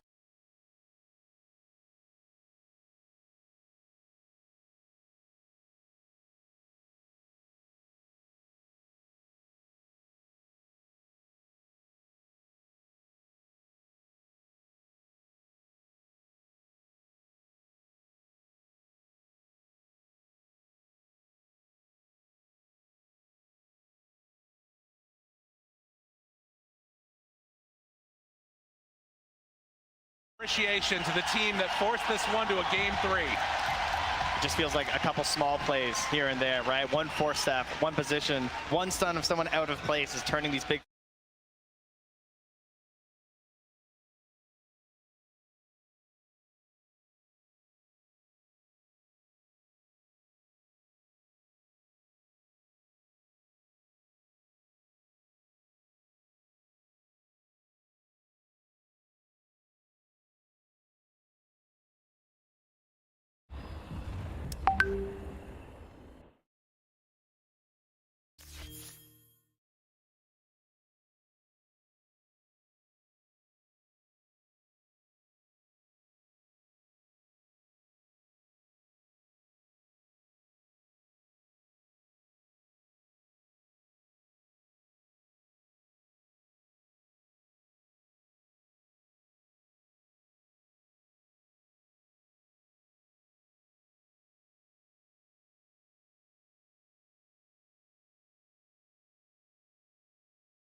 终于等到你。这一把要一战成神，打你们5个。一拳超人他来了呀！这大概就是年轻人的操作吧。有没有神之一攻？哇哦！这一把要一战成神，终于等到你。哇哦！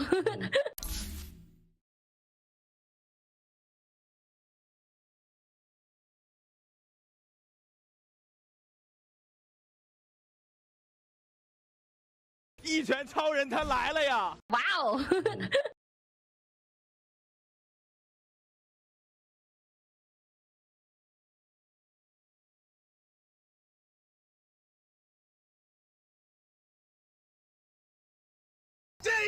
进 mother！ 哎，队友呢？队友再见了，队友队友呢？队友10억짜리 꿈의 고기 15억짜리 꿈의 고리 拜托谁去杀了他吧。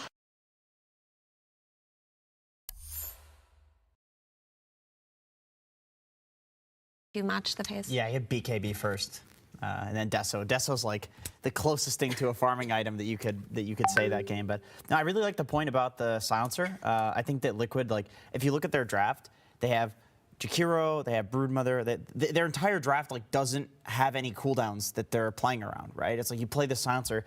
Usually, the way that you play this hero is like enemy team commits to you.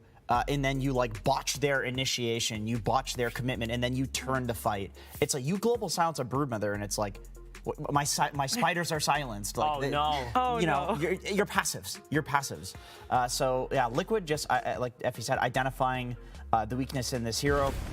Crystallis also is playing Monkey King. That's another cooldown-dependent hero. Nisha on Queen of Pain, cooldown-dependent. The ultimate was very important in this game. There's a few fights that we saw where he didn't have mana for the ult, and it actually meant that like Matumbo would survive at 10% HP and then turn around and peep and get to full HP. This Wraith Pack change, by the way, like the fact that you get more lifesteal off of heroes, it's starting to feel like satanic when these Peep Lords are turning around. You are building into Mask of Madness, and I think like Sniper's becoming the not just hero of this series, I would say, but for me, the hero of the tournament, pretty much. Whenever I see this little dwarf on one side, I'm like slowly like leaning towards that side because the hero does so much. I like the build on Matu because he did go for 3 raid bans, early oriented. He knows that if he joins these early fights, it's going to give them even more momentum and momentum with the Broodmother pipe that we mentioned. One thing to notice is one team is going to play potentially one of these 2 teams 8 games today because this is the 3rd game and you know, in the grand finals everyone wants to see game 5. But we've seen the teams that end up playing this series right before grand finals always has the advantage over the other team conventionally. But I also just want to bring up that Liquid had such an easy way to maneuver around the map. Even that fight where they killed the silencer and they lost their Tiny and Tusk and Sniper went into Roshan. The Brood was pretty far away, but you're just able to plant your webs to Roshan, get there really quickly as Broodmother, and identify when you can take objectives. You can also just dodge smokes and camp yourself at the parts of the map that you need to be.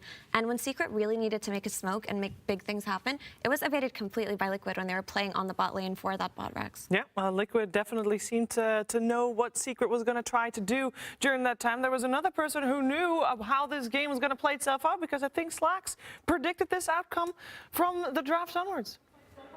That's right.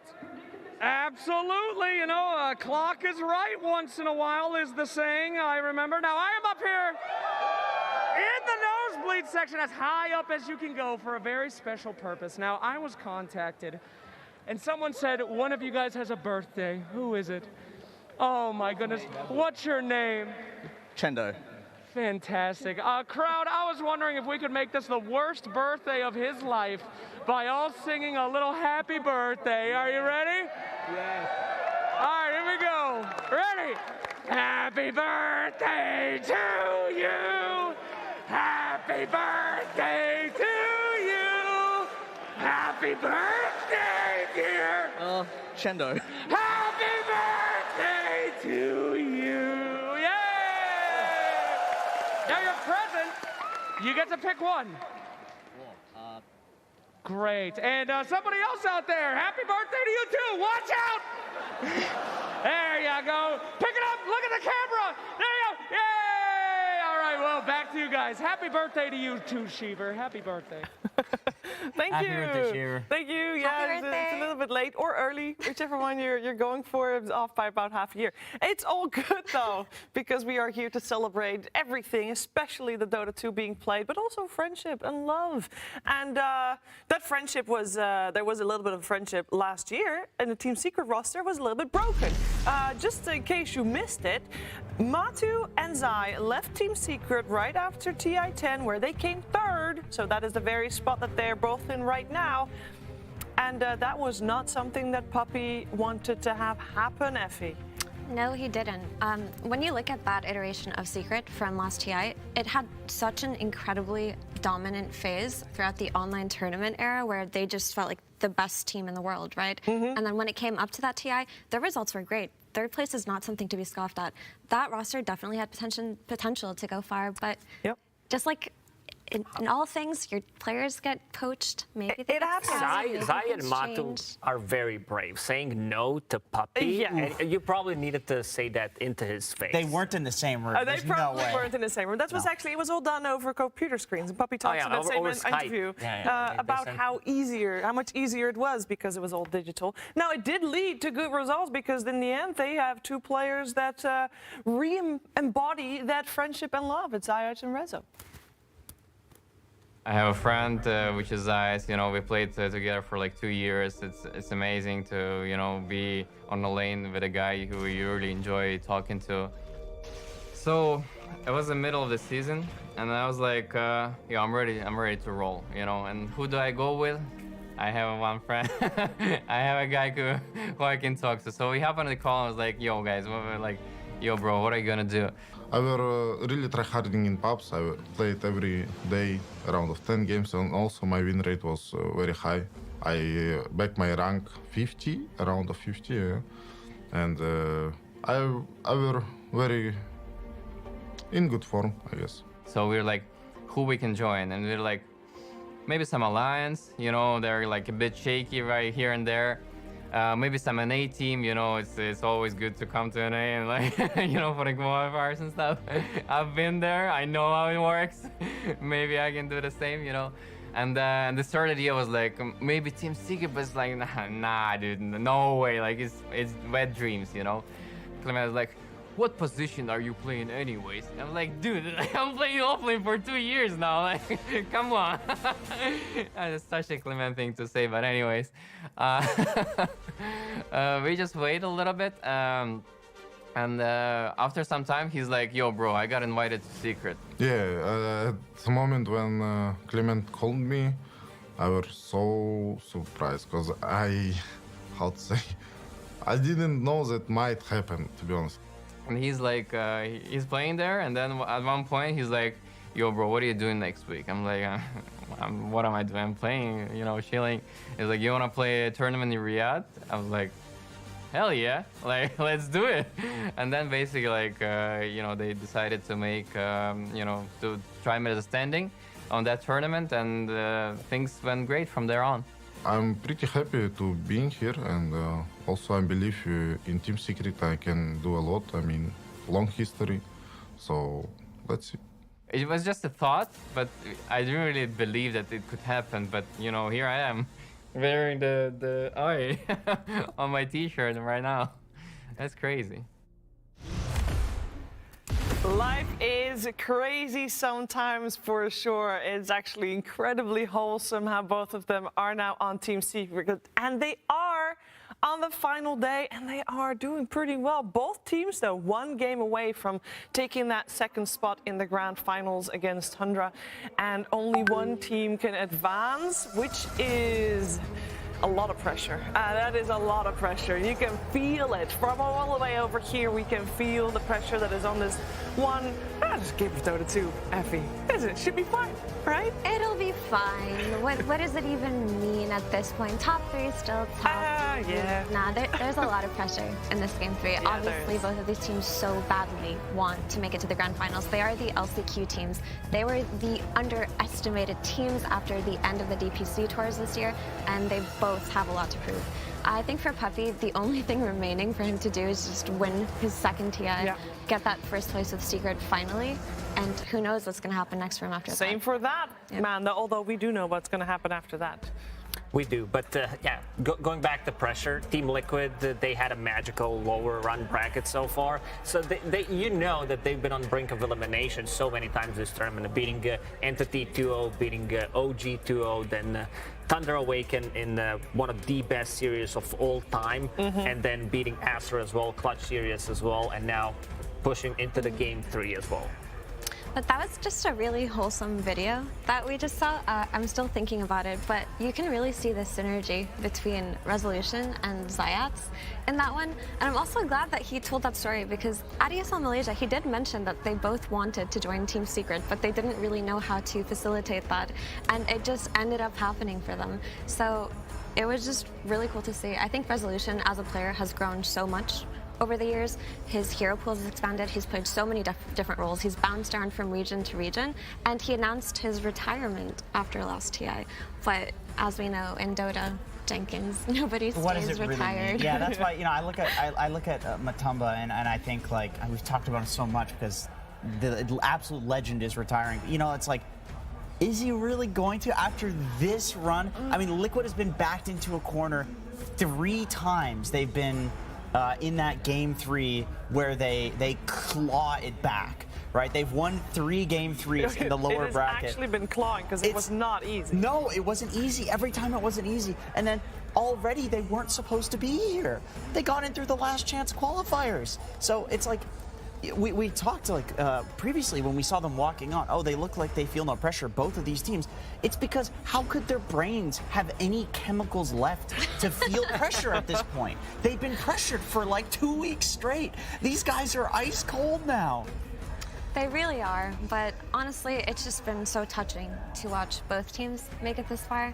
Obviously, Liquid are carrying with them the weight of their teammates' retirement. We've seen them talk about him with such high regards. And how they want to have one good last run with him. And I really think that this result is more than they ever expected. So hopefully the pressure does not affect their gameplay at this point in this elimination game.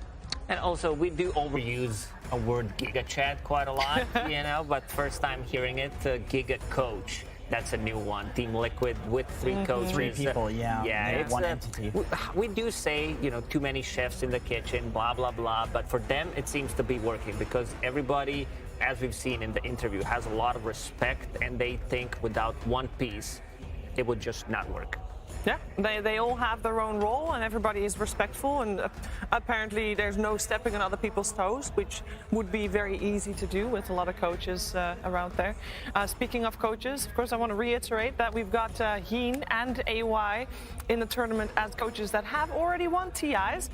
Blitz, this is his first TI in the booths, and I say that because he has obviously been at a lot of TIs as talent. We're going to find out how much impact the coaches will have had during the drafting of this third and deciding game.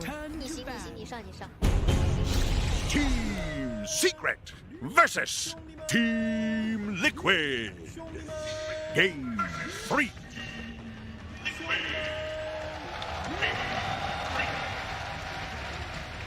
It all comes down to this game 3, all on the line. Both of these teams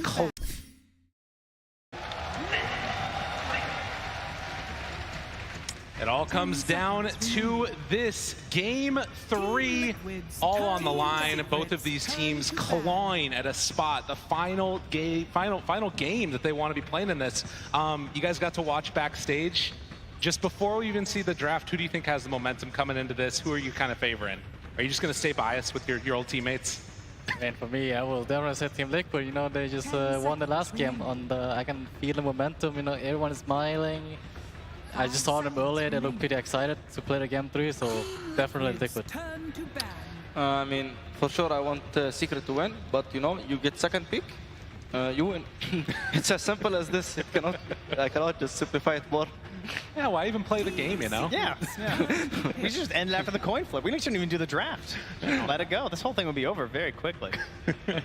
Well, we do have a draft that's going to get taken place now, and you can see a couple of changes already coming out. So the Broodmother taken out of the pool, CM. This was a hero that's also risen in popularity a lot.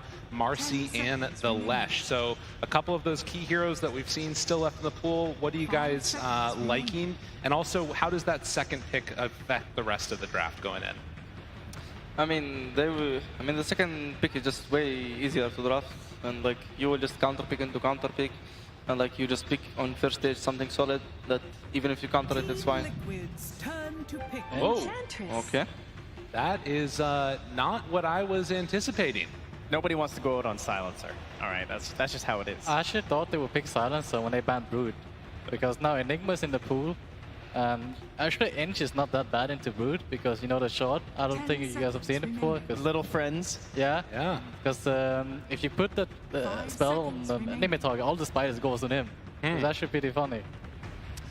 Funny, is it good though? Everybody says that shard is garbage. I actually used it once. It's actually pretty good. People just doesn't know how to use it properly. Okay, all right, I'm with you.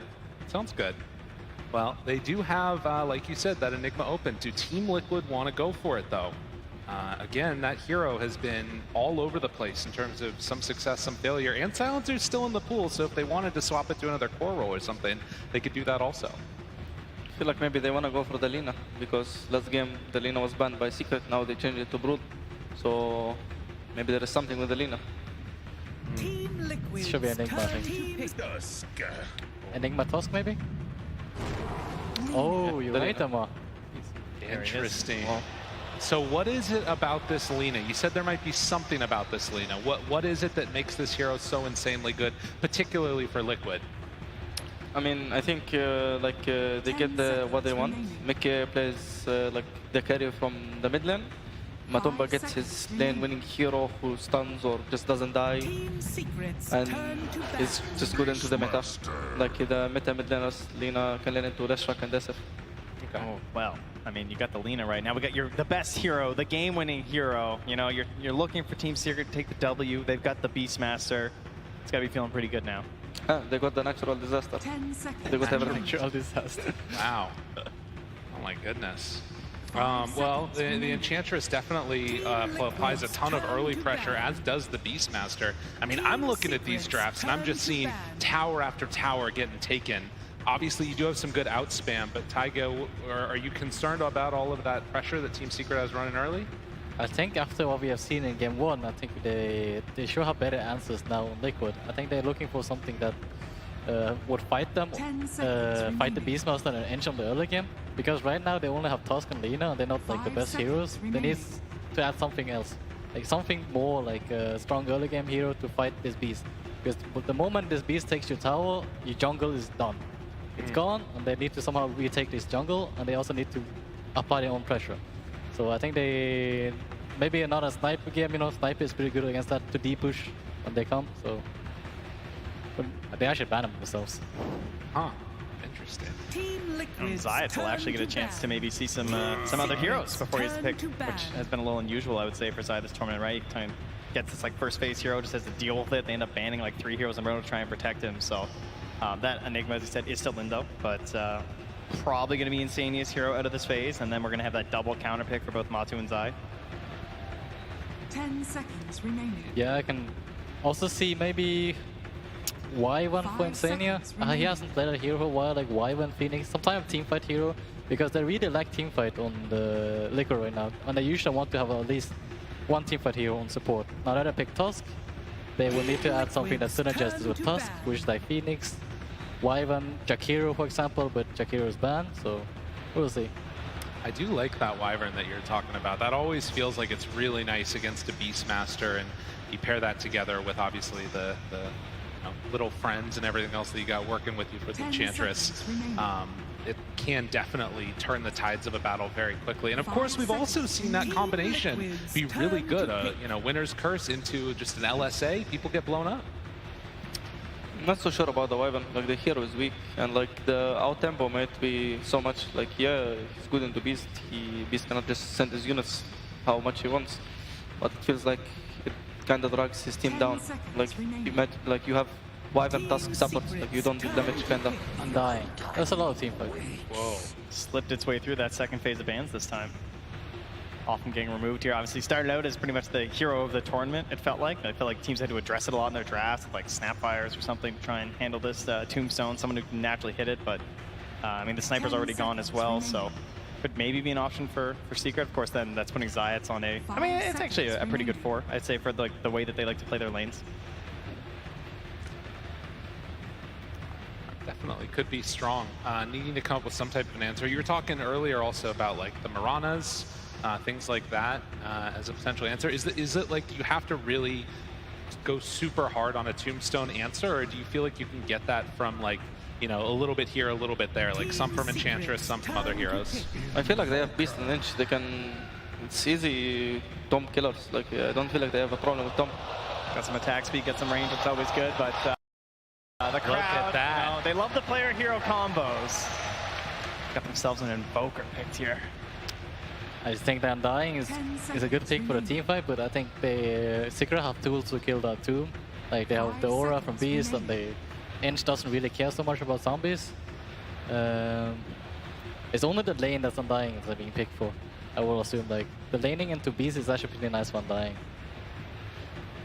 Man, this Invoker, every time you get around to it, there's been a lot of different change-ups in the builds too. Do you think with Beastmaster he could go for like an Exort build, or is it still just going to be like Quaswex trying to play fast with the rest of his team? I mean, I know that people would take Quaswex against Lina on mid, but I've only seen Exort Invoker in my team, so, and use Sunstrike on like 2 side lanes, get Midas minute 6, farm on map, 6 lots minute 20. Okay, interesting. Ooh. I think that's probably more like Nisha, you know, like yeah, Exort Invoker to solve the team. That sounds more like Nisha. You talked about Zayats being a little bit more free in the game maybe, and we'll see if it ends up happening here with this Earthshaker pick. This is a TI hero if I feel like if I've ever seen one. Not a group stage hero though, I'll say that much. Playoffs, yeah, this guy's been hurting at TI. But when the game comes down to it, you know, this is one of those heroes that people like to play. I think like if I have that clutch factor in me, this is a hero that can really do a lot of that position 4 role. Thoughts on it? Hate it, love it? Well, I don't really like Shaker, to be honest. After playing it in group stage, it felt pretty weak, and I don't like it into Undying either. It's like, but it makes sense with Beast, because you need someone that enables the Beast in lane, right? And like with the Fissure block, you pull back the lane, and Undying can't just chase you down, hit you non-stop. They can actually stay on a lane, and potentially they might have to steal the pull, because I don't think this Beast Shaker will fight into Undying. Oh, another answer now as we get some claps coming out from the old Earthshaker. But it is going to be the Lifestealer. So Liquid managed to get it again in the second phase. At this current state in the draft, we're still looking for a carry on Team Secret. We're still looking for something, depending on what it is for Team Liquid, most likely that offlaner. What are you guys feeling at this point? I mean, I feel like they're gonna ban the Razor, but for sure, like if Secret can get the Razor, I think this is such a free win. Like I don't see a way they stop the Razor, even like if they can counter pick it. But probably they will get a ban. I don't think it's hard. Oh, I was gonna say Ursa, but it's banned. Felt like an amazing Ursa game if I was left through. Yeah. Is there any like archetype of a hero that they need? Something that like just what role do they need to fill? I mean, just a solid carry, like who can lane into anything. Like he doesn't really need to care about lane so much. He's laning into Tusk with Ench. Like he's gonna have a good lane. They banned the Enigma, so there is no like insane good hero laner. So like they're gonna have like a good lane, and if he can offer like something good for his team, like if he doesn't like drag his tempo down to his team, and his team like with Beast and Ench, and they win their mid and help their offlaner, I think it's gonna be easy win for Secret, because the Slacks are not gonna lane into Beast at some point. Is this a Drow pick or Luna's? Potential CK2. I feel like they're banning dogs here. Yeah. Maybe they want some kind of Drow hero, you know, sit back, cause Terrorblade maybe. I mean, against Lina that's scary too, though. Yeah, because if you look at Liquid's draft right now, they only have like Snowball to reach the back lane. Yeah. You're not gonna have Lean on Dying trying to catch a draw or anything, right? So it's only Snowball plus Infest. I mean, that was the classic answer for a long time against the Lifestealer, those types of heroes. So yeah. Could be something there. I still feel like the reserve value is too high. I don't see like a reason to stop it. Like also like reserve beast combination is very good. Draw. They go for it. They banned it. This is like the perfect bans for draw, I will say. Like Enigma, Darkseer, are usually great heroes against draw in the lane. And but right now, Liquid, they probably need to find a hero that actually catch this draw on a team fight. Pango. Yeah, that's actually pretty good. Those two. Pango is really nice into draw. Not usually making it this far in the draft. But his lane is gonna be sort of, gonna maybe not making like it. And there is Roar and Shaker Fisher, and there is even Stas. Mars too. Of course, has his own issues versus Drow, but at least it's going in. I mean, the Mars looks good, like there is, but it's... Well, we're seeing some speeches out there as I think that they know what they're going to pick and just taking the time now to get ready, hand over heart. They're ready for what could be the last game in this tournament for either of these teams. For Liquid, it could be the last game of that man's career. He's liking what he's seeing. Are they kissing? Okay, I can't tell. It's just a handshake. They're feeling it. They're trying to get the crowd on their side. They're ready. He's doing it for you. And oh my goodness.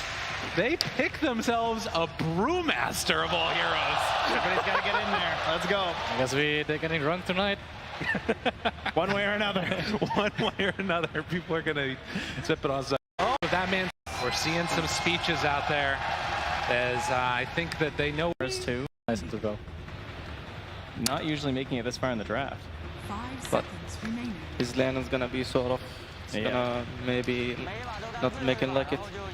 And there is Roar and Shaker Fisher, and there is even Stas. Mars too. Of course, has his own issues versus Drow, but at least it's going in. I mean, the Mars looks good, like there is, but it's... Well, we're seeing some speeches out there as I think that they know what they're going to pick and just taking the time now to get ready, hand over heart. They're ready for what could be the last game in this tournament for either of these teams. For Liquid, it could be the last game of that man's career. He's liking what he's seeing. Are they kissing? Okay, I can't tell. It's just a handshake. They're feeling it. They're trying to get the crowd on their side. They're ready. He's doing it for you. And oh my goodness. They pick themselves a brewmaster of all heroes.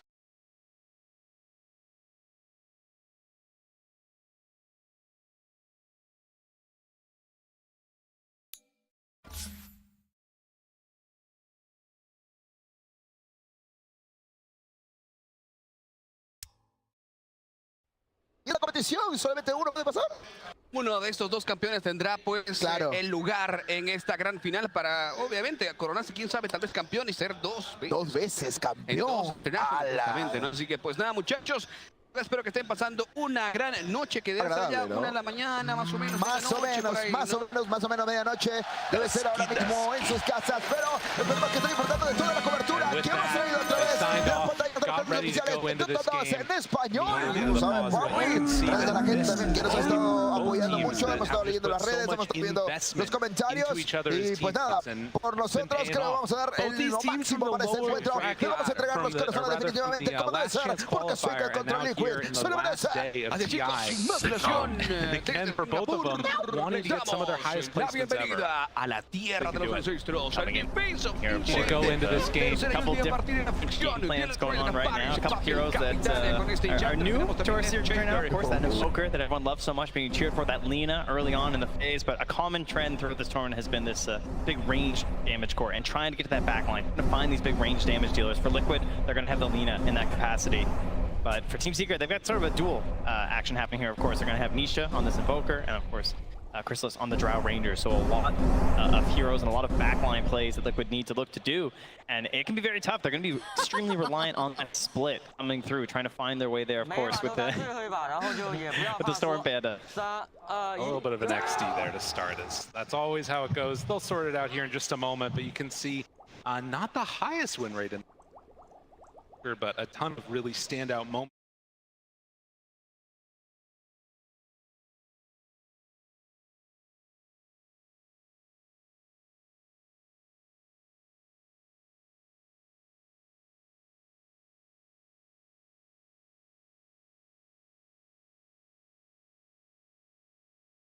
The story of every game that Liquid has been in, right? It's these little infest plays. It's that one tiny little jump that you managed to get. How many of their games have just gone the distance? They managed to find their way to a victory, where Secret, of course, not really being as tested as much, not needing to find those big comeback wins, because they tend to just take the lanes and choke out the game from there, much like they did in game number 1. So will Secret find that success once again? Will they take that early lead, push it, control the whole map, and just force out these initiations from Team Liquid? Or will Liquid bathe in that chaos that they've created time and time again here on the main stage and find themselves a way to the grand final? We'll have to wait and see, as the game is already under and across the map. The other thing that I want to watch for is, just like you talked about, that early pushing potential really get from the Enchantress and that Beastmaster. Insania running in through the river. Puppy will find them real quickly. A couple of melee heroes against an Ench. Very annoying to deal with, but who's faster on the clicks? Resolution picks up the bounty rune this time, and it looks like that is going to end up being East. Liquid weren't able to snack that. Yeah, no surprises on the lanes here as they set up there. I guess maybe a little bit in terms of Puppy coming up top there and playing with Beastmaster, but this is just a solid combo. And, you know, Zayats can play a little bit more defensive on the Earthshaker, sort of hold back the wave, set things up for the Drow. And seeing the fact that it is the Brewmaster at the end with the Tusk, that probably gave them a little bit of comfort in this setup as well, knowing that there's not a whole lot they can do to Chrysalis, right? Like, what's going to stop him from farming? And typically, Earthshaker is someone who can struggle in that position 5 role unless he's a strong laner like this in the Drow Ranger. There's not many heroes that can actually provide so much comfort to an Earthshaker like Drow can. Oh, absolutely. That coverage is exactly what she did there on her own. So the lanes, as they head out across the map, Mickey lane on the Selena, trying to take it to the Invoker as much as possible, but you can see that one of the issues here is they actually did swap it up. A little Shards connection onto Chrysalis, the Fissure, so a lot of blockage coming out. Melee heroes doing a good chunk of damage onto that drive. They can manage to get on top of her. Yeah, it's important that they try and fight back right now, these earlier parts when they're attempting to punish the level 1. There's only the Shards there on the Tusk, and there's like no real threat of just jumping onto Zayats whenever they want.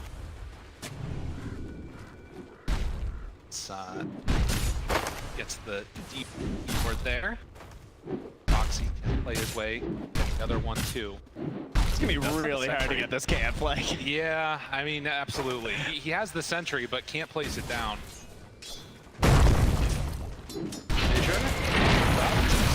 Throws it back on the big swap. Zai's gonna now run over as well. He's forced the body block, bringing him down. The damage, it's out. Chrysalis gets him with that level 2 hit. That was all in time. It was like all a dance for the safe lane small camp, right? Like, yeah, they're changing their positioning, going back and forth like that. Oh, 23 HP, and gonna have to bring a salve out to himself. My goodness. Yeah, this lane is tough. This is a really hard one. Radiant's middle tower is under Getting attack. an early win in the lane with Earthshaker support is going to be a great feeling, because now you've got this Enchantress matching up versus the Undying. You're removing just the whole purpose of this pick. Like, it feels like he really was just picked for the lane. They don't necessarily have like the free Tombstone killers, but they have a lot of great tools, just Tombstones. Obviously, like they end the draft with a Drow, so plenty of ranged heroes. There's the attack speed aura. It shouldn't be a major concern for them. Really, as long as they have vision, that Tombstone's going down. Pull the creep wave around. Back in as Rezo is being zoned away by Insania up here on the top side. Currently going for none of those 4s yet. Play more around the axes and the punches. Gets this wave, pulls it back behind. Don't want to have to deal with the Drow anymore. And this is always going to be the answer, right? If you do end up giving up first blood to the Drow, you can do lane pulls and make the laning sit just that little bit easier for yourself. Although That's not feel good though. That's a nice little job there, interrupting it. But like giving a free lane to a Drow too, just because you can't contest, is a pretty awful feeling. Oh, that's a nice play from Boxy though. Unfortunately, they couldn't get all the melee creeps on him, so he'd take too much damage from that. Yeah, Drow definitely free game so far. And they're going to need to make some pretty solid rotations later here if they want to find any hope of punishing them. Really. I definitely think there's a chance to go for a kill before level 6. It should be free with the Brewmaster split, assumedly, but there's also a chance that you go for something a little bit earlier if they can get that wave away from the tower, just because they do have that Tusk initiation. Zombies? 18 HP, maybe you just needed one more there. Don't have untouchable yet, so you know, it's a little... Yeah, tries to get that pull off, but oh, the zombie spawn, which stops the pull. Very annoying for the Undyne there.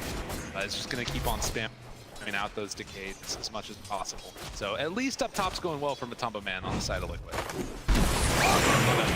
bit of a different story. Zai trying to make his way out of here. Let's switch over form for that drunken brawler. Can he get away from him though? A couple more punches and Foxy there to play interrupt. Yeah, it is not a lot of evasion early on. Bye! Storm Brawler gets him up to just 5% there, 15% rather. Huge evasion. Yeah, it's not great. So again, this lane gonna be a tough one, but you can see the Beastmaster also struggling.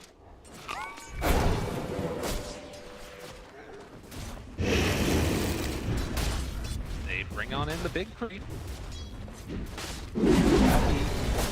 Combination there is actually going to get some pretty good damage onto Insignia. Forces him away.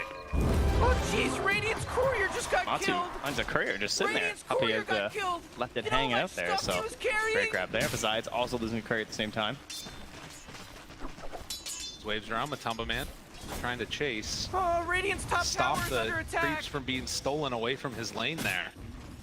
Dire's top tower Dying had to back away. They actually don't even manage to come and contest. Nobody wants to lane is what I'm seeing. Crystallis is chasing Boxy through the jungle. You know, they got the pull into the small camp here now. Quick's coming from that.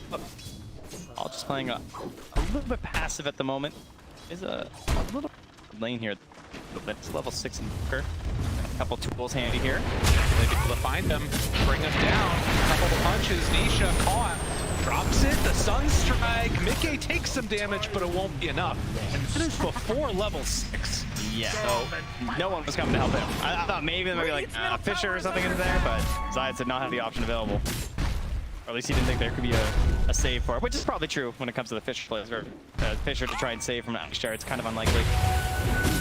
Can't get into position there to steal away the bounty rune either. So Foxy rotation there a little bit. Zai moves over, okay. Chase him down here. Zayas in some trouble. Throws Totem out. A couple more punches. Foxy gets on the board as Resolution. Chase underneath the tower. Matumba Man on top of him with Insania. They bring down Rezo to boot.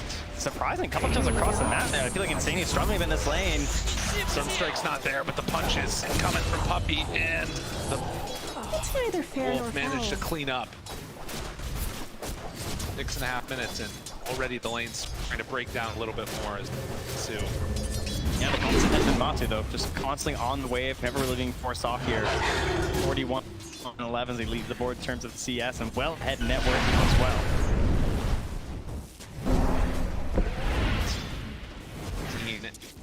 Get up to that end of Midas as quickly as possible. He is going for this Exort build, so he's going to rely upon these Sunstrike kills.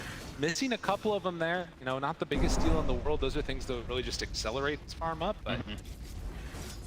When the Roar comes out though, as well as the Helm of the Dominator, there's going to be a lot of damage coming from in combination with Puppy. They can just bring a secondary creep. They can really get some chain stuns going if they want, and it should be free picks at that point. And then on the other side, for Team Liquid, you're looking for the level 6 on Zai, right? That first split, Crystallis, I'm sure is going to be well aware that that is a big opportunity for them to go for a kill. We would see a little bit of babysitting from Zai in that situation. TPs to save, like Puppy does a lot of tools that you can really do much when the boosts come out, so it's going to be based off of being to it for Crystallis to survive. Tumba Man onto Rezo, TP's coming in though. Be careful, infest, and the runaway. They're going to lose Foxy there. As Crystallis heads on out of lane, but they get away from a Tumba Man. Force that rotation. So, but again, that's Crystallis, right? He saw an opportunity to get out of it. He knows what's coming, right? Yes. So better than just waiting for it and having to like run to the jungle. You're at Brow, not really ideal. You'd rather take this swap, come up top, avoid the Bruce split, and start farming. Instead, keep that net worth moving upwards.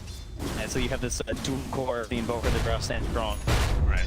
Kind of weird for Rezo though, because he's playing a Beastmaster. So now like he's so far towards his helm. There's like a Drow in his lane, you know. Yeah, that part does feel a little bit different. The other thing about this is we're seeing the Lina head on back and farm up the too. I was wondering if after getting that ulti online, if she was going to start rotating around, getting some kills, but Mickey opting to just go into the jungle and farming that perfect item. Tower's under attack. Very trinket. It's cool. Rezo has the 3 points in the axes though, so he's just like farming up stacks right now while Crystallis takes his lane. He's not going to fall behind too much. Now they could even go for a smoke play with the roar if they want to as well. Again, with Puppy's creeps. Chain quite a few. I'd pretty much kill anyone actually. Maybe not Matsu with the help of a Sunstrike. He's still pretty tanky, hard to grab. Anyone else is gonna be pretty free grab. Of course, that's best blow. You're gonna have to watch later on. Units that can get turned escape route for that life stealer. I'm like Zai's like kind of annoyed down here. He's just like, I want to kill someone. Like, please, like someone show, you know? All his other heroes he's been playing, he's able to like push this tower. He's given this space. He like he can immediately start pressuring somewhere else on the map. But instead, he only really has the creeps to deal with. Dire's middle tower's under attack. He's gonna be able to farm pretty well on that Ooh, route. Dire, you gotta fortify them. Their structures. Good work. Radiant's bottom tower is under attack. To a couple of those later rounds, we've seen some go for the Wraith Pacts. Obviously, the Aghanim Scepter. Yeah, it's good to use. It's still very debatable. That's better.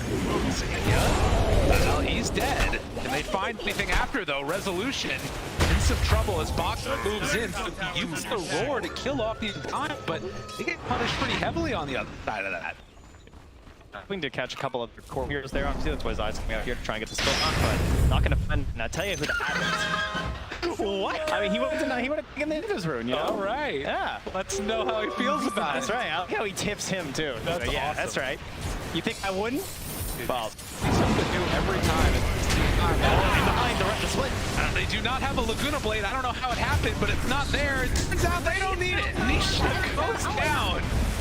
Oh my goodness. Just fortified their structure. Dude, that was sick. Yeah, this is all just cover though, because Knight's got a feeling bottom for a couple waves. Alright, that's the secret to the Earthshaker players. You gotta feed from your teammates a little bit, right? You gotta get that early blink dagger. Very important that you find the time for this hero. Okay, what is Insane doing? How did he just kill Courier down there? He's hanging out, Who man. is this man? Moving in from behind. Zaga's there. They don't have Bruce Split anymore, but the Echo. Oh, the snowball save. They get him after. Mickey's gotta run. Puppy's there for the slow. LSA connects on the 2. Sunstrike out.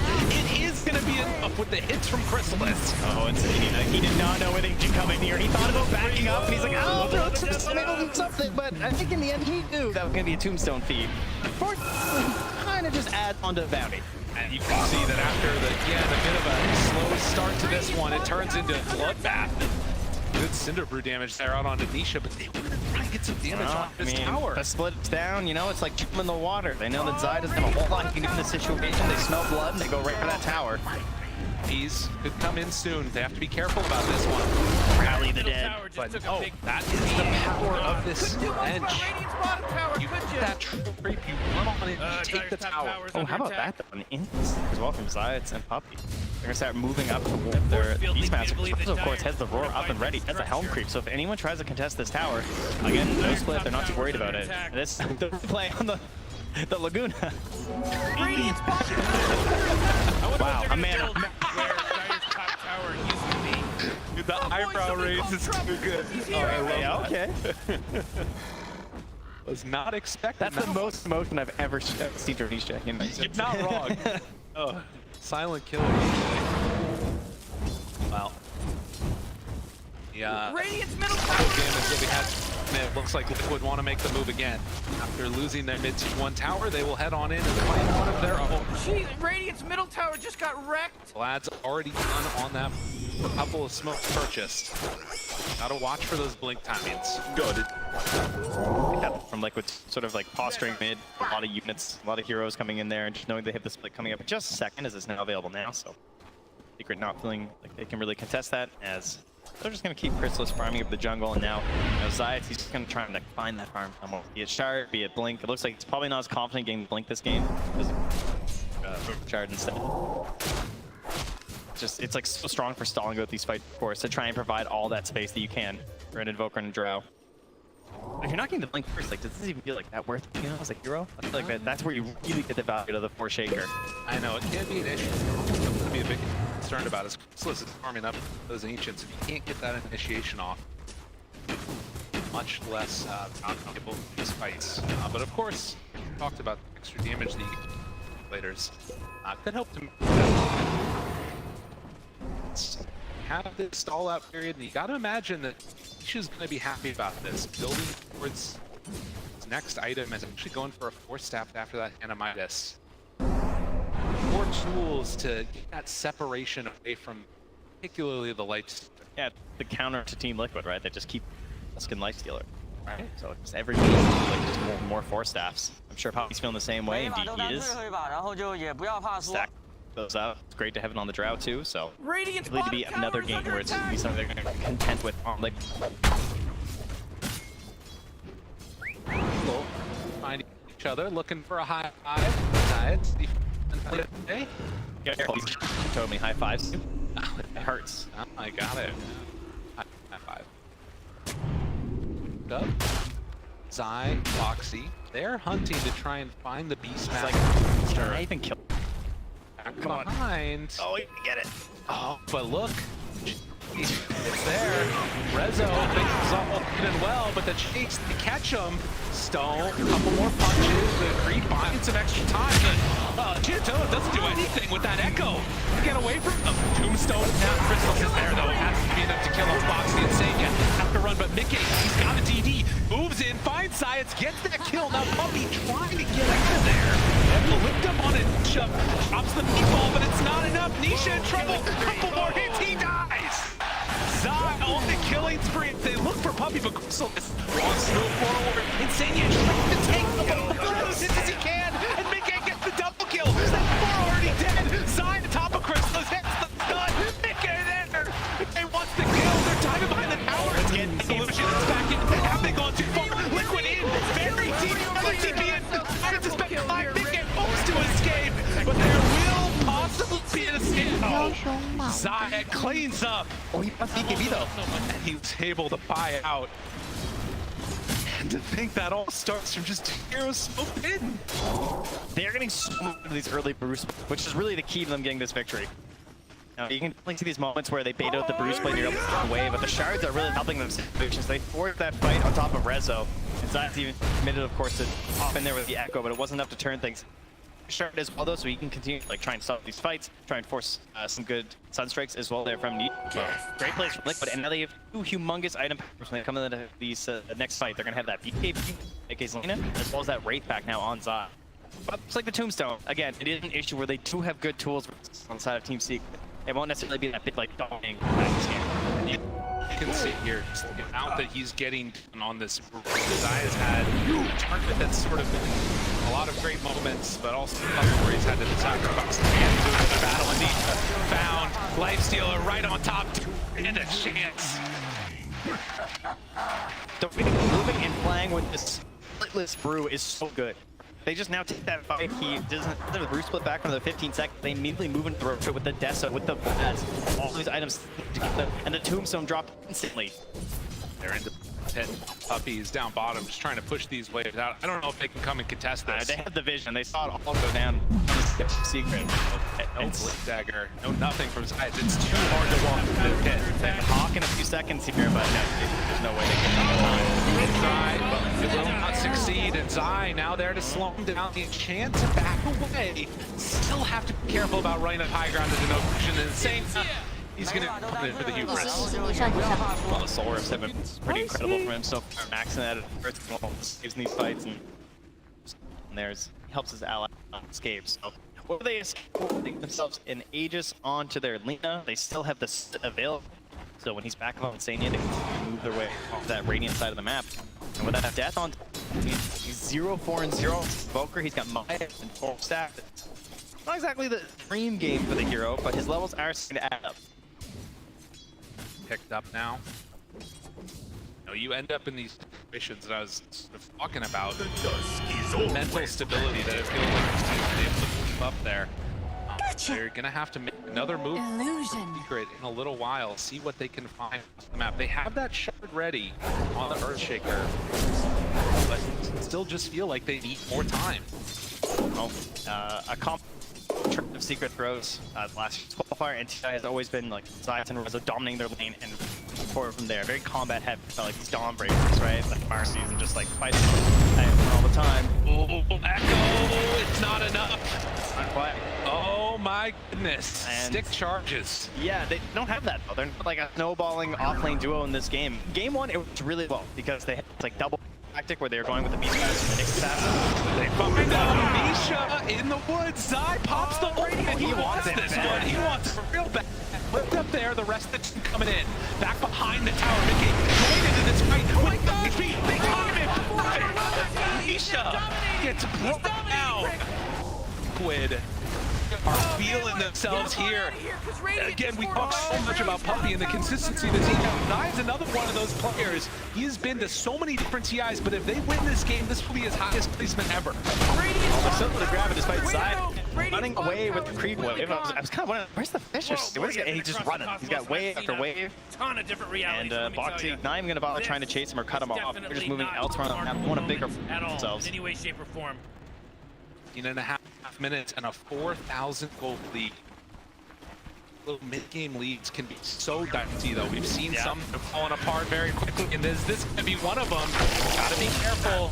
Big Stealer inside, open wounds, and the Tunnel Man gonna run away. Resolution just not quite close enough to connect with any roar or anything else. Bit of a bold one there, as there was quite a bit of it in the area from Team Secret. Zai, so of course, the long run with creeps will come to an end here. Should be caught inside that dire jungle. So, one similar situation. Master, they're able to take so much of the map outside Team Secret because of the way he pushed to the top lane, established the top, and they played around that area. This game, Chrysalis take the top lane instead. Rez was not able to really establish that big point, and Liquid just catching all these great fights with the Brewmaster has been so important for them. And Secret, they're really lacking that vision. They don't really know until Liquid cross the river. They're not really sure what they're up to. And they're not able to go for these cheeky little plays, sudden strikes, just try and get Liquid off balance. Instead, it's Liquid. We're just pushing through and always staying very close together. Showing, and Zai also showed for just a moment. This smoke, it's going to be broken immediately. Zai, he's an awkward spot now. Insani is there. Tries to find an immediate turn for the kill.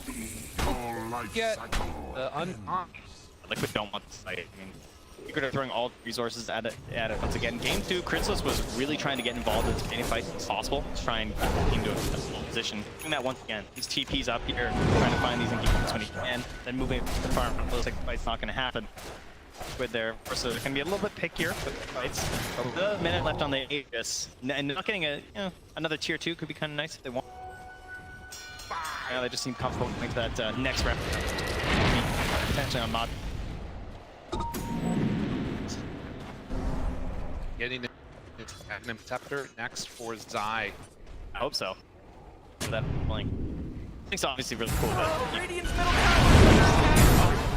LSA connection, 4-stack, keep his buddy alive. Why Nisha invests in this. Radiant's middle tower is under attack. Lack of connection on the kills. That actually spots out his work. We're just Someone's going to come on in and take the away. Forward to all vision. So the main benefit of the Agnems, at least it would be Zai having the right? Like the Wind Brutal constantly able to go for the distance below these summons. Because it's always been like a counter point, but it's only going to be ultimate.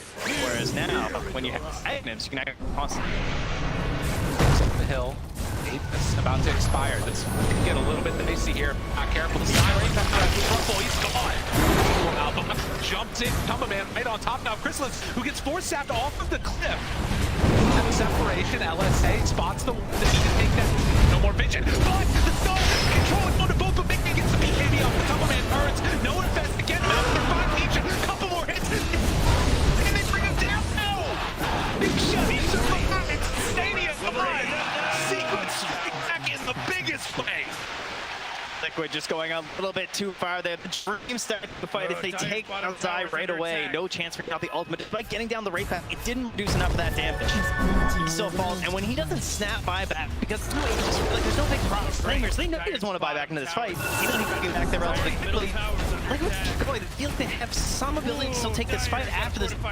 They were wrong. You know, they don't end up getting like the next big grab. Perfect 4 steps. Chrysalis to the high ground. Back down again. Batu's raised up. He's running around. He can't find anybody.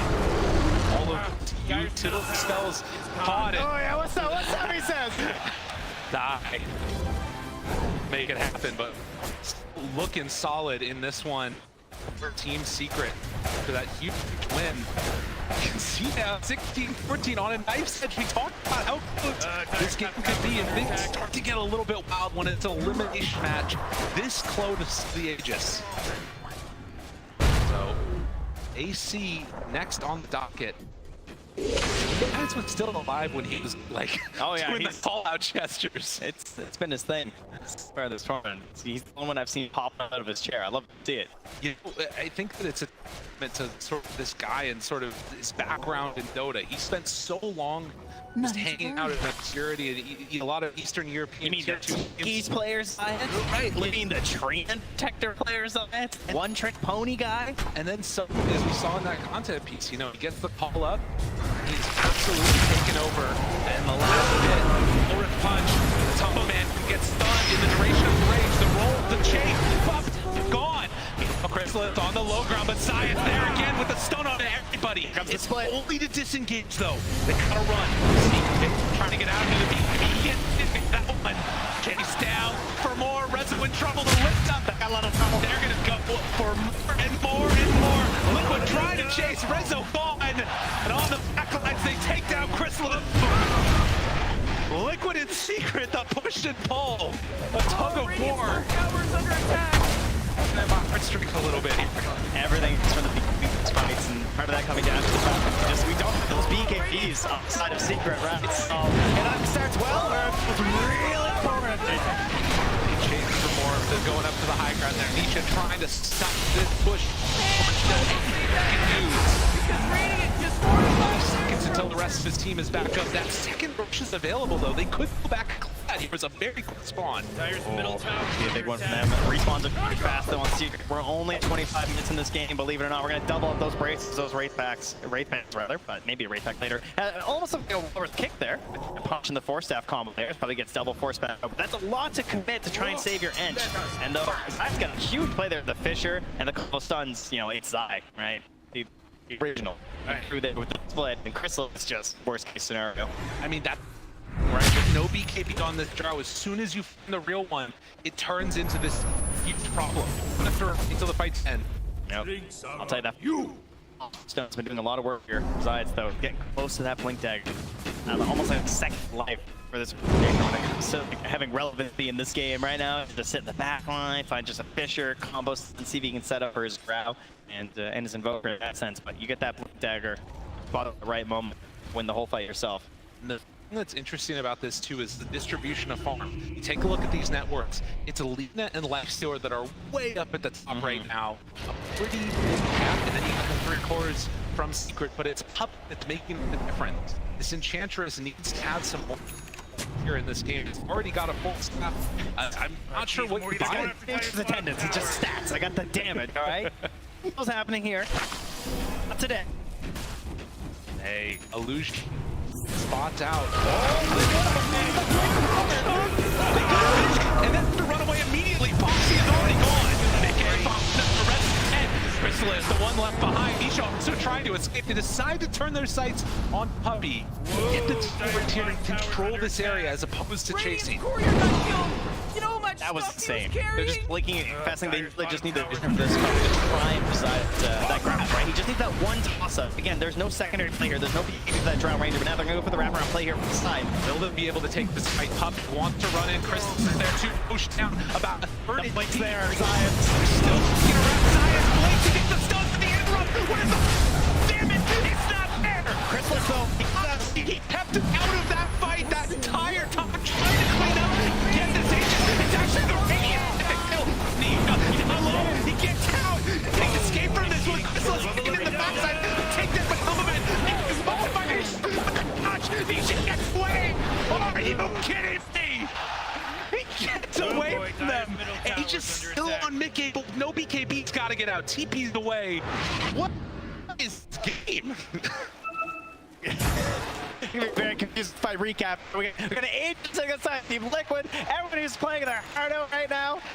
And it was even a snap, right? They grabbed the gun. I think with the Sunstrike from Nisha, and he blinked after. Almost got it. Got the chart.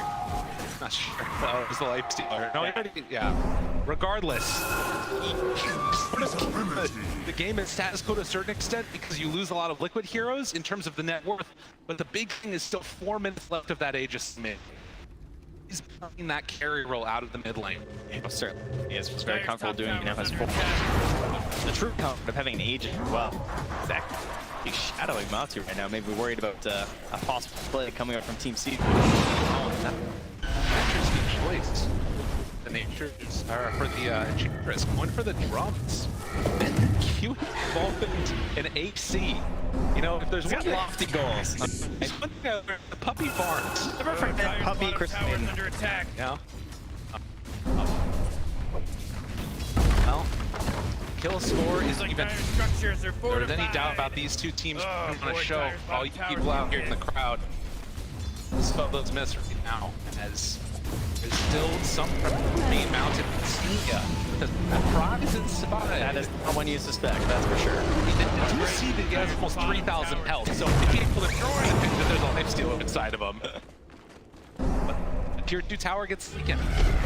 That Hawk vision giving him a little bit of semblance of safety there. They approach the tower, but there's still no BKBs here. So, I mean, it's just so unusual compared to how all these are off CI, right? We're so used to basically every having a BKB at this point. And it's just so strong for him if he can get that perfect initiation.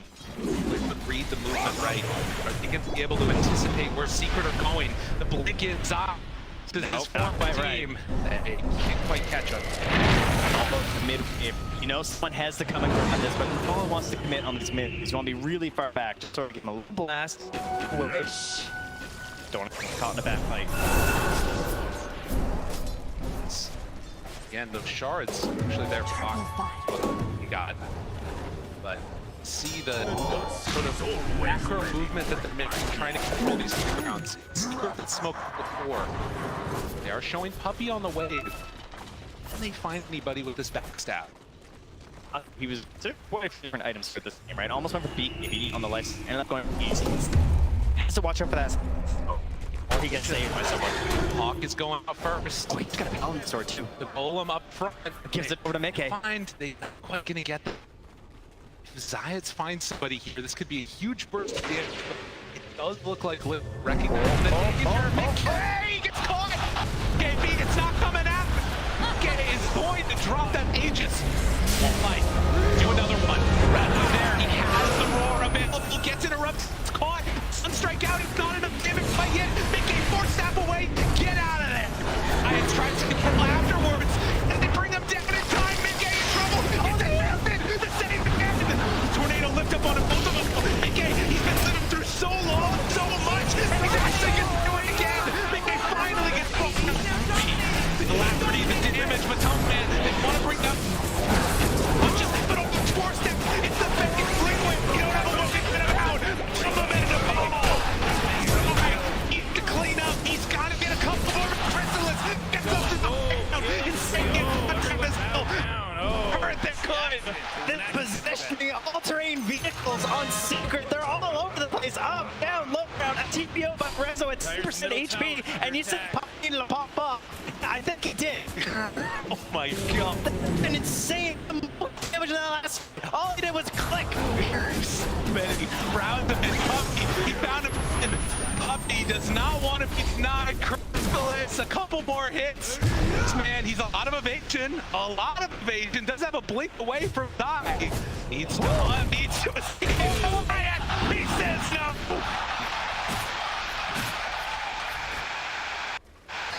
Poppy is taking his fate into his own hands here. I'm breaking this first. I'm okay. That's exactly what they needed right there. Tiger's top tower is under attack. So this lead gets bursted open to 7k gold. You can see all the 7k, and it wasn't enough, even for 2 lines. That was only 2 minutes ago? It was like a long time at this point. Obviously, a pivotal turning point for this whole game. Such a simple thing too, right? The captain is Aegis. It just means that now you're going to get this fight on an even footing. For Team D, finally that moment that they needed. Don't this Aegis for the next 4 minutes chasing around the map like this. And just so many tiny moments. And about the position. The 4-step. So Siga and Red right now actually barely escapes from Zai being chased down. Oh my goodness. That was so close. And then Puppy, like, you know, he heard talk during the draft, right? He's like, you know, this Ench really doesn't care about him down. Because as you can see, he's getting a whole posse just following around this entire fight, and they don't really do anything. That's right. And as you see, he did the most damage in that fight, Puppy against Enchantress. Now, looking at the next couple of minutes for Liquid after losing that agent.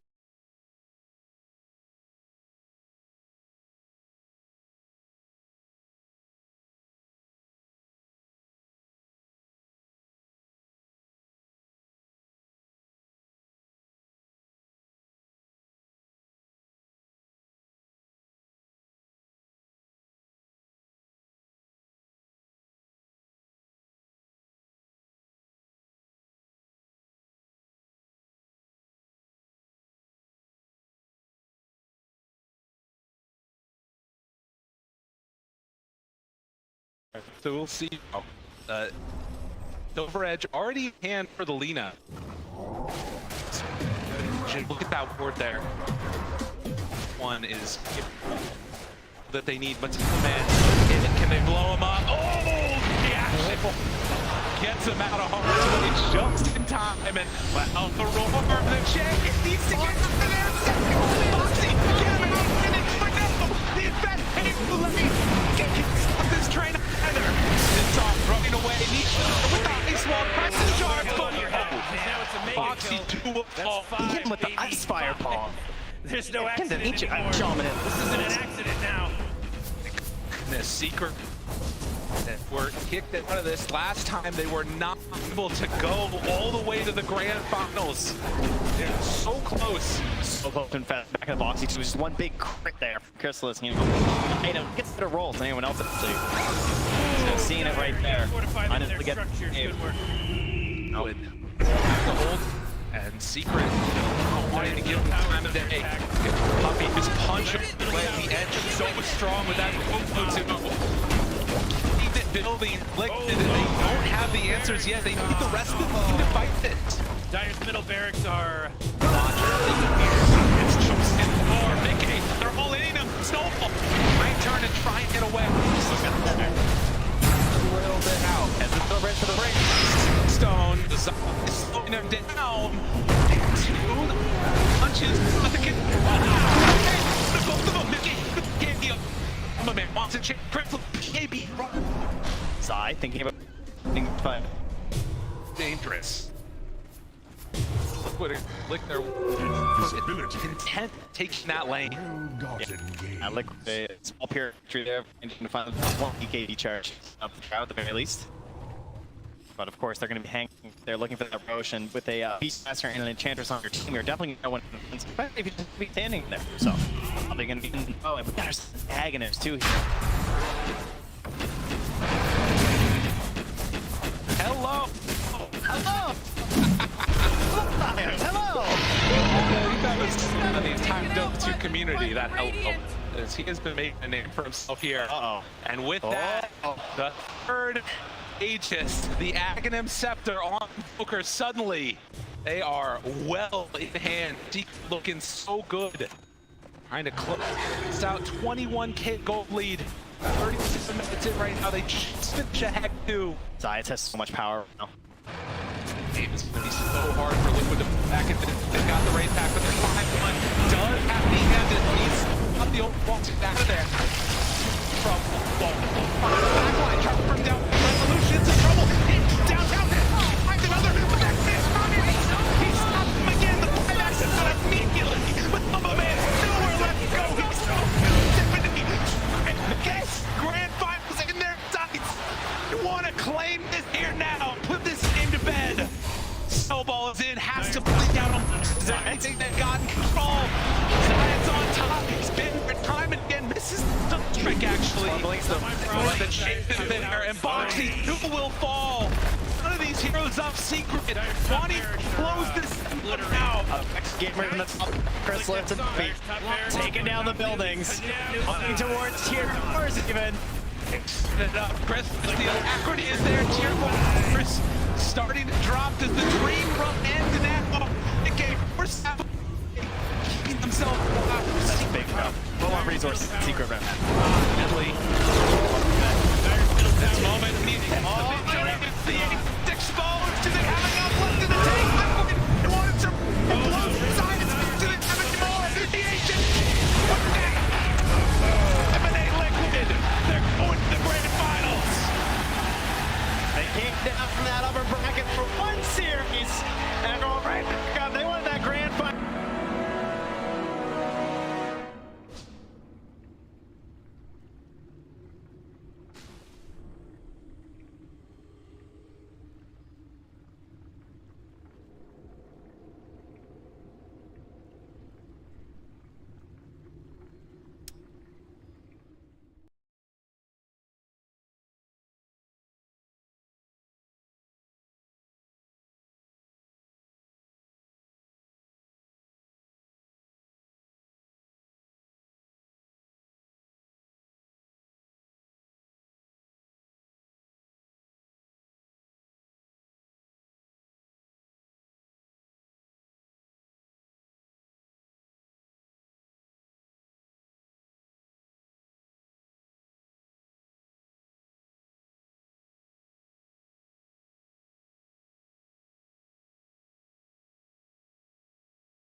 Dota 2 player taking a place in the grand finals. Crystalis, of course, first-timer here at TI and taking his space next to other two first-timers, Skeeter and Nine. So that is some well-deserved praise there.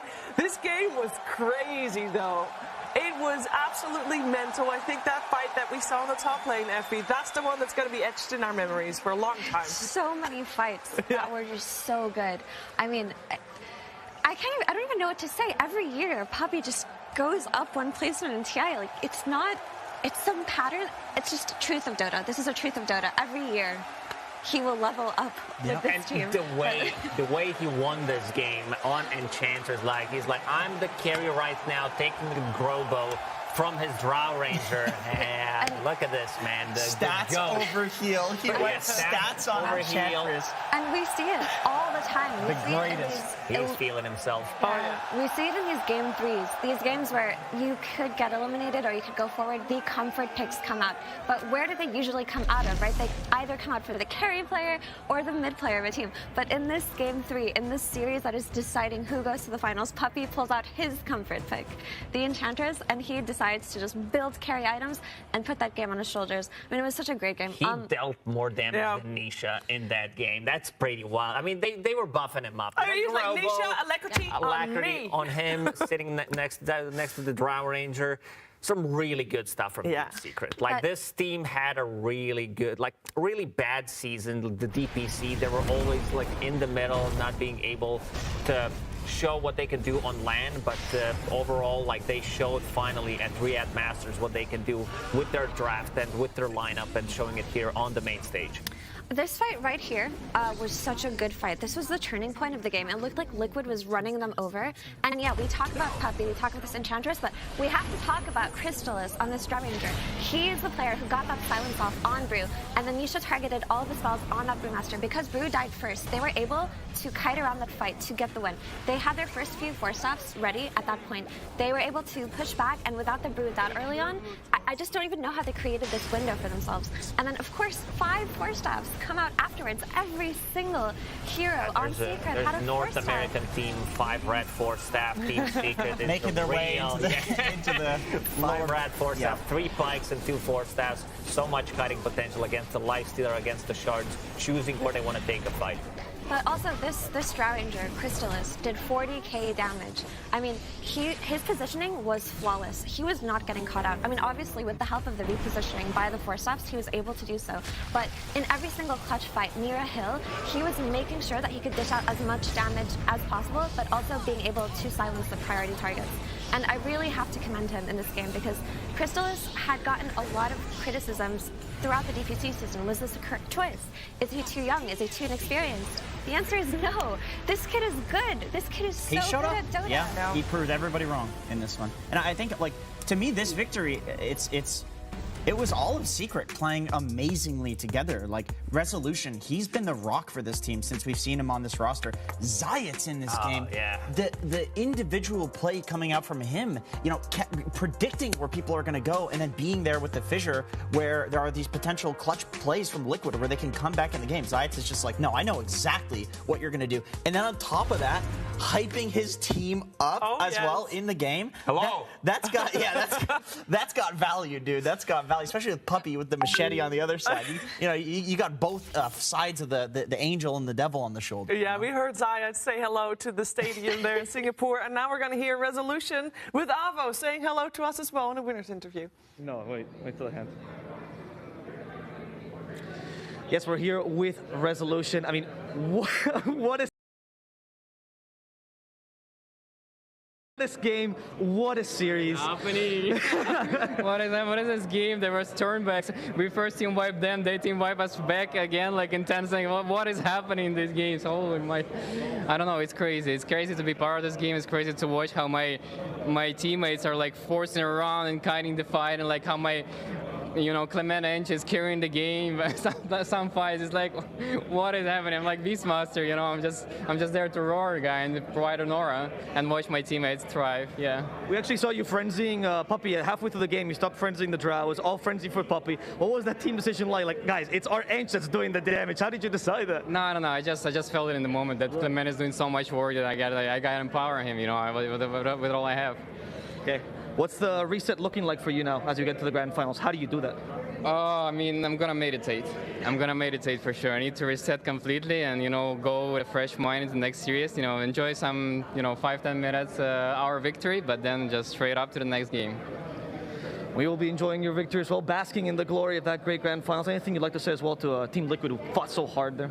I mean, I love all of these guys. Like, I would have been proud if either of us goes to the final because I love them. They love me as well. Like, it's mutual. And William, I have such respect for this team. Actually, like all the way from the lower bracket they're on onto to be a top 3 in this event. We both came from LCQ as well. Like, I don't know, much love. Team Liquid, the organization, players, like you guys are the best, and I'm sorry it happened this way, but we'll hopefully make you proud in the finals. Thank you so much.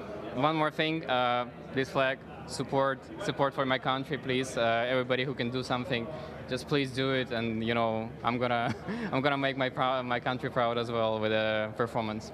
Thank you so much for the Rezo. Congratulations, and we'll see you in the grand finals. Back to you. Thank you very much, Avo and Rezo. Indeed, he has already made his country, his team proud with that performance. We'll see if he can also do that in the grand finals because our grand finalists are set. We only have one more series to go, and then we know who wins the cost. That is insane. It really is, and just by looking at the scores throughout 2022, Tundra had Secret's number 5 out of 6 times. So that's pretty nuts. But the grand final, Secret does have this momentum. They played 3 games. Historically, teams coming up from the lower bracket, they have this like slight advantage because they're all hyped up. They have just won a great series, not getting eliminated game 3, and the other team does have freshness, but the team coming up from the lower bracket, like they have this mentality that they want to win. Momentum. Exactly.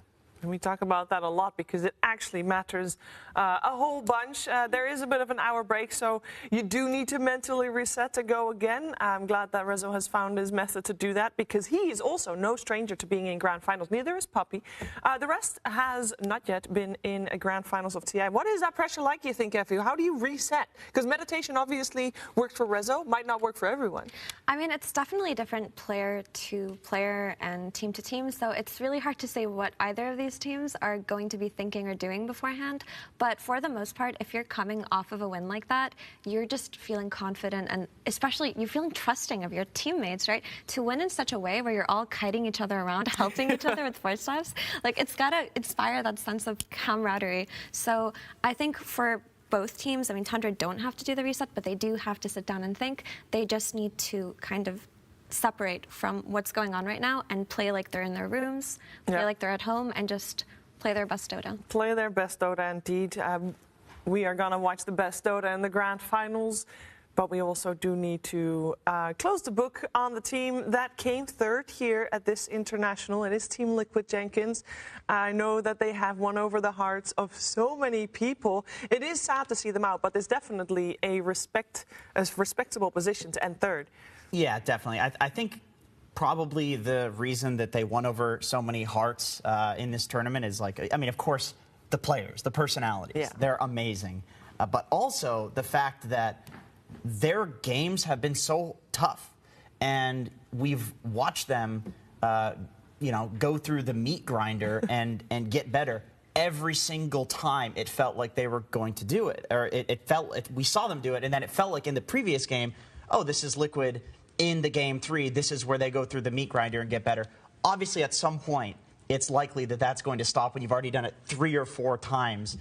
Going all the way, winning TI, very difficult thing to do. But, yeah, hats off to them. I cannot believe that somebody can put their brain through so much raw emotion, so many chemicals flowing through there, and then they're still human at the end of the day. Like, imagine how they felt. Like they said, last chance qualifiers, they felt better winning that than winning TI. And then they say it again, they felt better winning a series than winning TI with Tumba. And it's like, how do you do that every series? How do you do it? I mean, I think it's just the support system, right? You heard that speech from Blitz. 3 coaches, yeah. But you heard him say, no matter what the outcome is, we're going to smile, and I'm proud of all of you. And that really just is a story of Liquid. That's why they've captured so many fans' hearts. That's why they were able to make it this far, just because of how much they trust and respect each other, and how they're just able to stabilize their system, their support system in these tough environments. Yeah, tough environment indeed. And for Matumbaman, this was, of course, the last time that we got to see him on the stage playing his best Dota. He's also the person that Avo is standing by with right now. Thank you. I'm here with Matumbaman. Matumbaman, before the tournament, you're talking about how it's not the last result that defines you, right? It's the whole career, your whole journey. And I want to know a little bit about that. How is this chapter of your life for you? What has it meant for you to play Dota for this long? I mean, I always thought when I started my career that I wouldn't be playing for so long. After like third year, I already contemplated about quitting, but I stuck with it. To be honest, I was young and I didn't really have anything else to like do with my life, and Dota was something just like brought like pure happiness for myself. It gave me purpose, and it really also defined me as a person, like who I am and what do I do. And I mean, it's been a great run, and now it's bittersweet moment that it's over, but I'm happy and I'm sad, and I mean, I'll get to process these feelings later anyway. I'm sure a lot of people have joined this journey alongside you. Is there anyone, or maybe your fans, maybe your teammates, that you'd like to speak any words to at this moment? I mean, I've interacted with a lot of people during my career that, I mean, most of them are happy moments. I mean, I cherish my old teammates from old Liquid, winning TI with them, like one of my most memorable moments of my life, and it will stay that way. I think this one will be one of them as well. And there's just a lot of good moments with a lot of people. I mean, I can't really name all of them because, like, there's dozens and dozens and dozens coming up, even the casters and the analysts and everyone, like the different teams that I didn't even play with them. Like these players, I consider them my friends and in some ways a family too. So it's really sad to say goodbye to them, but sometimes you gotta move on on your life and figure out something else. For this next chapter of your life, is there anything you're looking forward to doing? Anything you're really excited to do now that, except for a while, I know. Anything you're gonna do in the next coming days? I mean, this is a hard question always. I feel like I'll just relax and reflect a bit. I felt like I've been in a war on a battlefield of Dota 2, fighting for the Ancient. So I think I just need to relax a little bit. And after that, I'm looking to spend a lot of time on my sailing boat during summer and kind of just get the feeling what do I really want to do with the next chapter of my life. Do you have anything you'd like to say to all the fans as well that have supported your journey throughout this whole TI, throughout your whole career? I mean, I felt like no matter what team I was on, I was always almost a fan favorite, and it really warms my heart to have such a support for, I don't know, like why they picked me, that a lot of people just like kind of wanted to root for me. I mean, even here, it's like, I felt like every team that we knocked out was kind of rooting for us, even like we knocked them out. It's like that's the gist I got, and it was kind of weird for me. At the same time, I felt like I had like everyone was really cheering for me, like I was the one, you know. Like, but it really it's amazing feeling. Even though Secret won this series, and I exit the stage and people are just cheering Matumba man, like the whole stadium is going wild. It's an amazing feeling. Good way to go out as well. Thank you so much for your time, Matumba man. It's been an absolute pleasure, not just for me, but for anyone who's interacted with you in the scene, and as you said, for the fans. And we all wish you luck, whatever you may do from now on. Back to you, Shiva. Thank you very much. And indeed, he definitely can look back on his Dota 2 career and smile, because this was a glorious one, Lacoste. Absolutely. I mean, one of the greatest that ever touched the game. And the way he talked about Dota, this is what Dota is about, a journey that is going to take you somewhere unexpected, meeting new friends, friendship, love, hanging out together, playing with different people from all around the world, and also defining you as a person. Dota does become a part of you. I can't even imagine how he feels right now. There's probably just so many emotions to process, from your entire TI journey to this loss to your retirement. He's feeling so much, but honestly, what an incredible player and person. To be able to witness that kind of introspection and humility is just a really special thing. So, I mean, we honestly wish him all the best in his next chapter. Yeah. On his boat. Yeah, exactly. You know, 4 anchors plus sea captain when he started, and now he's actually going to be a sea captain. What a great way to wrap up his career. But you know, there's always that little bit, that glimmer of hope. That's he's on that boat. He's on that boat, and he's trying to sleep. He's hearing the cha-ching noises, right? He's hearing the hidden creeps. He's hearing the neutral camps slapping, you know, just like we were hearing, you know, the music with the intros is like the Dota sounds. He's hearing that in his sleep. Well, that is what I think carry players normally think about, you know, the creeps and getting the gold. You know, that's all very nice. Us support players, we're more like having to process all of our feelings after a game, because we have to try to make our carry players happy. And I know that processing feelings, it can take some time, and sometimes you need a little bit of help to process those feelings.